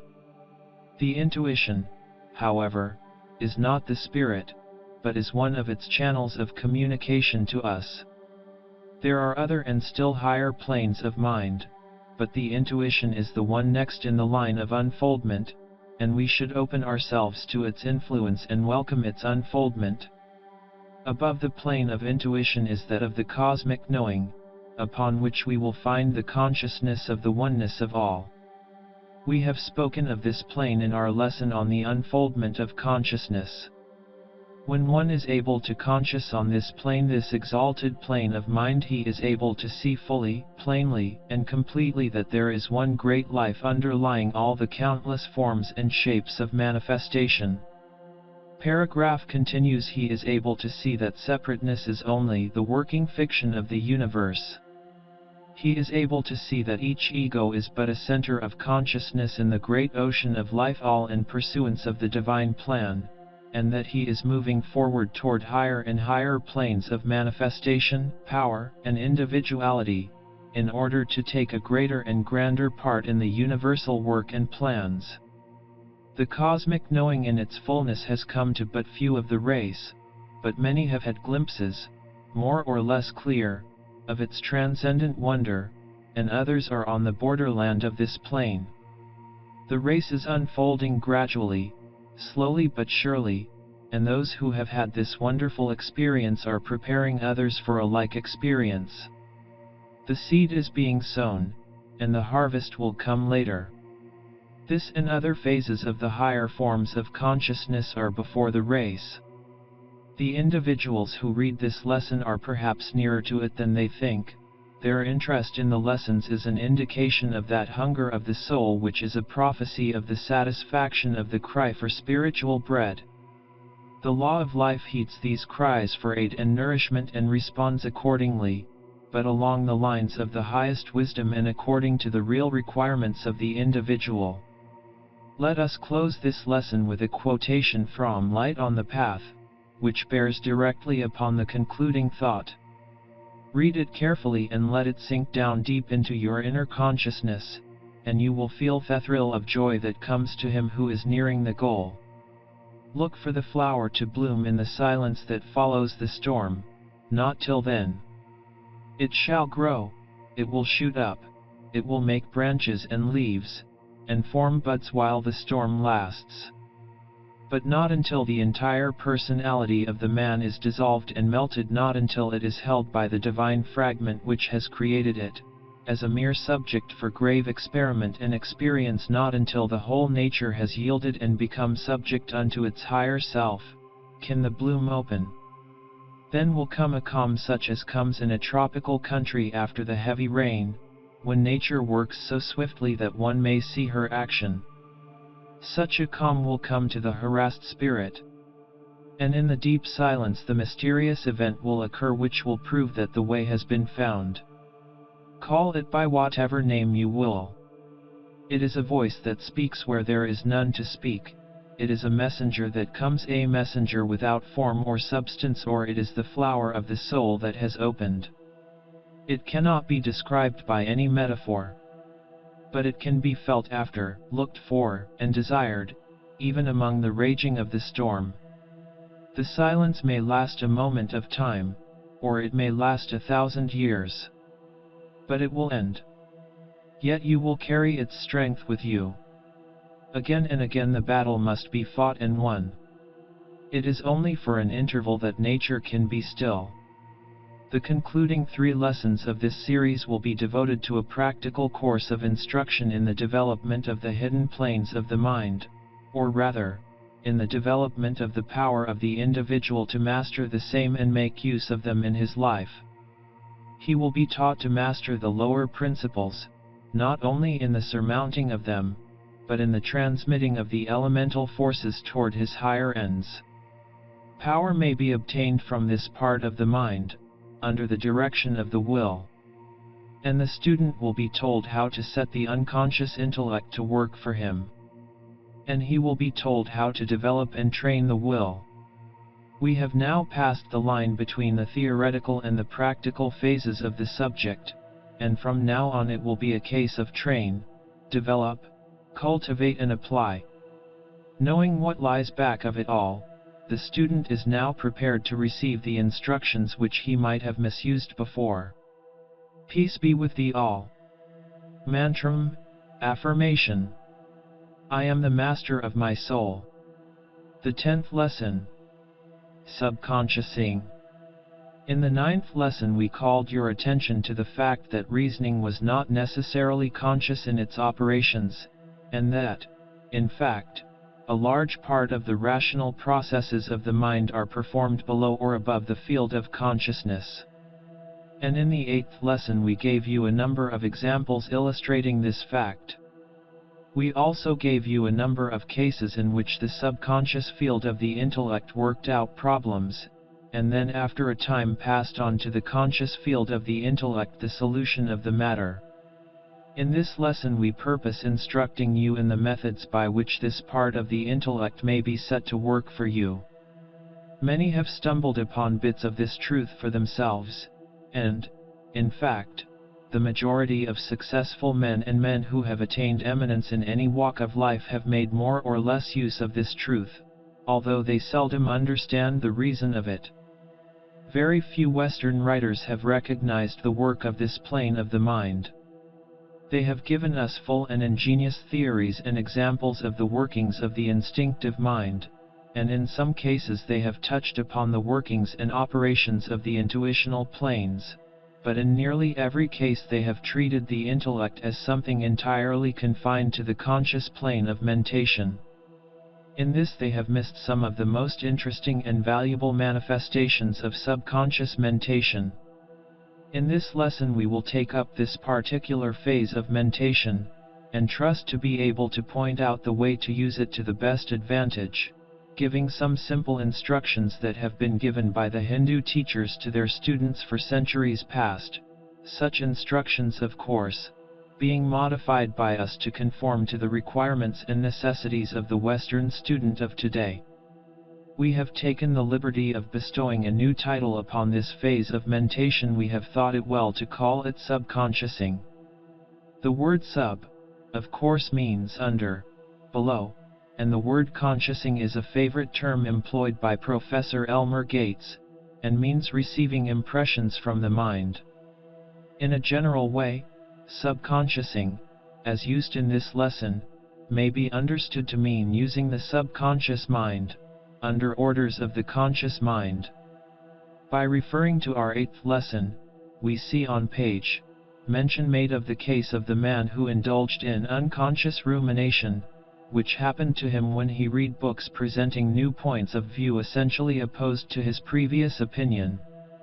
You will note that after days, weeks, or months, he found that to his great astonishment the old opinions were entirely rearranged, and new ones lodged there. On the same page you will see mentioned the case of Sir William Hamilton, who discovered an important law of mathematics while walking with his wife. Paragraph continues. In this case he had been previously thinking of the missing link in his chain of reasoning, and the problem was worked out for him by the subconscious plane of his intellect. On the same page, and the one following, is found the case of Dr. Thompson, who gives an interesting account of the workings of this part of his mind, which caused him at times to experience a feeling of the uselessness of all voluntary effort, coupled with a feeling that the matter was working itself clear in his mind. He tells us that at times he seemed to be merely a passive instrument in the hands of some person other than himself, who compelled him to wait until the work was performed for him by some hidden region of the mind. When the subconscious part of the mind had completed its work, it would flash the message to his conscious mind, and he would begin to write. On page mention is also made of the great French chemist Berthelot, who relates that some of his best conceptions have flashed upon him as from the clear sky. In fact, the 8th lesson is largely made up of examples of this kind, and we ask the student to reread the same, in order to refresh his mind with the truth of the workings of the subconscious mentality. But you will notice in nearly all the cases mentioned, that those who related instances of the help of the subconscious mind had merely stumbled upon the fact that there was a part of the mind below consciousness that could and would work out problems for one, if it could somehow be set in operation. And these people trusted to luck to start that part of the mind in operation. Or rather, they would saturate their conscious mind with a mass of material, like stuffing the stomach with food, and then bid the subconscious mind assort, separate, arrange and digest the mental food, just as does the stomach and digestive apparatus digest the natural food outside of the realm of consciousness or volition. In none of the cases mentioned was the subconscious mind directed specially to perform its wonderful work. It was simply hoped that it might digest the mental material with which it had been stuffed in pure self-defense. But there is a much better way, and we intend to tell you about it. The Hindu yogis, or rather those who instruct their pupils in Raja Yoga, give their students directions whereby they may direct their subconscious minds to perform mental tasks for them, just as one may direct another to perform a task. They teach them the methods whereby, after having accumulated the necessary materials, they may bid the subconscious mentality to sort it out, rearrange, analyze, and build up from it some bit of desired knowledge. More than this, they instruct their pupils to direct and order the subconscious mentality to search out and report to them certain information to be found only within the mind itself, some question of philosophy or metaphysics.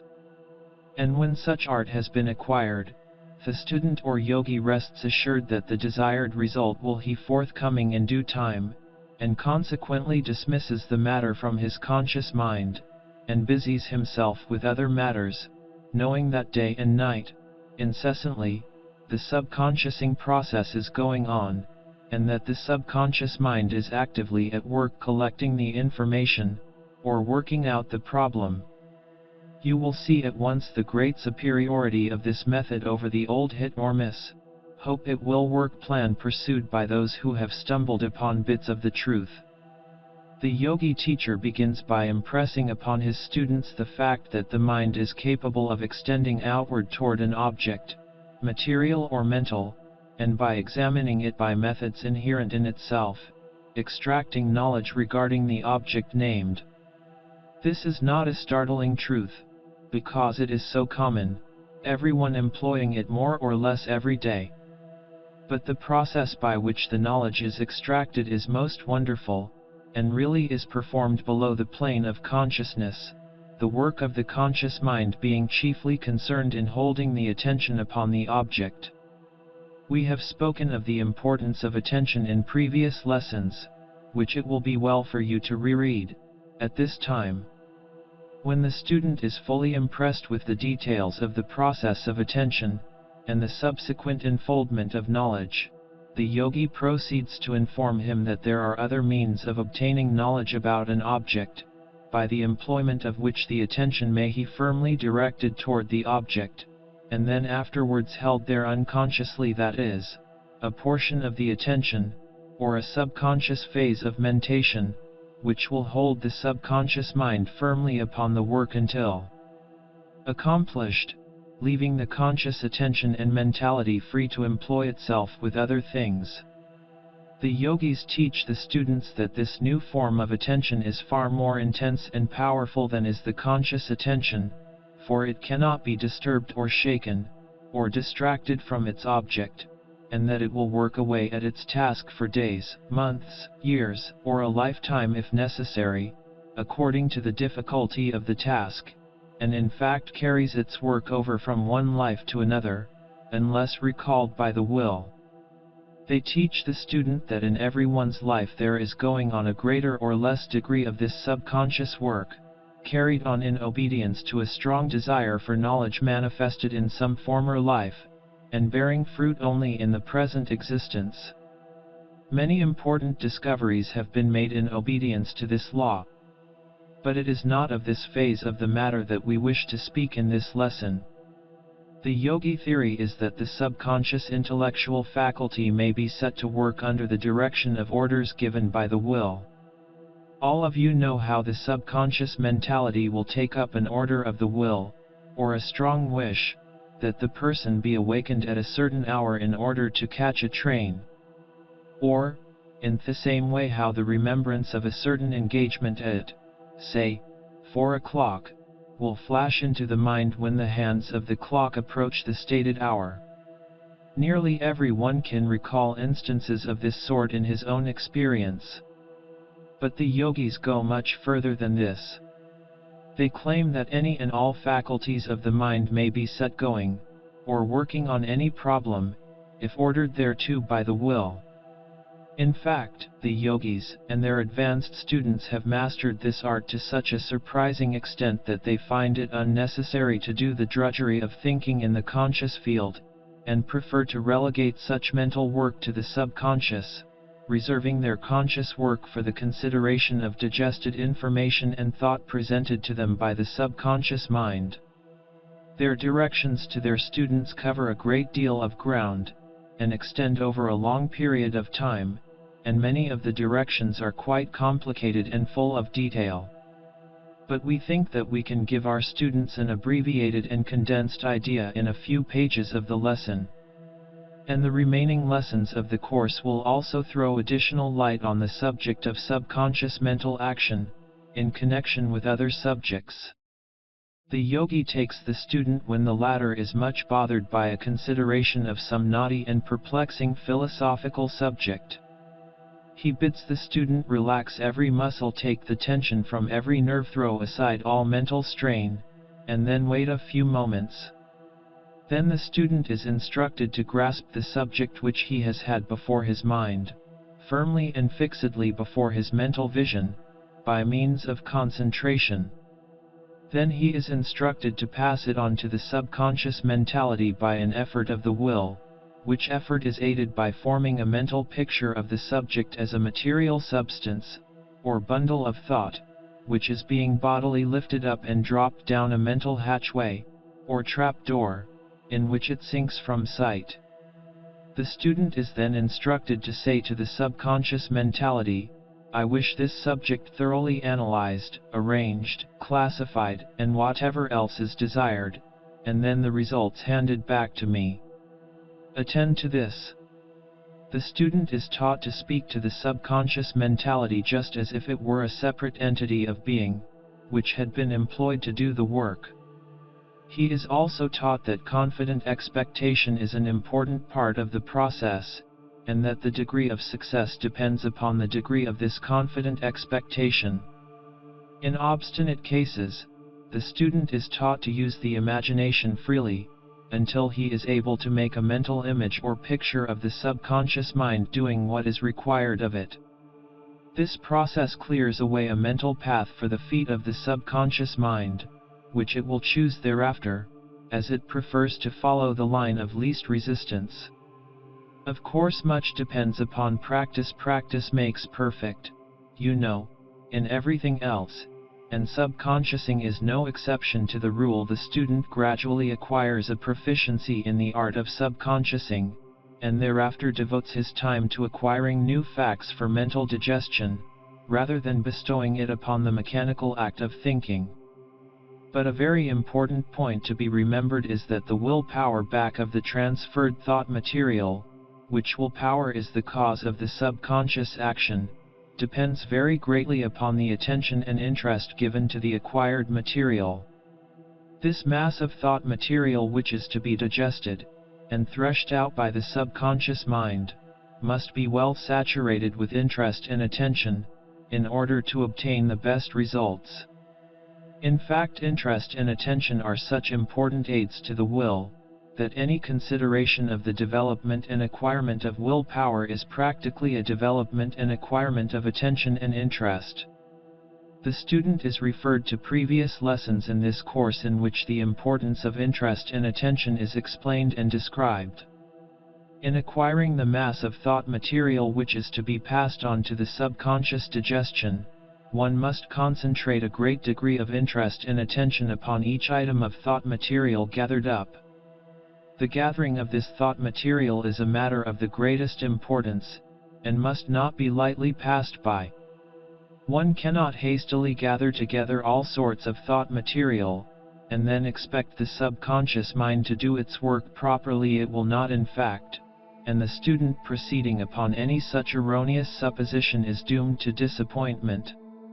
The proper way to proceed is to take up each bit of thought material in turn, and examine it with the greatest possible interest, and consequently the greatest attention, and then, after having fairly saturated it with this interested attention, place it with the pile of material which, after a while, is to be passed on to the subconscious mentality.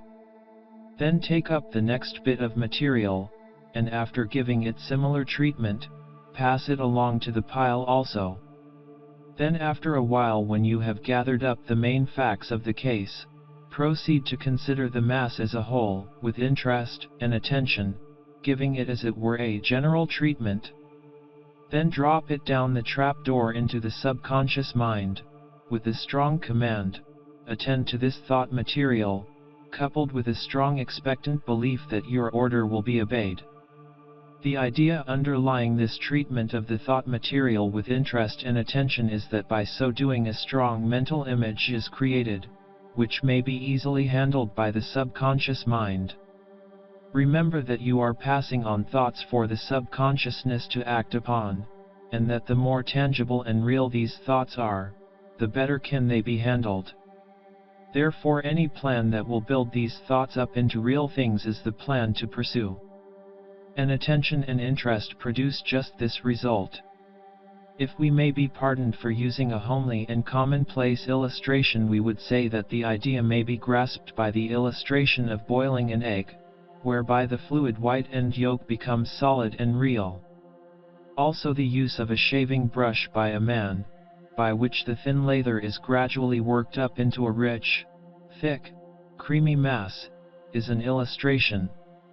Again, the churning of butter is a favorite illustration of the Hindus, who thus call the attention of their students to the fact that thought material, if worked upon with attention and interest, become thought forms that may be handled by the mind just as the hands handle a material object. We ask you to think of these illustrations, for when you once grasp the idea that we wish to convey to you, you will have the secret of great thinking powers within your grasp. And this power of subconsciousing is not confined alone to the consideration of philosophical questions. On the contrary, it is applicable to every field of human thought, and may be properly employed in any and all of them. It is useful in solving the problems of everyday life and work, as well as to the higher flights of the human mind. And we wish every one of our students to realize that in this simple lesson we are giving them the key to a great mental power. To realize just what we are offering to you, we would remind you of the old fairy tales of all races, in which there is to be found one or more tales telling of some poor cobbler, or tailor, or carpenter, as the case may be, who had by his good deeds gained favor with the brownies or good fairies, who would come each night when the man and his family were asleep and proceed to complete the work that the artisan had laid out for the morrow. The pieces of leather would be made into shoes, the cloth would be sewed into garments, the wood would be joined and nailed together into boxes, chairs, benches, and what not. But in each case the rough materials were prepared by the artisan himself during the day. Well, that is just what we are trying to introduce to you. A clan of mental brownies, loving and kindly disposed toward you, who are anxious and willing to help you in your work. All you have to do is to give them the proper materials, and tell them what you want done, and they will do the rest. But these mental brownies are a part of your own mentality, remember, and no alien and foreign entities, as some have imagined. A number of people who have accidentally discovered this power of the subconscious mind to work out problems, and to render other valuable service to its owner, have been led to suppose that the aid really came from some other entity or intelligence. Some have thought that the messages came from friends in the spirit land, and others have believed that some high intelligence God or his angels was working in their behalf. Without discussing spirit communication, or divine messages, in both of which we believe, with certain provisional reservations, we feel justified in saying that the majority of cases of this kind may be referred to the subconscious workings of one's own mentality. Each of us has a friend in our own mind, a score of them in fact, who delight in performing services for us, if we will but allow them to do so. Not only have we a higher self to whop, we may turn for comfort and aid in times of deep distress and necessity, but we have these invisible mental workers on the subconscious plane, who are very willing and glad to perform much of our mental work for us, if we will but give them the material in proper shape. It is very difficult to impart specific directions for obtaining these results, as each case must depend to a great extent upon the peculiar circumstances surrounding it. But we may say that the main thing needed is to lick into shape the material, and then pass it on to the subconscious mind in the manner spoken of a few moments ago. Let us run over a few cases wherein this principle may be applied. Let us suppose that you are confronted with a problem consisting of an uncertainty as to which of two or more courses to adopt in some affair of life. Each course seems to have advantages and disadvantages, and you seem unable to pass upon the matter clearly and intelligently. The more you try, the more perplexed and worried do you become. Your mind seems to tire of the matter, and manifests a state which may be called mental nausea. This state will be apparent to anyone who has had much thinking to do. The average person, however, persists in going over the matter, notwithstanding the tired condition of the mind, and its evident distaste for a further consideration of the subject. They will keep on forcing it back to the mind for consideration, and even at night time will keep thrashing away at the subject. Now this course is absurd. The mind recognizes that the work should be done by another part of itself, its digestive region, in fact, and naturally rebels at the finishing up machinery being employed in work unsuited for it. According to the subconsciousing plan, the best thing for the man to do would be for him first to calm and quiet his mind. Then he should arrange the main features of the problem, together with the minor details in their proper places.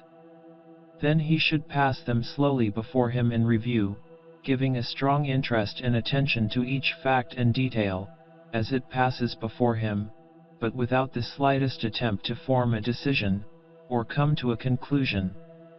Then, Having given the matter an interested and attentive review, let him will that it pass on to his subconscious mind, forming the mental image of dropping it through the trap door, and at the same time giving the command of the will, "Attend to this for me." Then dismiss the matter from your conscious mind, by an effort of command of the will. If you find it difficult to do this, you may soon acquire the mastery by a frequent assertion, "I have dismissed this matter from my conscious mind, and my subconscious mind will attend to it for me." Then, endeavor to create a mental feeling of perfect trust and confidence in the matter, and avoid all worry or anxiety about it. This may be somewhat difficult at the first trial, but will become a natural feeling after you have gained the confidence arising from successful results in several cases. The matter is one of practice, and, like anything else that is new, must be acquired by perseverance and patience. It is well worth the time and trouble, and once acquired will be regarded as something in the nature of a treasure discovered in an unexpected place. The sense of tranquility and content of calm and confidence that comes to one who least practiced this plan, will of itself be worth all the trouble, not to speak of the main result. To one who has acquired this method, the old worries, frettings, and general stewed-up feeling, will seem like a relic of barbarism. The new way opens up a world of new feelings and content. In some cases the matter will be worked out by the subconscious mind in a very short time, and in fact we have known cases in which the answer would be flashed back almost instantly, almost like an inspiration. But in the majority of cases more or less time is required. The subconscious mind works very rapidly, but it takes time to arrange the thought material properly, and to shape it into the desired forms. In the majority of cases it is well to let the matter rest until the next day, a fact that gives us a clue to the old advice to sleep over an important proposition, before passing a final decision.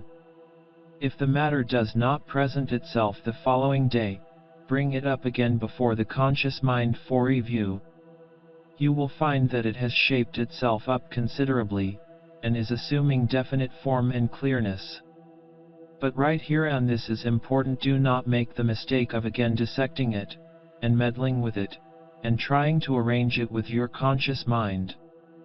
But, instead, give it attention and interest in its new form, and then pass it back again to the subconscious mind for further work. You will find an improvement each time you examine it. But, right here another word of caution.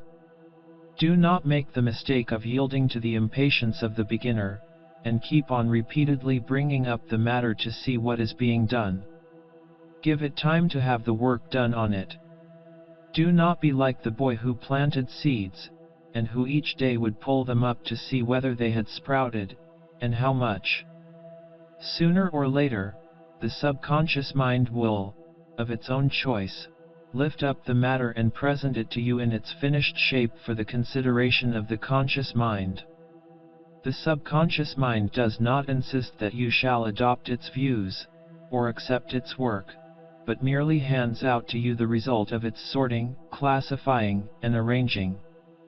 The choice and will still remains yours, but you will often find that there is seen to be one plan or path that stands out clearly from the others, and you will very likely adopt that one.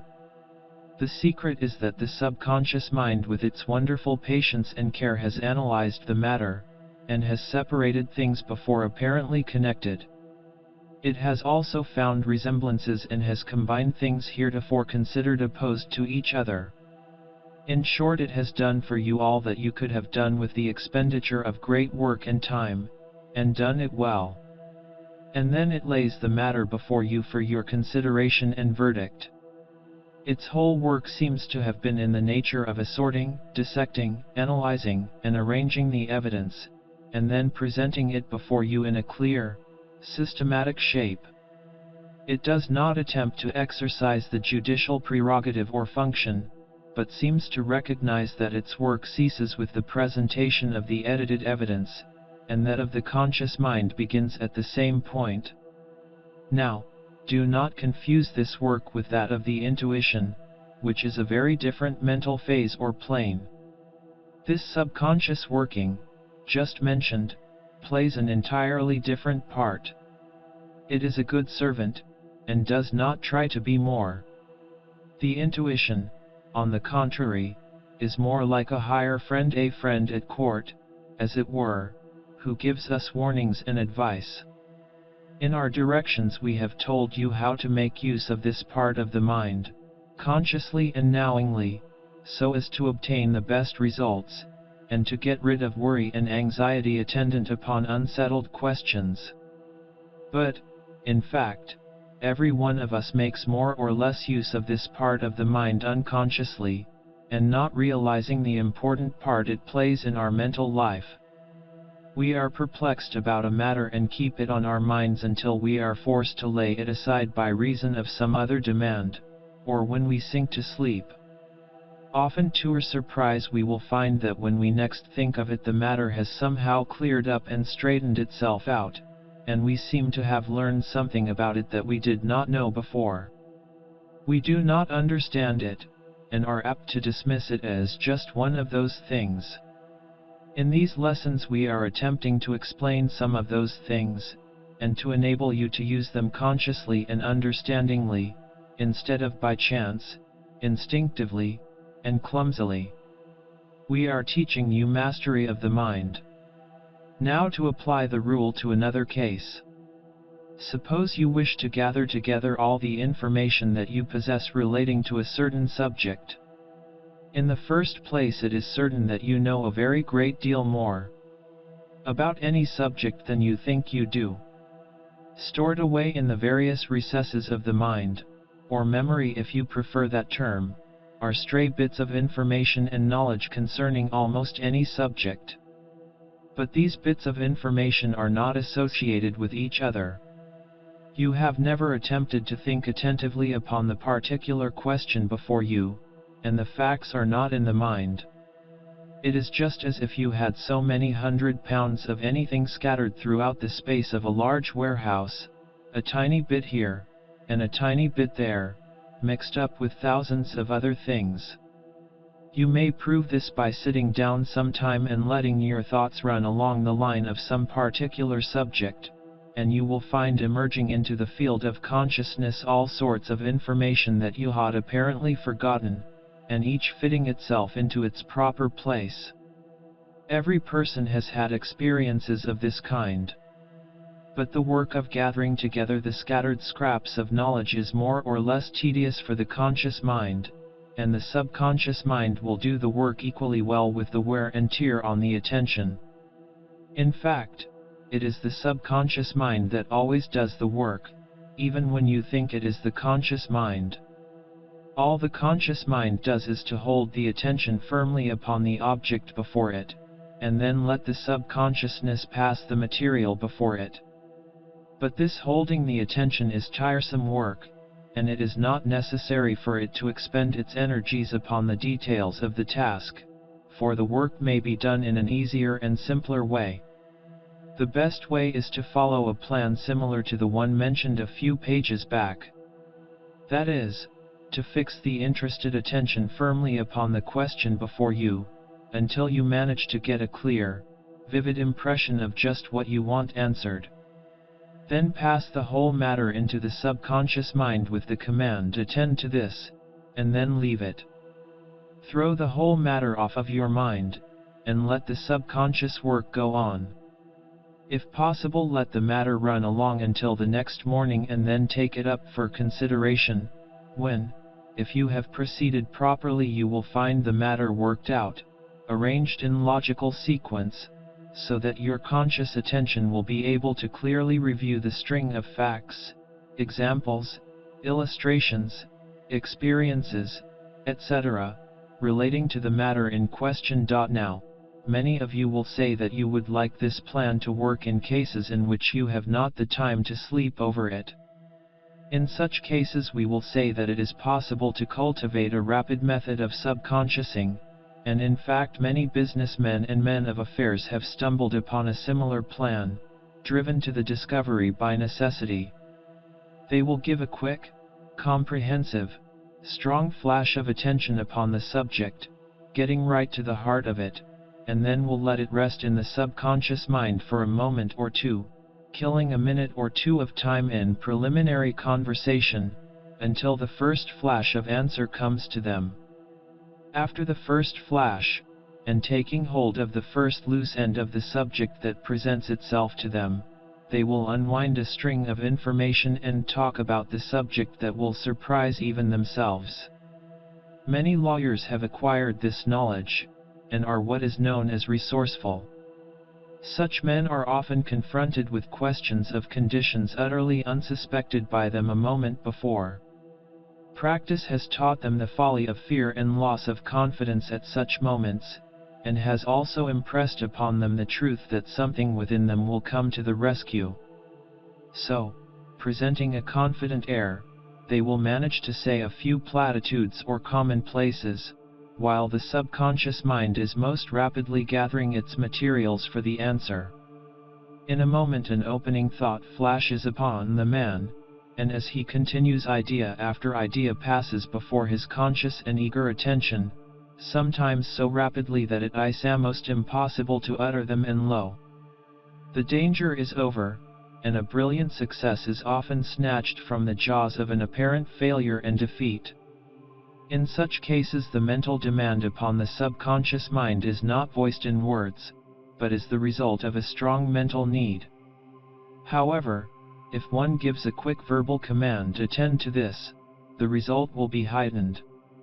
We have known of cases of men prominent in the world's affairs who made a practice of smoking a cigar during important business interviews, not because they particularly cared for tobacco, but because they had learned to appreciate the value of a moment's time for the mind to gather itself together, as one man expressed it. A question would be asked, or a proposition advanced suddenly, demanding an immediate answer. Under the watchful eyes of the other party, the questioned party tried not to show by his expression any indication of searching for an answer, for obvious reasons. So, instead, he would take a long puff at the cigar, then a slow attentive look at the ashes on its tip, and then another moment consumed in flicking the ash into the receptacle, and then came the answer, slowly, "Well, as to that," or some other words of that kind, prefacing the real answer which had been rapidly framed by the subconscious mind in time to be uttered in its proper place. The few moments of time gained had been sufficient for the subconscious mind to gather up its materials, and the matter to be shaped properly without any appearance of hesitation on the part of the answerer. All of this required practice, of course, but the principle may be seen through it all, and in every similar case. The point is that the man, in such cases, sets some hidden part of his mind to work for him, and when he begins to speak the matter is at least roughly licked into shape for him. Our students will understand, of course, that this is not advice to smoke cigars during interviews of importance, but is merely given to illustrate the principle. We have known other men to twirl a lead pencil in their fingers in a lazy sort of fashion, and then drop it at the important moment. But we must cease giving examples of this kind, lest we be accused of giving instructions in worldly wisdom, instead of teaching the use of the mind. The impressive pause of the teacher, before answering his pupil's question, is also an example of the workings of this law. One often says, "Stop, let me think a moment," and during his pause he does not really consciously think at all, but stares ahead in a dreamy fashion, while his subconscious mind does the work for him, although he little suspects the nature of the operation. One has but to look around him to realize the importance and frequent application of this truth. And not only may the subconscious mind be used in the directions indicated on preceding pages, but in nearly every perplexity and problem of life may it be called upon for help.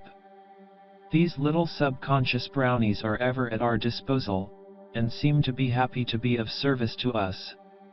And so far from being apt to get us in a position of false dependence, it is calculated to make us self-confident, for we are calling upon a part of ourselves, not upon some outside intelligence. If those people who never feel satisfied unless they are getting advice from others would only cultivate the acquaintance of this little home advisor within them, they would lose that dependent attitude and frame of mind, and would grow self-confident and fearless. Just imagine the confidence of one who feels that he has within him a source of knowledge equal to that of the majority of those with whom he is likely to come in contact, and he feels less afraid to face them, and look them fearlessly in the eyes. He feels that his mind is not confined to the little field of consciousness, but is an area infinitely greater, containing a mass of information undreamed of.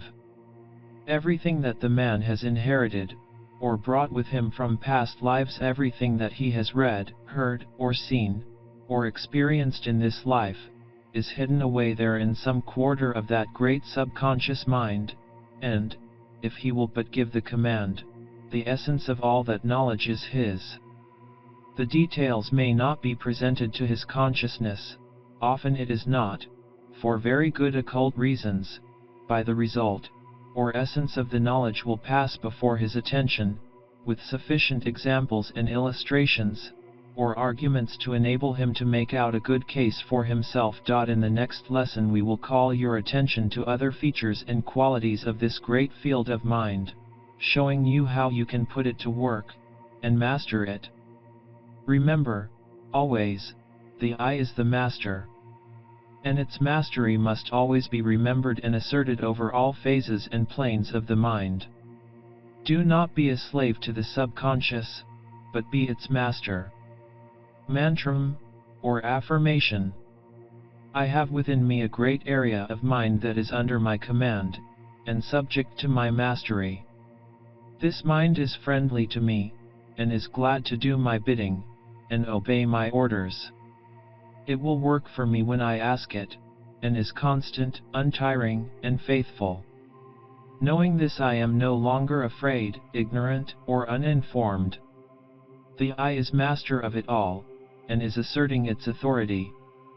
I am master over body, mind, consciousness, and subconsciousness. I am a center of power, strength, and knowledge. I am and any spirit, a fragment from the divine flame. The 11th lesson. Subconscious character building. In our last lesson, the 10th lesson, we called your attention to the wonderful work of the subconscious regions of mentation in the direction of the performance of intellectual work. Great as are the possibilities of this field of mentation in the direction named, they are equaled by the possibilities of building up character by similar methods. Everyone realizes that one may change his character by a strenuous course of repression and training, and nearly all who read these lines have modified their characteristics somewhat by similar methods.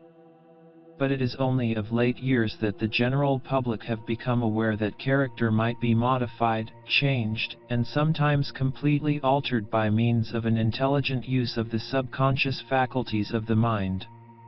The word character is derived from ancient terms meaning to mark, to engrave, etc., and some authorities inform us that the term originally arose from the word used by the Babylonian brickmakers to designate the trademark impressed by them upon their bricks, each maker having his own mark. This is interesting, in view of the recent theories regarding the cultivation of characteristics which may be found in the current Western works on psychology. But these theories are not new to the yogi teachers of the East, who have employed similar methods for centuries past in training their students and pupils. The yogis have long taught that a man's character was, practically, the crude character stuff possessed by him at his birth, modified and shaped by outside influences in the case of the ordinary man, and by deliberate self-training and shaping by the wise man. Their pupils are examined regarding their characteristics, and then directed to repress the undesirable traits, and to cultivate the desirable ones. The yogi practice of character building is based upon the knowledge of the wonderful powers of the subconscious plane of the mind. The pupil is not required to pursue strenuous methods of repression or cultivation, but, on the contrary, is taught that such methods are opposed to nature's plans, and that the best way is to imitate nature and to gradually unfold the desired characteristics by means of focusing the willpower and attention upon them. The weeding out of undesirable characteristics is accomplished by the pupil cultivating the characteristics directly opposed to the undesirable ones. For instance, if the pupil desires to overcome fear, he is not instructed to concentrate on fear with the idea of killing it out, but, instead, is taught to mentally deny that he has fear, and then to concentrate his attention upon the ideal of courage. When courage is developed, fear is found to have faded away. The positive always overpowers the negative. In the word ideal is found the secret of the yogi method of subconscious character building. The teachings are to the effect that ideals may be built up by the bestowal of attention upon them. The student is given the example of a rose bush. He is taught that the plant will grow and flourish in the measure that care and attention is bestowed upon it and vice versa. He is taught that the ideal of some desired characteristic is a mental rosebush, and that by careful attention it will grow and put forth leaves and flowers. He is then given some minor mental trait to develop, and is taught to dwell upon it in thought, to exercise his imagination and to mentally see himself attaining the desired quality. He is given mantras or affirmation to repeat, for the purpose of giving him a mental center around which to build an ideal. There is a mighty power in words, used in this way, providing that the user always thinks of the meaning of the words, and makes a mental picture of the quality expressed by them, instead of merely repeating them parrot fashion. The yogi student is trained gradually, until he acquires the power of conscious direction of the subconscious mind in the building up process, which power conies to anyone Oriental or Occidental who will take the trouble to practice. In fact, nearly everyone possesses and actively uses this power, although he may not be aware of it. One's character is largely the result of the quality of thoughts held in the mind, and of the mental pictures or ideals entertained by the person. The man who constantly lies and thinks of himself as unsuccessful and downtrodden is very apt to grow ideals of thought forms of these things until his whole nature is dominated by them, and his every act works toward the objectification of the thoughts. On the contrary, the man who makes an ideal of success and accomplishment, finds that his whole mental nature seems to work toward that result, the objectification of the ideal. And so it is with every other ideal. The person who builds up a mental ideal of jealousy will be very apt to objectify the same, and to unconsciously create condition that will give his jealousy food upon which to feed. But this particular phase of the subject properly belongs to our next lesson.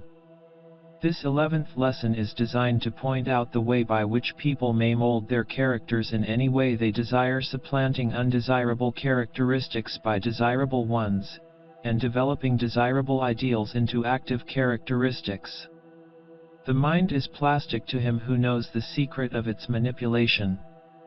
The average person recognizes his strong and weak points of character, but is very apt to regard them as fixed and unalterable, or practically so. He thinks that he is just as the Lord made him, and that is the end of it. He fails to recognize that his character is being unconsciously modified every day by association with others, whose suggestions are being absorbed and acted upon. And he fails to see that he is molding his own character by taking interest in certain things, and allowing his mind to dwell upon them. He does not realize that he himself is really the maker of himself, from the raw and crude material given him at his birth. He makes himself negatively or positively. Negatively, if he allows himself to be molded by the thoughts and ideals of others, and positively, if he molds himself, Everyone is doing one or the other, perhaps both. The weak man is the one who allows himself to be made by others, and the strong man is the one who takes the building process in his own hands. The process of character building is so delightfully simple that its importance is apt to be overlooked by the majority of persons who are made acquainted with it. It is only by actual practice and the experiencing of results that its wonderful possibilities are borne home to one. The yogi student is early taught the lesson of the power and importance of character building by some strong practical example. For instance, the student is found to have certain tastes of appetite, such as a like for certain things, and a corresponding dislike for others. The yogi teacher instructs the student in the direction of cultivating a desire and taste for the disliked thing, and a dislike for the liked thing. He reaches the student to fix his mind on the two things, but in the direction of imagining that he likes the one thing and dislikes the other. The student is taught to make a mental picture of the desired conditions, and to say, for instance, I loathe candy, I dislike even the sight of it, and, on the other hand, I crave tart things, I revel in the taste of them, etc., etc., at the same time trying to reproduce the taste of sweet things accompanied with a loathing, and a taste of tart things, accompanied with a feeling of delight. After a bit the student finds that his tastes are actually changing in accordance with his thoughts, and in the end they have completely changed places. The truth of the theory is then borne home to the student, and he never forgets the lesson. In order to reassure readers who might object to having the student left in this condition of reversed tastes, we may add that the yogi teachers then teach him to get rid of the idea of the disliked thing, and teach him to cultivate a liking for all wholesome things, their theory being that the dislike of certain wholesome eatables has been caused by some suggestion in childhood, or by some prenatal impression, as wholesome eatables are made attractive to the taste by nature. The idea of all this training, however, is not the cultivation of taste, but practice in mental training, and the bringing home to the student the truth of the fact that his nature is plastic to his ego, and that it may be molded at will, by concentration and intelligent practice.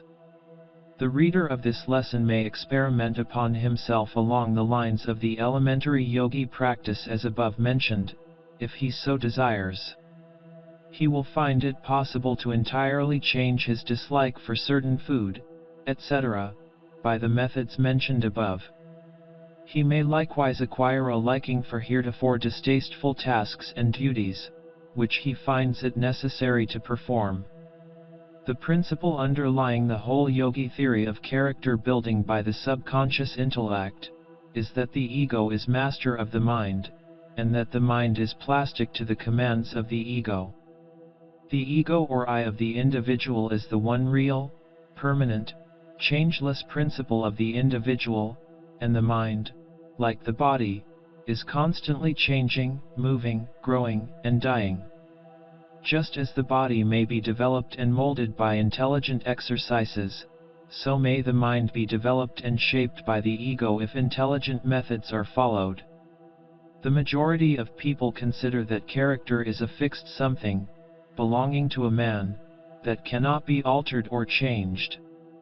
And yet they show by their everyday actions that at heart they do not believe this to be a fact, for they endeavor to change and mold the characters of those around them, by word of advice, counsel, praise, or condemnation, etc. It is not necessary to go into the matter of the consideration of the causes of character in this lesson.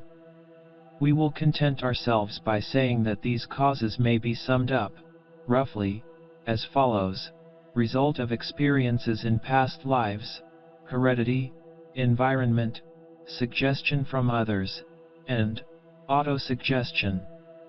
But no matter how one's character has been formed, it may be modified, molded, changed, and improved by the methods set forth in this lesson, which methods are similar to what is called by Western writers autosuggestion. The underlying idea of autosuggestion is the willing of the individual that the changes take place in his mind, the willing being aided by intelligent and tried methods of creating the new ideal or thought form. The first requisite for the changed condition must be desire for the change. Unless one really desires that the change take place, he is unable to bring his will to bear on the task. There is a very close connection between desire and will. Will is not usually brought to bear upon anything unless it is inspired by desire.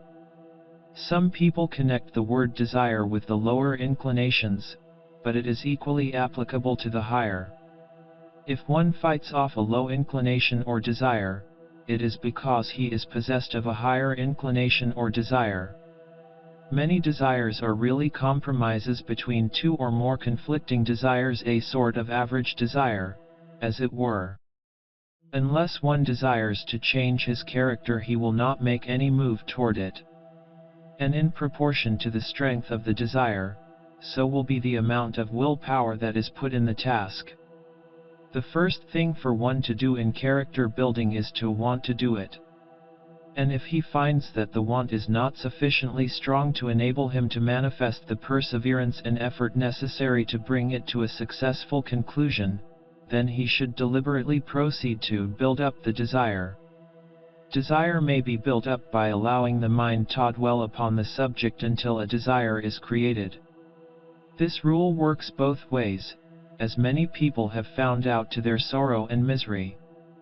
Not only may one build up a commendable desire in this way, but he may also build up a reprehensible one. A little thought will show you the truth of this statement. A young man has no desire to indulge in the excesses of a fast life. But after a while he hears, or reads something about others leading that sort of life, and he begins to allow his mind to dwell upon the subject, turning it around and examining it mentally, and going over it in his imagination. After a time he begins to find a desire gradually sending forth roots and branches, and if he continues to water the thing in his imagination, before long he will find within himself a blossoming inclination, which will try to insist upon expression in action. There is a great truth behind the words of the poet. Vice is a monster of so frightful mien, that to be hated needs but to be seen. Yet seen too oft, familiar with her face, we first endure, then pity, and then embrace. Paragraph continues, and the follies and crimes of many a man have been due to the growing of desire within his mind, through this plan of planting the seed, and then carefully watering and tending to it, this cultivation of the growing desire. We have thought it well to give this word of warning because it will throw light upon many things that may have perplexed you, and because it may serve to call your attention to certain growing weeds of the mind that you have been nourishing. But remember, always, that the force that leads downward may be transmuted and made to lead upward. It is just as easy to plant and grow wholesome desires as the other kind.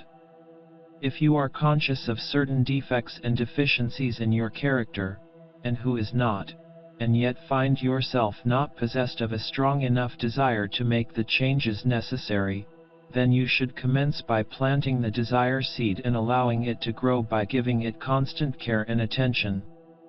You should picture to yourself the advantages of acquiring the desirable traits of character of which you have thought. You should frequently go over and over them in your mind, imaging yourself in imagination as possessing them. You will then find that the growing desire will make headway and that you will gradually begin to want to possess that trait of character more and more. And when you begin to want to hard enough, you will find arising in your consciousness a feeling of the possession of sufficient willpower to carry it through. Will follows the desire. Cultivate a desire and you will find back of it the will to carry it through. Under the pressure of a very strong desire, men have accomplished feats akin to miracles. If you find yourself in possession of desires that you feel are hurtful to you, you may rid yourself of them by deliberately starving them to death, and at the same time growing opposite desires. By refusing to think of the objectionable desires, you refuse them the mental food upon which alone they can thrive. Just as you starve a plant by refusing it nourishing soil and water, so may you starve out an objectionable desire by refusing to give it mental food. Remember this, for it is most important.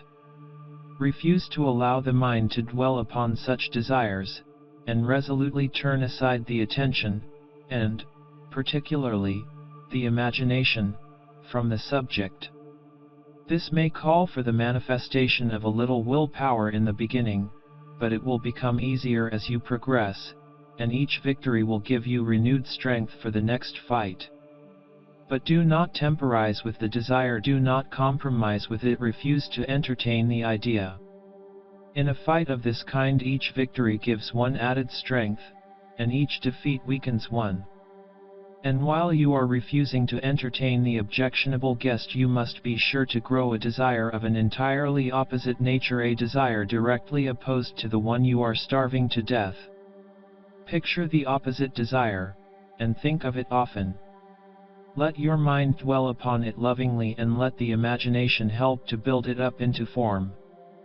Think of the advantages that will arise to you when you fully possess it, and let the imagination picture you as in full possession of it, and acting out your new part in life, strong and vigorous in your new-found power. All this will gradually lead you to the point where you will want to possess this power. Then you must be ready for the next step, which is faith or confident expectation. Now, faith or confident expectation is not made to order in most persons, and in such cases one must acquire it gradually.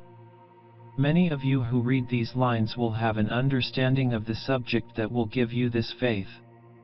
But to those who lack it, we suggest that they practice on some trivial phases of the mental makeup, some petty trait of character, in which the victory will be easy and simple. From this stage they should work up to more difficult tasks, until at last they gain that faith or confident expectation that comes from persevering practice. The greater the degree of faith or confident expectation that one carries with him in this task of character building, the greater will be his success. And this because of well-established psychological laws. Faith or confident expectation clears away the mental path and renders the work easier, while doubt or lack of faith retards the work, and acts as obstacles and stumbling blocks. Strong desire and faith or confident expectation are the first two steps. The third is willpower. By willpower we do not mean that strenuous, clenching of fist and frowning brow thing that many think of when they say will. Will is not manifested in this way. The true will is called into play by one realizing the I part of himself and speaking the word of command from that center of power and strength. It is the voice of the I. And it is needed in this work of character building. So now you are ready for work, being possessed of strong desire, faith or confident expectation, and willpower.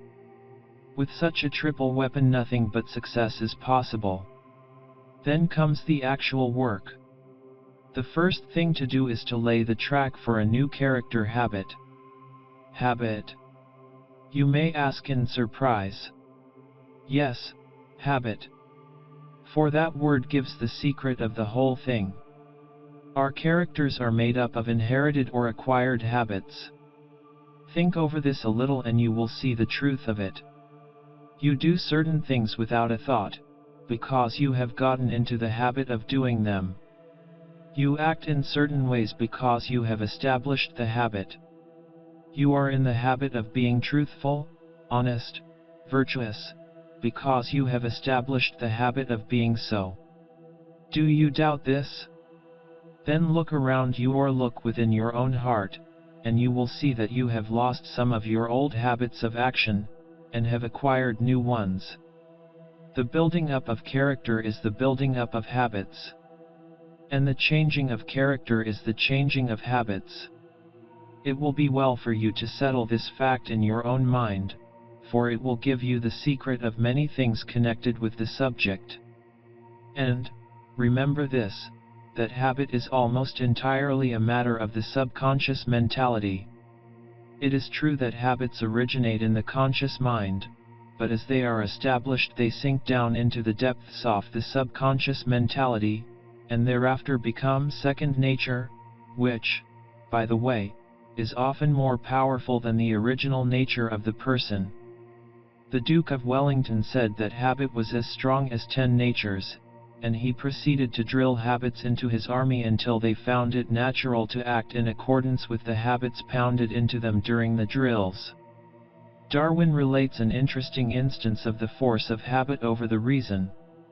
He found that his habit of starting back at the sudden approach of danger was so firmly established that no willpower could enable him to keep his face pressed up against the cage of the cobra in the zoological gardens when the snake struck at him, although he knew the glass was so thick that there could be no danger, and although he exerted the full force of his will.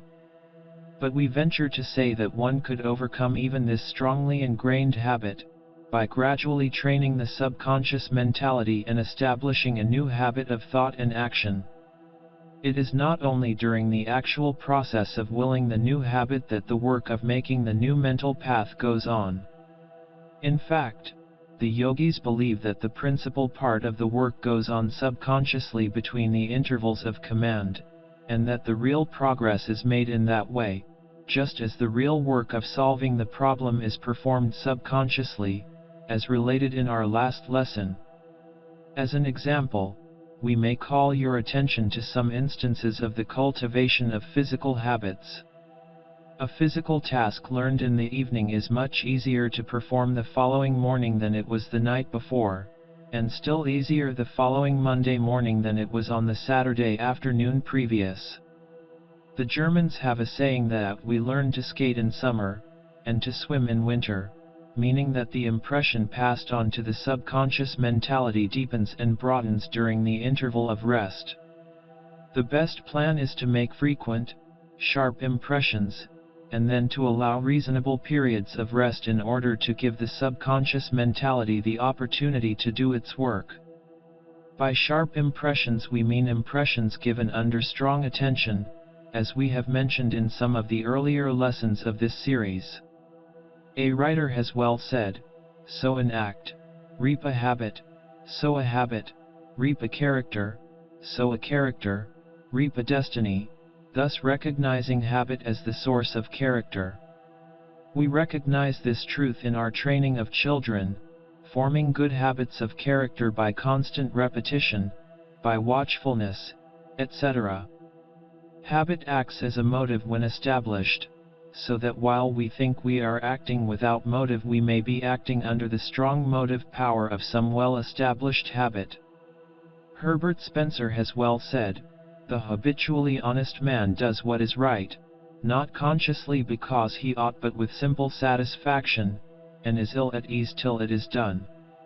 Some may object that this idea of habit as a basis of character may do away with the idea of a developed moral conscientiousness, as for instance, Josiah Royce, who says, "The establishment of organized habit is never in itself enough to ensure the growth of an enlightened moral conscientiousness, but to such we would say that one must want to cultivate a high character before he will create the habits usual to the same, and the want to is the sign of the moral conscientiousness, rather than the habit."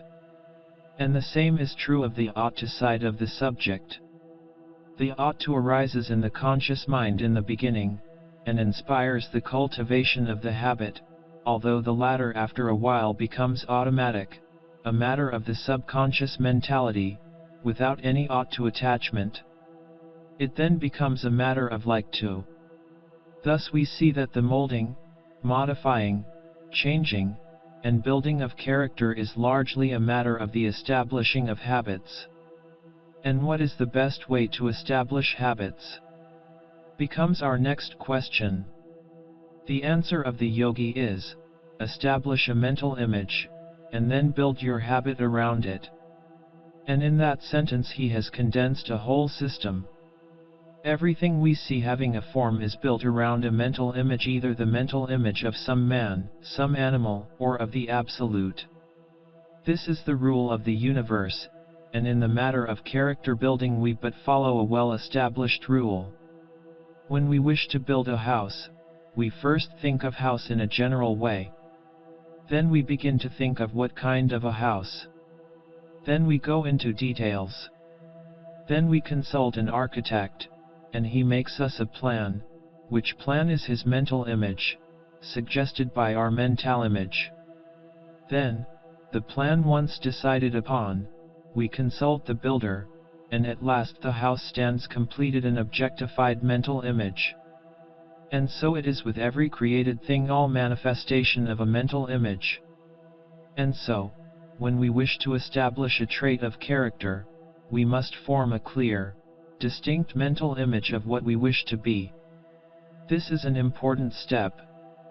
Make your picture clear and distinct, and fasten it in your mind. Then begin to build around it. Let your thoughts dwell upon the mental picture.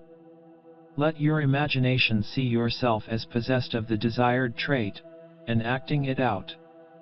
Act it out in your imagination, over and over again, as often as possible, persevering, and continuously, seeing yourself manifesting the trait under a variety of circumstances and conditions. As you continue to do this, you will find that you will gradually begin to express the thought and action to objectify the subjective mental image. It will become natural for you to act more and more in accordance with your mental image, until at last the new habit will become firmly fixed in your mind, and will become your natural mode of action and expression. This is no vague, visionary theory. It is a well-known and proven psychological fact, and thousands have worked marvelous changes in their character by its means. Not only may one elevate his moral character in this way, but he may mold his work-a-day self to better conform to the needs of his environment and occupation. If one lacks perseverance, he may attain it. If one is filled with fear, he may supplant it with fearlessness. If one lacks self-confidence, he may gain it. In fact, there is no trait that may not be developed in this way. People have literally made themselves over by following this method of character building. The great trouble with the race has been that persons have not realized that they could do these things. They have thought that they were doomed to remain just the creatures that they found themselves to be. They did not realize that the work of creation was not ended, and that they had within themselves a creative power adapted to the needs of their case. When man first realizes this truth, and proves it by practice, he becomes another being. He finds himself superior to environment and training. He finds that he may ride over these things. He makes his own environment, and he trains himself. In some of the larger schools in England and the United States, certain scholars who have developed and manifested the ability to control themselves and their actions are placed on the roll of a grade called the self-governed grade. Those in this grade act as if they had memorized the following words of Herbert Spencer: "In the supremacy of self-control consists one of the perfections of the ideal man.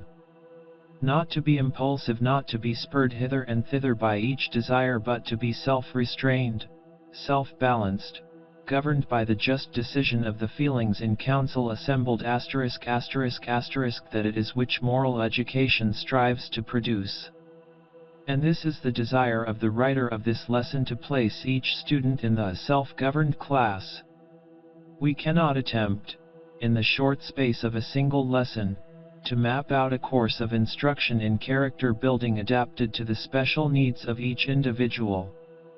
But we think that what we have said on the subject should be sufficient to point out the method for each student to map out a course for himself, following the general rules given above.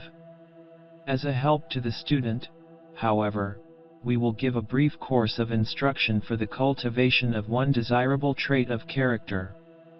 The general plan of this course may be adapted to fit the requirements of any other case, if intelligence is used by the student. The case we have selected is that of a student who has been suffering from a lack of moral courage, a lack of self-confidence, and inability to maintain my poise in the presence of other people, and inability to say no. A feeling of inferiority to those with whom I come in contact. The brief outline of the course of practice given in this case is herewith given. Preliminary thought. You should fix firmly in your mind the fact that you are the equal of any and every man. You come from the same source. You are an expression of the same one life. In the eyes of the Absolute, you are the equal of any man, even the highest in the land. Truth is things as God sees them, and in truth you and the man are equal, and at the last, one. All feelings of inferiority are illusions, errors, and lies, and have no existence in truth. When in the company of others, remember this fact and realize that the life principle in you is talking to the life principle in them. Let the life principle flow through you, and endeavor to forget your personal self. At the same time, endeavor to see that same life principle, behind and beyond the personality of the person in whose presence you are. He is by a personality hiding the life principle, just as you are. Nothing more, nothing less. You are both one in truth. Let the conscious of the I beam forth, and you will experience an uplift and sense of courage, and the other will likewise feel it. You have within you the source of courage, moral and physical, and you have naught to fear. Fearlessness is your divine heritage. Avail yourself of it. You have self-conscience, for the self is the I within you, not the petty personality, and you must have confidence in that I. Retreat within yourself until you feel the presence of the I, and then will you have a self-confidence that nothing can shake or disturb. Once having attained the permanent consciousness of the I, you will have poise. Once having realized that you are a center of power, you will have no difficulty in saying no, when it is right to do so. Once having realized your true nature, your real self, you will lose all sense of inferiority, and will know that you are a manifestation of the one life and have behind you the strength, power, and grandeur of the paragraph continues cosmos.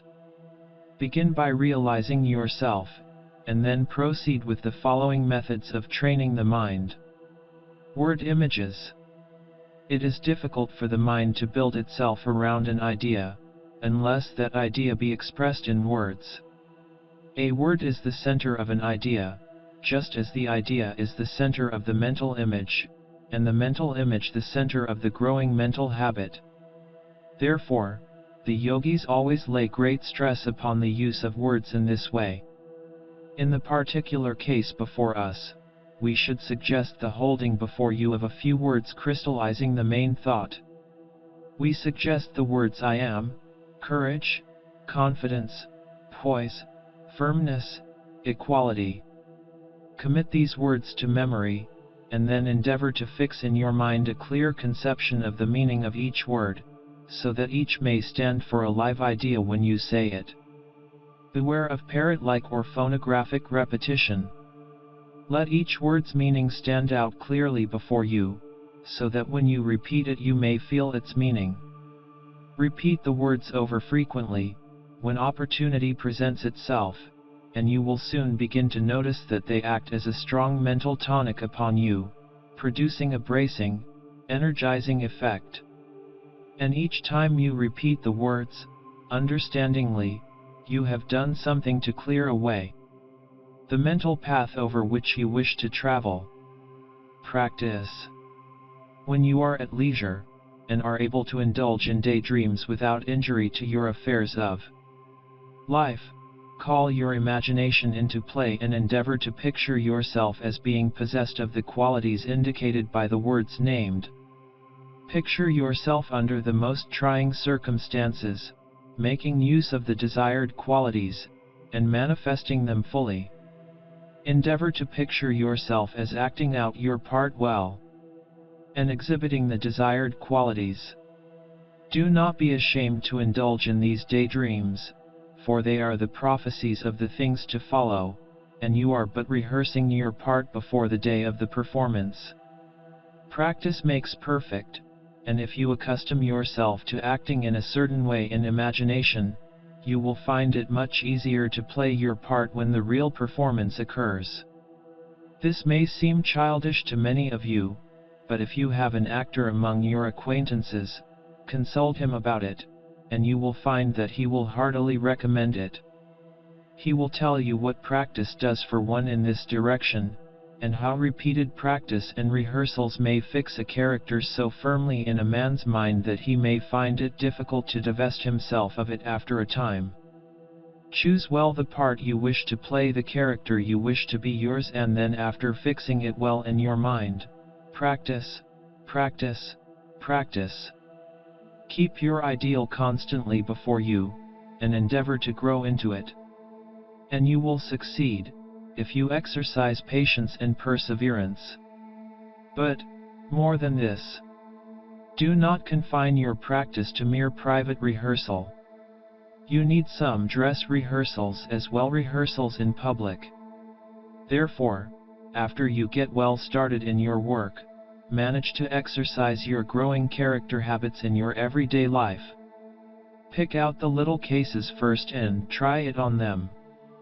Paragraph continues. You will find that you will be able to overcome conditions that formerly bothered you much. You will become conscious of a growing strength and power coming from within, and you will recognize that you are indeed a changed person. Let your thought express itself in action, whenever you get a good chance. But do not try to force chances just to try your strength. Do not, for instance, try to force people to ask for favors that you may say no. You will find plenty of genuine tests without forcing any. Accustom yourself to looking people in the eye, and feeling the power that is back of you, and within you. You will soon be able to see through their personality, and realize that it is just one portion of the one life gazing at another portion, and that therefore there is nothing to be afraid of. A realization of your real self will enable you to maintain your poise under trying circumstances, if you will but throw aside your false idea about your personality. Forget yourself, your little personal self, for a while, and fix your mind on the universal self of which you are a part. All these things that have worried you are but incidents of the personal life, and are seen to be illusions when viewed from the standpoint of the universal life. Carry the universal life with you as much as possible into your everyday life. It belongs there as much as anywhere, and will prove to be a tower of strength and refuge to you in the perplexing situations of your busy life. Remember always that the ego is master of the mental states and habits, and that the will is the direct instrument of the ego, and is always ready for its use. Let your soul be filled with the strong desire to cultivate those mental habits that will make you strong. Nature's plan is to produce strong individual expressions of herself, and she will be glad to give you her aid in becoming strong. The man who wishes to strengthen himself will always find great forces back of him to aid him in the work, for is he not carrying out one of nature's pet plans, and one which she has been striving for throughout the ages? Anything that tends to make you realize and express your mastery, tends to strengthen you, and places at your disposal nature's aid.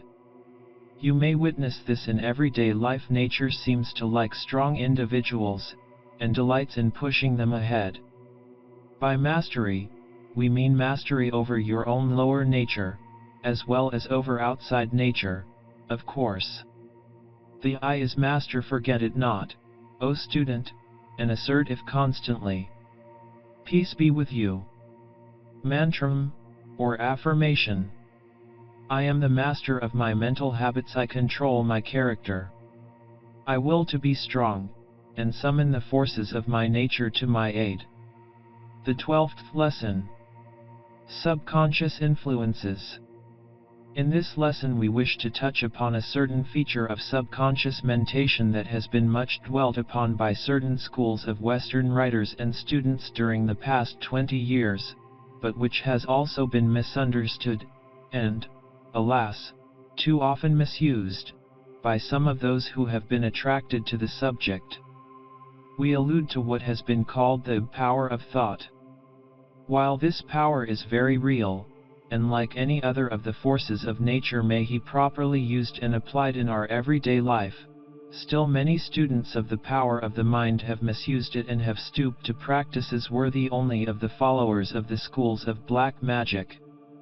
We hear on all sides of the use of treatments for selfish and often base ends, those following these practices seeming to be in utter ignorance of the occult laws brought into operation, and the terrible reaction inevitably falling to the lot of those practicing this negative form of mental influence. We have been amazed at the prevailing ignorance concerning the nature and effects of this improper use of mental force, and at the same time, at the common custom of such selfish, improper uses. This, more particularly, when the true occultist knows that these things are not necessary, even to those who seek success by mental forces. There is a true method of the use of mental forces, as well as an improper use, and we trust that in this lesson we may be able to bring the matter sharply and clearly before the minds of our students.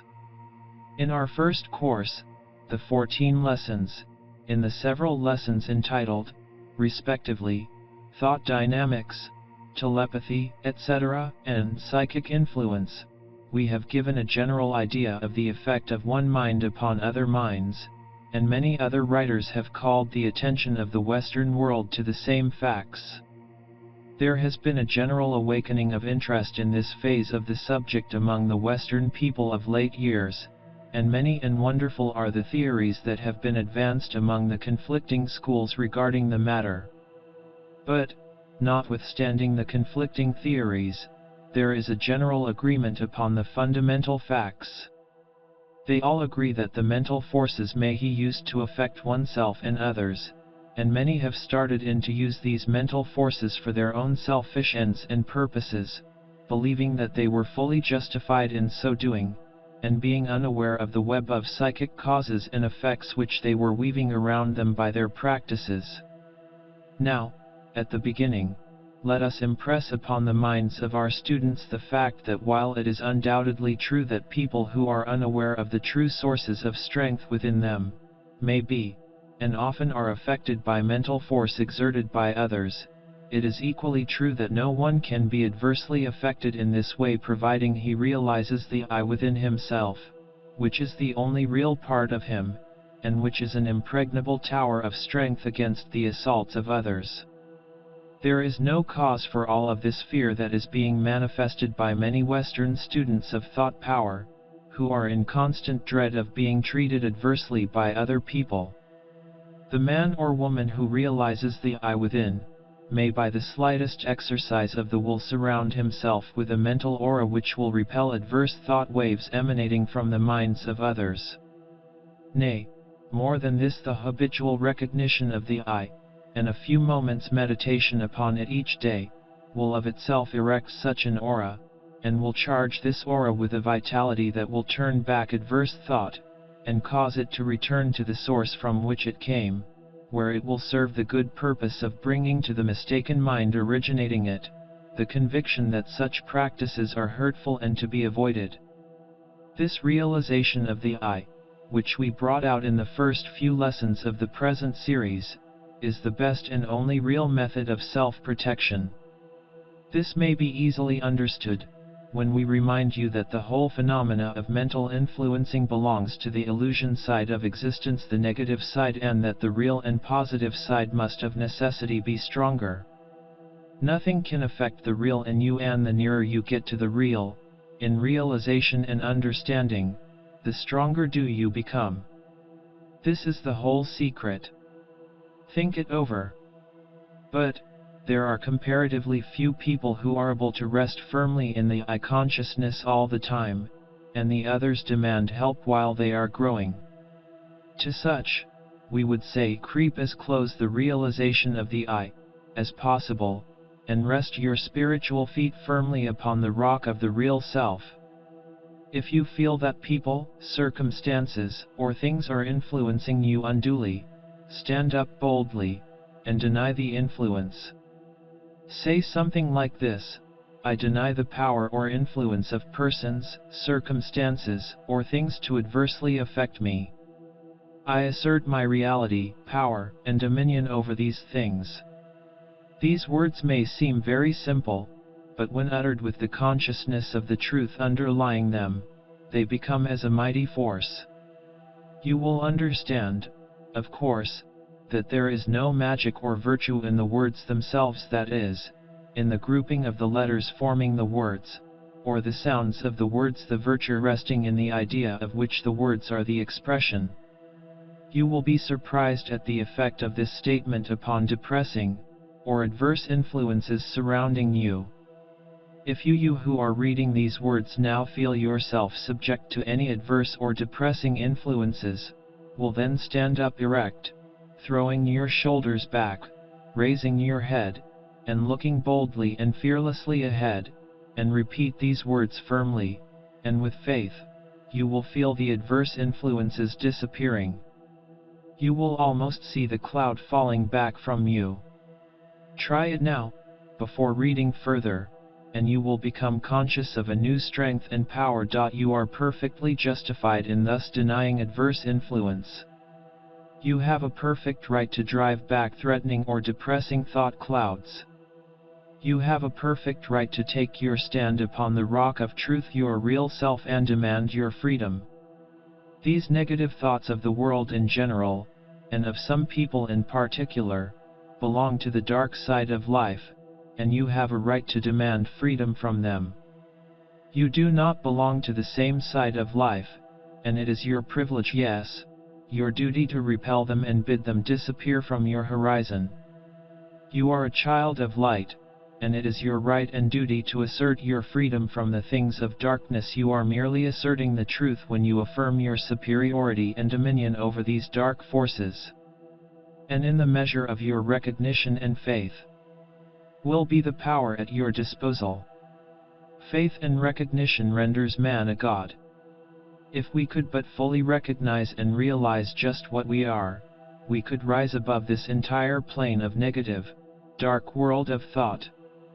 But we have become so blinded and stupefied with the race thought of fear and weakness, and so hypnotized with the suggestions of weakness that we hear on all sides of us, that even the best of us find it hard to avoid occasionally sinking back into the lower depths of despair and discouragement.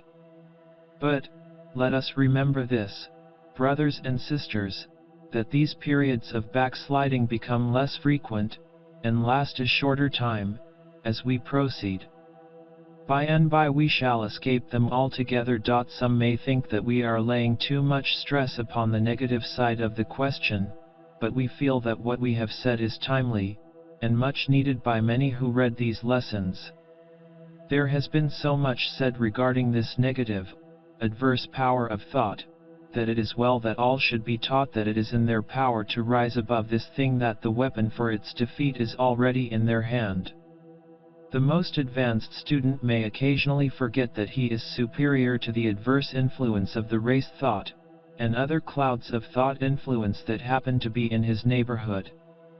When we think of how few there are who are sending forth the positive, hopeful, thought waves, and how many are sending forth continually the thoughts of discouragement, fear, and despair, it is no wonder that at times there comes to us a feeling of discouragement, helplessness, and what's the use? But we must be ever alert, to stand up and deny these things out of existence so far as our personal thought world is concerned. There is a wonderful occult truth in the last sentence. We are the makers, preservers, and destroyers of our personal thought world. We may bring into it that which we desire to appear, we may keep there what we wish, cultivating, developing, and unfolding the thought forms that we desire, we may destroy that which we wish to keep out. The I is the master of its thought world. Think over this great truth, O student. By desire we call into existence, by affirmation we preserve and encourage, by denial we destroy. The Hindus in their popular religious conceptions picture the one being as a trinity, composed of Brahma, the creator, Vishnu, the preserver, and Shiva, the destroyer, not three gods, as is commonly supposed, but a trinity composed of three aspects of deity or being. This idea of the threefold being is also applicable to the individual, as above so below. The I is the being of the individual, and the thought world is its manifestation. It creates, preserves, and destroys as it will. Carry this idea with you, and realize that your individual thought world is your own field of manifestation. In it you are constantly creating, constantly preserving, constantly destroying.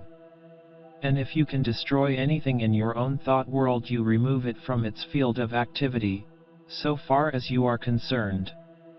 And if you create anything in your own thought world, you bring it into active being, so far as you are concerned. And if you preserve anything, you keep it by you in effect and full operation and influence in your life. This truth belongs to the higher phases of the subject, for its explanation is inextricably bound up in the explanation of the thing in itself, the absolute and its manifestations. But even what we have said above should give to the alert student sufficient notice to cause him to grasp the facts of the case, and to apply the principles in his own life. If one lives on the plane of the race thought, he is subject to its laws, for the law of cause and effect is in full operation on each plane of life. But when one raises himself above the race thought, and onto the plane of the recognition of the real self, the I, then does he extricate himself from the lower laws of cause and effect, and places himself on a higher plane of causation, in which he plays a much higher part. And so we are constantly reminding you that your tower of strength and refuge lies on the higher plane. But, nevertheless, we must deal with the things and laws of the lower plane, because very few who read these lessons are able to rest entirely upon the higher plane. The great majority of them have done no more than to lift themselves partially onto the higher plane, and they are consequently living on both planes, partly in each, the consequence being that there is a struggle between the conflicting laws of the two planes. The present stage is one of the hardest on the path of attainment, and resembles the birth pains of the physical body. But you are being born into a higher plane, and the pain after becoming the most acute will begin to ease, and in the end will disappear, and then will come peace and calm. When the pain becomes the most acute, then be cheered with the certainty that you have reached the crisis of your new spiritual birth, and that you will soon gain peace. And then you will see that the peace and bliss will be worth all the pain and struggle. Be brave, fellow followers of the path. Deliverance is nigh. Soon will come the silence that follows the storm. The pain that you are experiencing, well do we know that you are experiencing the path is not punishment, but is a necessary part of your growth. All life follows this plan. The pains of labor and birth ever precede the deliverance.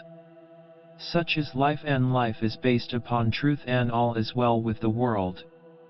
We did not intend to speak of these things in this lesson, but as we write there comes to us a great cry for help and a word of encouragement and hope, from the class which is taking this course of lessons, and we feel bound to respond as we have done. Peace be with you one and all. And, now we will begin our consideration of the laws governing what we have called subconscious influence. All students of the occult are aware of the fact that men may be, and are, largely influenced by the thoughts of others. Not only is this the case in instances where thoughts are directed from the mind of one person to the mind of another, but also when there is no special direction or intention in the thought sent forth. The vibrations of thoughts linger in the astral atmosphere long after the effort that sent forth the thought has passed. The astral atmosphere is charged with the vibrations of thinkers of many years past, and still possesses sufficient vitality to affect those whose minds are ready to receive them at this time. And we all attract to us thought vibrations corresponding in nature with those which we are in the habit of entertaining. The law of attraction is in full operation, and one who makes a study of the subject may see instances of it on all sides. We invite to ourselves these thought vibrations by maintaining and entertaining thoughts along certain lines. If we cultivate a habit of thinking along the lines of cheerfulness, brightness, and optimism, we attract to ourselves similar thought vibrations of others, and we will find that before long we will find all sorts of cheerful thoughts pouring into our minds from all directions. And, likewise, if we harbor thoughts of gloom, despair, pessimism, we lay ourselves open to the influx of similar thoughts which have emanated from the minds of others. Thoughts of anger, hate, or jealousy attract similar thoughts which serve to feed the flame and keep alive the fire of these low emotions. Thoughts of love tend to draw to ourselves the loving thoughts of others, which tend to fill us with a glow of loving emotion. And not only are we affected in this way by the thoughts of others, but what is known as suggestion also plays an important part in this matter of subconscious influence. We find that the mind has a tendency to reproduce the emotions, moods, shades of thought, and feelings of other persons, as evidenced by their attitude, appearance, facial expression, or words. If we associate with persons of gloomy temperament, we run the risk of catching their mental trouble by the law of suggestion, unless we understand this law and counteract it. In the same way, we find that cheerfulness is contagious, and if we keep in the company of cheerful people, we are very apt to take on their mental quality. The same rule applies to frequenting the company of unsuccessful or successful people, as the case may be. If we allow ourselves to take up the suggestions constantly emanating from them, we will find that our minds will begin to reproduce the tones, attitudes, characteristics, dispositions, and traits of the other persons, and before long we will be living on the same mental plane. As we have repeatedly said, these things are true only when we allow ourselves to take on the impressions, but unless one has mastered the law of suggestion, and understands its principles and operations, he is more or less apt to be affected by it. All of you readily recall the effect of certain persons upon others with whom they come in contact. One has a faculty of inspiring with vigor and energy those in whose company he happens to be. Another depresses those around him, and is avoided as a human wet blanket. Another will cause a feeling of uneasiness in those around him, by reason of his prevailing attitude of distrust, suspicion, and low cunning. Some carry an atmosphere of health around them, while others be surrounded with sickly aura of disease, even when their physical condition does not seem to indicate the lack of health. Mental states have a subtle way of impressing themselves upon us, and the student who will take the trouble to closely observe those with whom he comes in contact will receive a liberal education along these lines. There is of course a great difference in the degree of suggestibility among different persons. There are those who are almost immune, while at the other end of the line are to be found others who are so constantly and strongly impressed by the suggestions of others, conscious or unconscious, that they may be said to scarcely have any independent thought or will of their own. But nearly all persons are suggestible to a greater or lesser degree. It must not be supposed from what we have said that all suggestions are bad, harmful, or undesirable.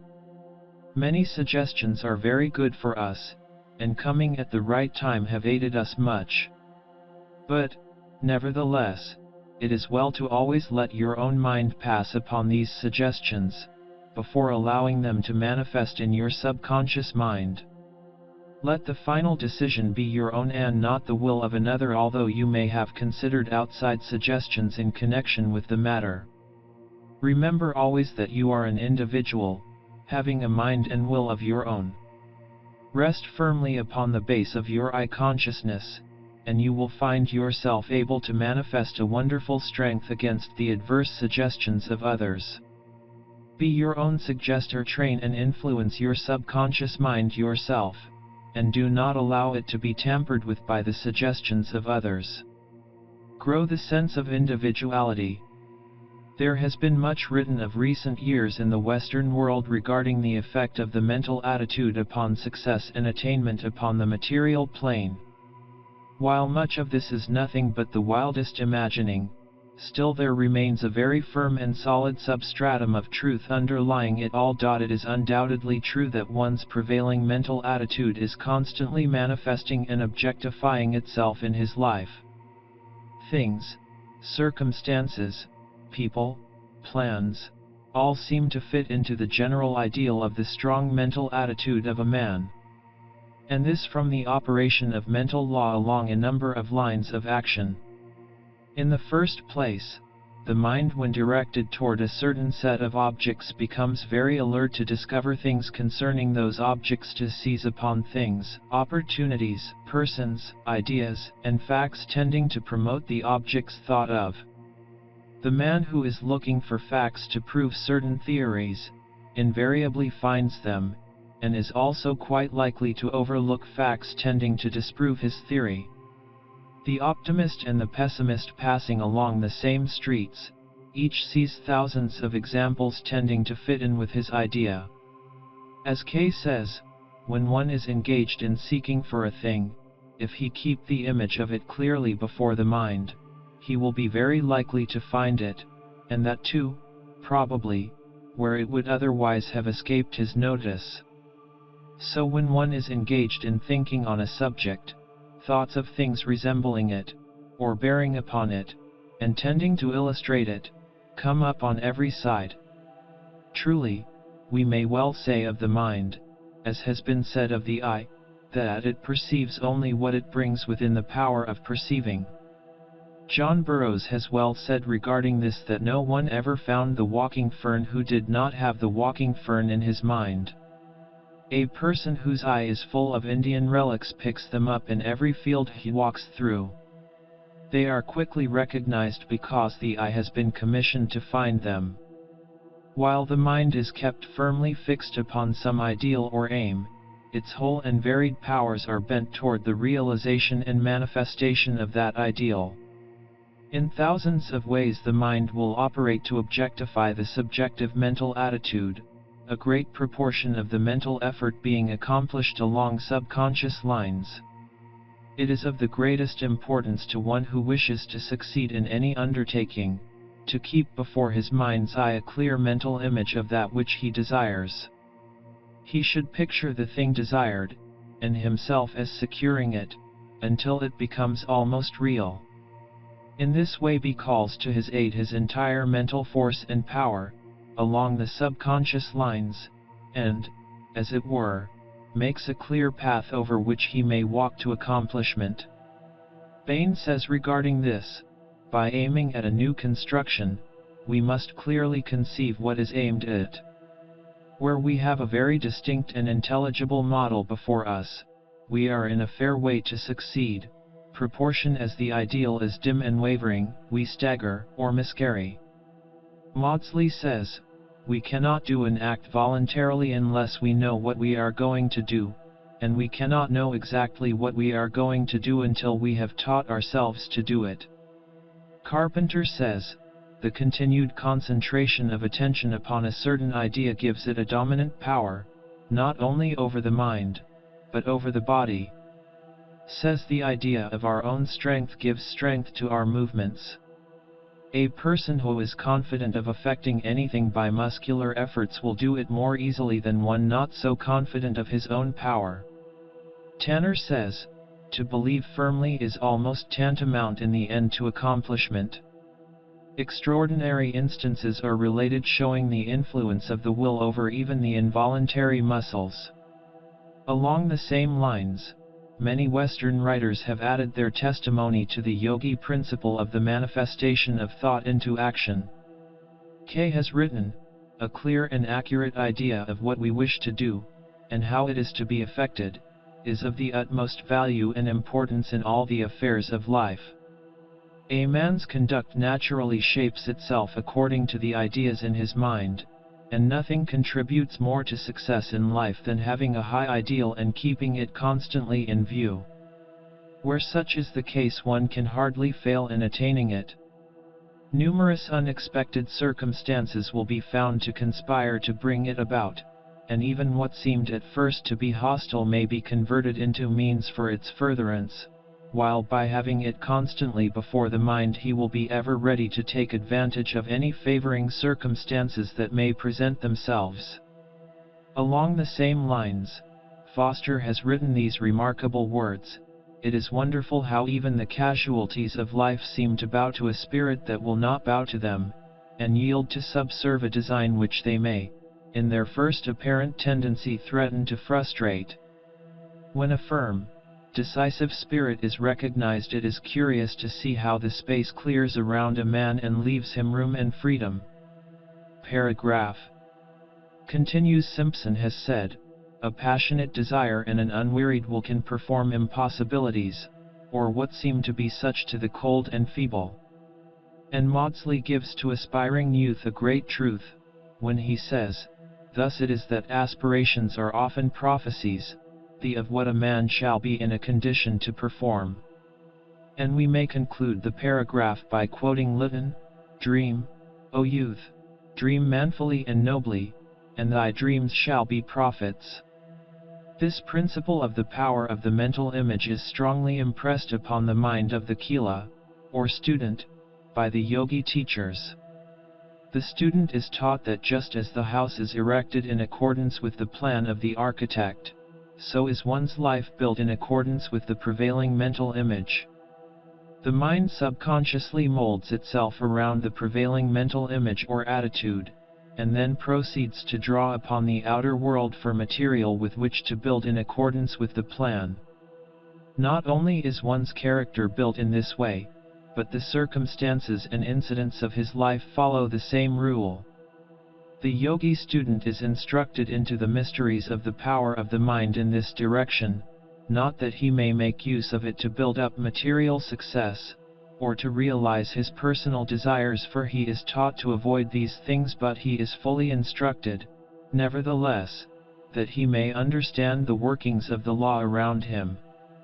And it is a fact well known to close students of the occult, that the few who have attained extraordinarily high degrees of development, make use of this power in order to help the race.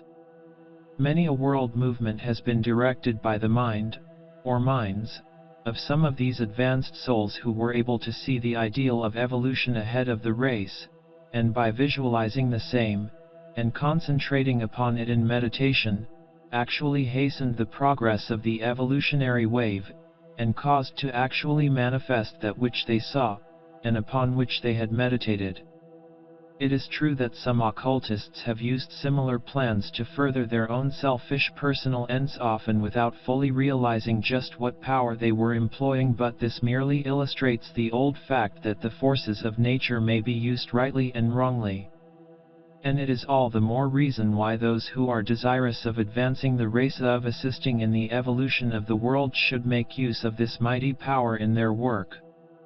Success is not reprehensible, notwithstanding the fact that many have interpreted and applied the word in such a manner as to make it appear as if it had no other meaning or application other than the crude, material selfish one generally attributed to it, by reason of its misuse.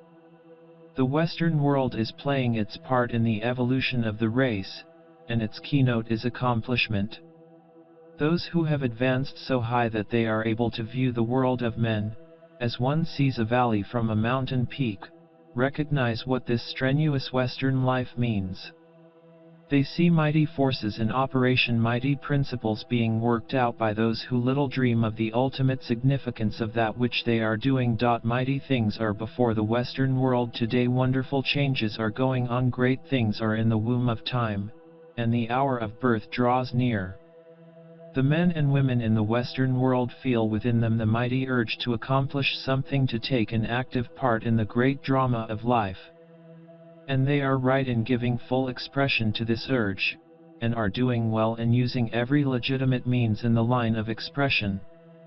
And this idea of the mental attitude, or the mental image, is one of the greatest factors in this striving for success. In this lesson we do not purpose giving success talks for our students. These lessons are intended to fill another field, and there are many other channels of information along the lines named. What we wish to do is to point out to our students the meaning of all this strenuous striving of the age, in the Western world, and the leading principle employed therein. The great achievements of the material world are being accomplished by means of the power of the mind. Men are beginning to understand that thought manifests itself in action, and that thought attracts to itself the things, persons, and circumstances in harmony with itself. The power of mind is becoming manifest in hundreds of ways. The power of desire, backed by faith and will, is beginning to be recognized as one of the greatest of known dynamic forces. The life of the race is entering into a new and strange stage of development and evolution, and in the years to come mind will be seen, more clearly and still more clearly, to be the great principle underlying the world of material things and happenings. That all is mind is more than a dreamy, metaphysical utterance, is being recognized by the leaders in the world's thought.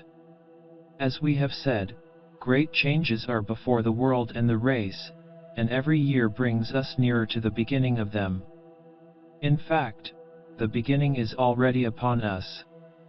Let any thinker stop and reflect over the wonderful changes of the past 6 years since the dawning of the 20th century, and he will be dull indeed if he sees not the trend of affairs. We are entering into a new great cycle of the race, and the old is being prepared for being dropped off like an old worn-out husk.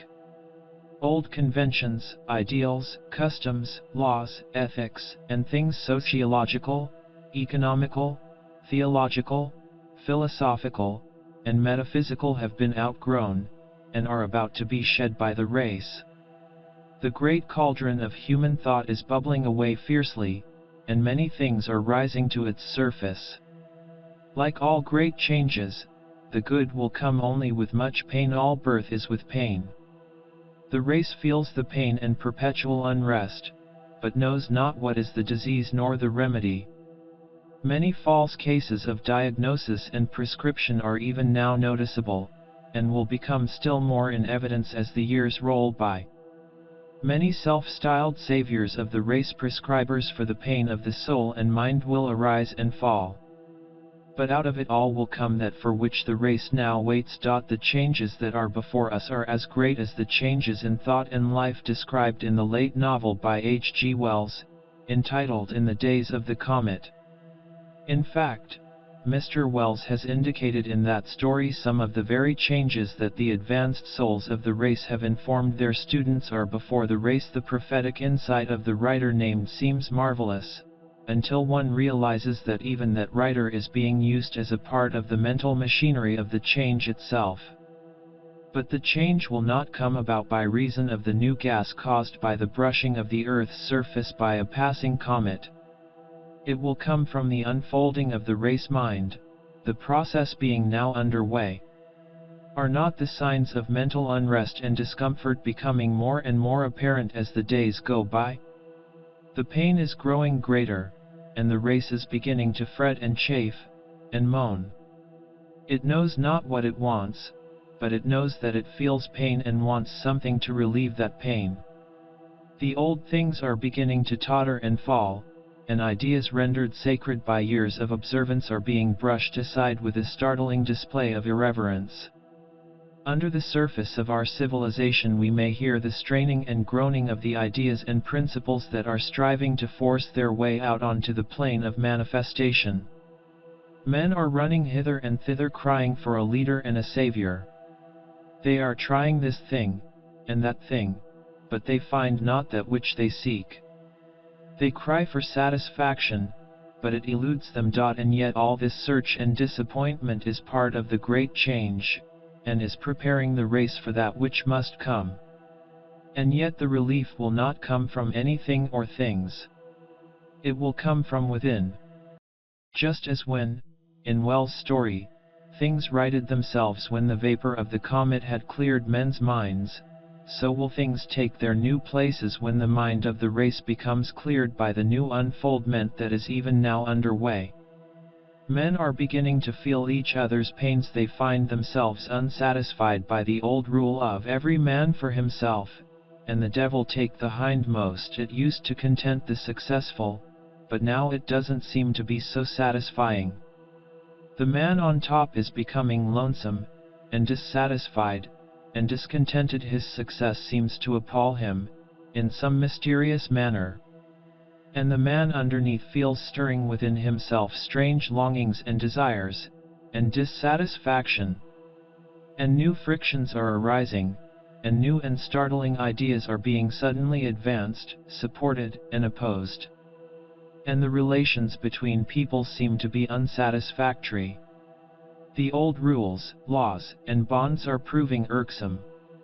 New, strange, and wild thoughts are coming into the minds of people, which they dare not utter to their friends, and yet these same friends are finding similar ideas within themselves. And somehow, underneath it all is to be found a certain honesty. Yes, there is where the trouble seems to come. The world is tiring of hypocrisy and dishonesty in all human relations, and is crying aloud to be led back some way, to truth and honesty in thought and action. But it does not see the way out. And it will not see the way out, until the race mind unfolds still further. And the pain of the new unfoldment is stirring the race to its depths. From the deep recesses of the race mind are rising to the surface old passions, relics from the cave dweller days, and all sorts of ugly mental relics of the past.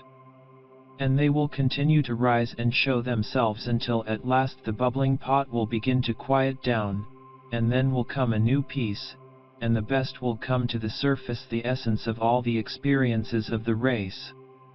To our students, we would say, during the struggle ahead of the race, play well your part, doing the best you can, living each day by itself, meeting each new phase of life with confidence and courage. Be not deluded by appearances, nor follow after strange prophets.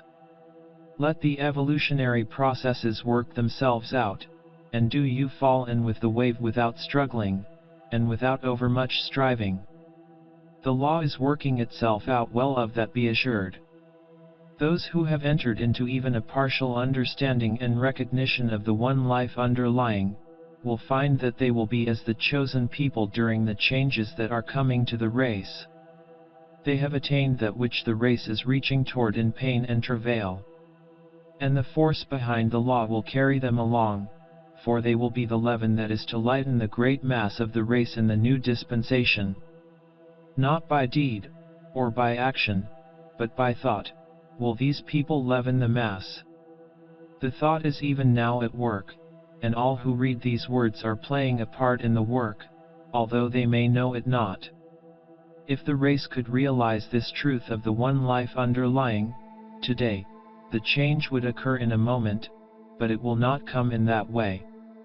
When this understanding gradually dawns upon the race, this new consciousness, then will things take their proper places, and the lion and the lamb lie down together in peace. We have thought it well to say these things in this, the last lesson of this course. They are needed words. They will serve to point out the way to those who are able to read. Watch and wait for the silence that will follow the storm. In this series of lessons we have endeavored to give you a plain, practical presentation of some of the more important features of Raja Yoga. But this phase of the subject, as important and interesting as it is not the highest phase of the great yoga teachings. It is merely the preparation of the soil of the mind for what comes afterward. The phase called Gnani Yoga, the Yoga of Wisdom, is the highest of all the various phases of yoga, although each of the lower steps is important in itself. We find ourselves approaching the phase of our work for which we have long wished. Those who have advised and directed this work have counseled us to deal with the less advanced and simpler phases, in order to prepare the minds of those who might be interested, so that they would be ready for the higher teachings. At times we have felt an impatience for the coming of the day when we would be able to teach the highest that has come to us. And now the time seems to have come. Following this course, we will begin a series of lessons in Jnana Yoga, the Yoga of Wisdom, in which we will pass on to our students the highest teachings regarding the reality and its manifestations, the one and the many. The teachings that all is mind will be explained in such a manner as to be understood by all who have followed us so far. We will be able to impart to you the higher truths about spiritual evolution, sometimes called reincarnation, as well as spiritual cause and effect, often called karma. The highest truths about these important subjects are often obscured by popular misconceptions occasioned by partial teaching. We trust that you, our students, will wish to follow us still higher than we have ventured so far, and we assure you that there is a truth to be seen and known that is as much higher than the other phases upon which we have touched, as those phases have been higher than the current beliefs of the masses of the race. We trust that the powers of knowledge may guide and direct us, that we may be able to convey our message so that it may be accepted and understood. We thank our students who have traveled thus far with us, and we assure them that their loving sympathy has ever been a help and an inspiration to us. Peace be with you. Copyright 2025 by AudioBooksTube. Thank you for listening. Please consider to subscribe, like, and share, to help the channel growth. New videos on a daily basis.